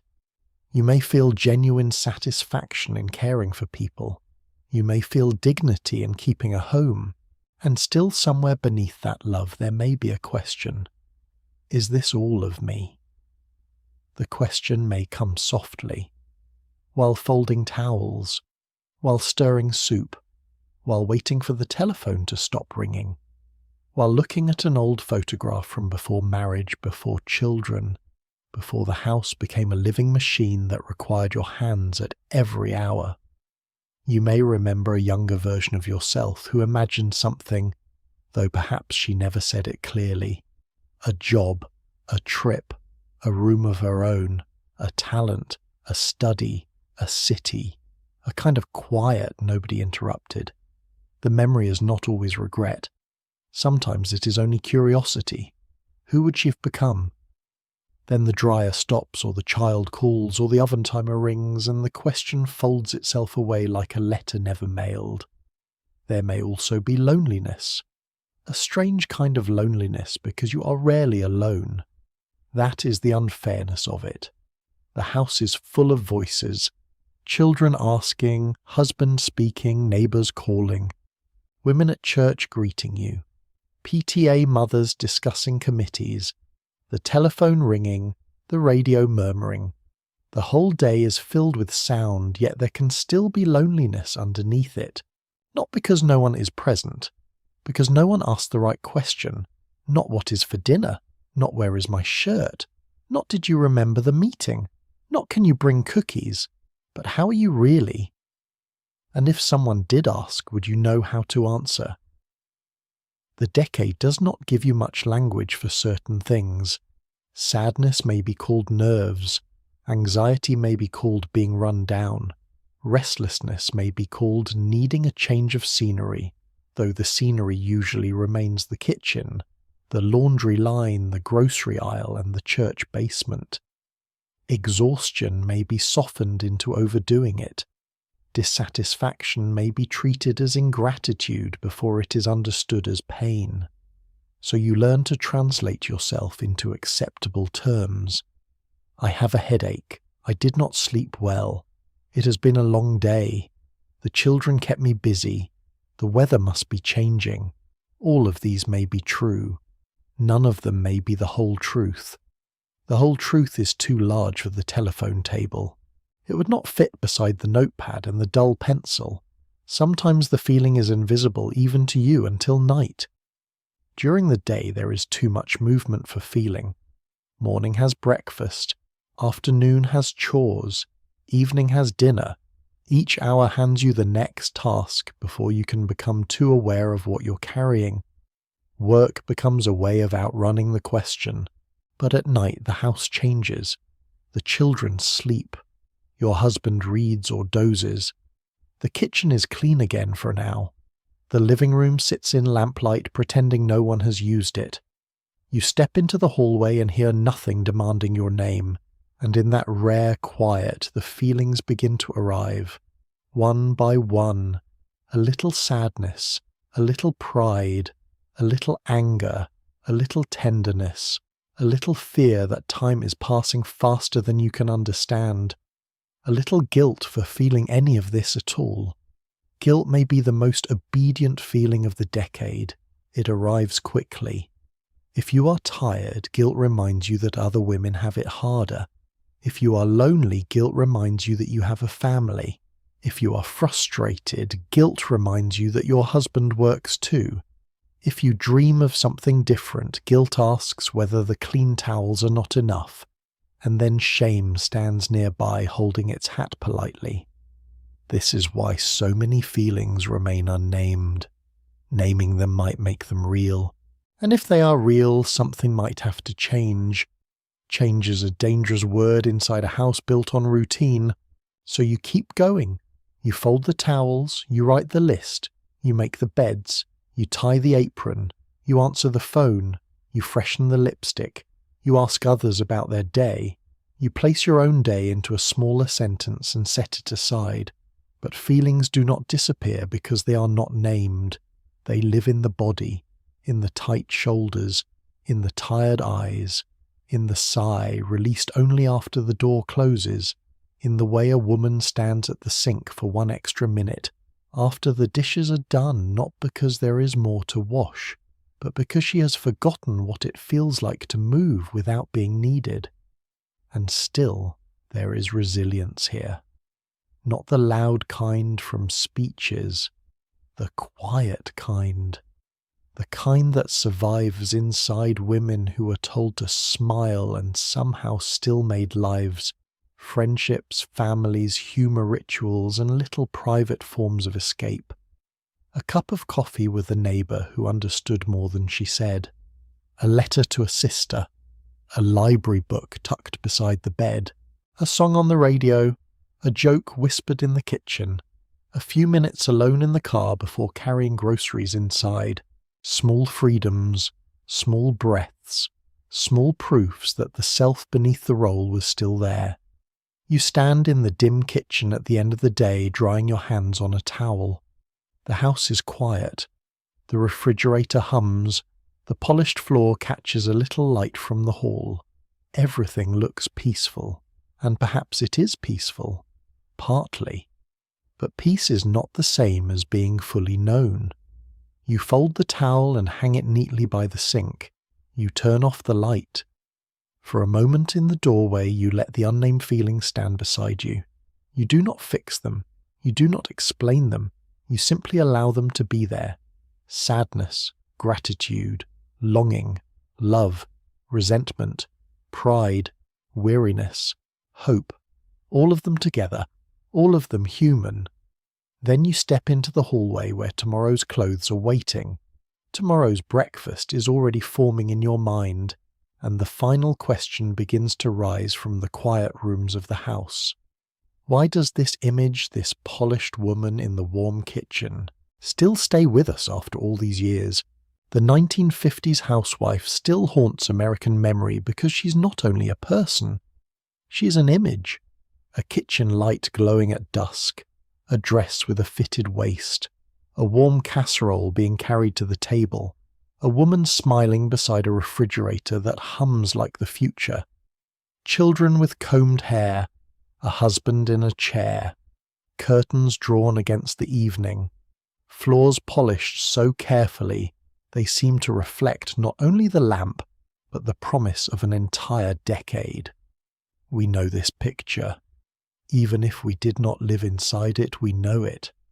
It has been handed down through advertisements, television shows, family photographs, old magazines, holiday cards, stories from grandparents, and the soft blur of nostalgia that turns the past into something warmer around the edges. It is easy to look at that picture and feel a kind of longing, not necessarily for the rules, not necessarily for the limits, but for the apparent order of it. The table set, the family gathered, the house lit from within, the sense that everyone knew where they belonged, even if belonging was often much more complicated than the picture admitted. That is why the image stays, because it offers comfort and unease at the same time. It is beautiful and it is heavy. It is familiar and it is strange. It invites us in with the smell of coffee floor, wax, clean sheets, and dinner in the oven. Then, once we step closer, it shows us the quiet labour beneath the shine. By now, we have followed her through the day. We have seen her wake before everyone else, stepping softly through the dark house, while the rest of the family sleeps inside the illusion she's about to build. We have watched her set the breakfast table, save the burnt toast for herself, smooth her face into pleasantness, tie the apron, manage the kitchen, stretch the groceries, polish, the living room, fold the laundry, answer, the telephone, greet the neighbour, guide the children, welcome the husband home, and carry feelings no one quite asked her to name. And at every step the rule was the same: make it look natural, make it look easy, make it look like love, not labour. Of course, much of it was love, that is important. The warmth was not fake simply because the pressure was real. A woman could love her children deeply and still feel swallowed by their needs. She could care for her husband and still wish her own tiredness had more room at the table. She could take pride in a clean home and still feel trapped by the expectation that it must always be clean. She could enjoy lipstick curtains, baking church suppers, and the small rituals of domestic life, while also feeling the edges of the role pressing tightly around her. Human lives are rarely one thing. The 1950s housewife was not simply a victim. She was not simply an icon. She was not simply a smiling advertisement or a sad figure hidden behind the curtains. She was a person. And people are always larger than the roles handed to them. Some women found genuine satisfaction in homemaking. Some found skill, creativity, social power, and pride in running a household well. Some built friendships through PTA meetings, church events, coffee visits, recipe exchanges, and the daily rhythm of neighbourhood life. Some loved the order, some loved the family-centred world, some remembered those years tenderly. Others felt lonely. Others felt limited. Others carried ambition quietly because the world around them did not know what to do with it. Others lived under social expectations that left little room for anger, restlessness, intellectual hunger, exhaustion, or desire for a life beyond the home. And many women live somewhere between these truths, grateful and tired, proud and unseen, affectionate and restless all at once. That is the part memory often smooths away. The mixedness. Old photographs do not show mixedness very well. A photograph can show the dress but not the sore feet. It can show the table but not the countdown behind dinner. It can show the children sitting nicely but not the morning of reminders, corrections and small negotiations that made them presentable for 10 miraculous minutes. It can show a woman smiling in the kitchen, but not the question she may have carried inside her while washing the same dish for the 1,000th time, and yet we keep looking. Maybe because the image offers something modern life has lost: the slower dinner, the family gathered around one table, the handwritten recipe card, the clothesline in the yard, the radio in the kitchen, the neighbour calling across the fence, the steady rhythm of chores that at least from a distance seems simpler than the digital noise of today. There is softness in that memory, a real softness. But if we only remember the softness, we miss the woman. We turn her into wallpaper, we make her part of the set. And she was never only the set. She was the one keeping the set from falling over. She knew which burner ran hot. She knew which child needed encouragement before school. She knew which neighbour's compliment had a hidden edge. She knew how much money was left before payday. She knew how to stretch leftovers, calm a room, brighten her voice, iron a collar, rescue a dinner, write a thank you note and smile when the house asked for more than she had planned to give. Her intelligence was practical, emotional, social, constant. It lived in timing, memory, anticipation, and restraint. It lived in the ability to sense a mood before it became an argument. It lived in the careful arrangement of a table, the quiet adjustment of a husband's tie, the decision not to mention a worry too soon, the skill of making a smaller grocery budget feel like a full meal. This was labour, not always paid, not always named, not always honoured, but labour all the same. And perhaps that is why she still haunts us. Because we are still surrounded by invisible work, different homes, different decades, different clothes, different machines, different rules. But the question remains, who keeps the day running? Who remembers what others forget? Who softens the room?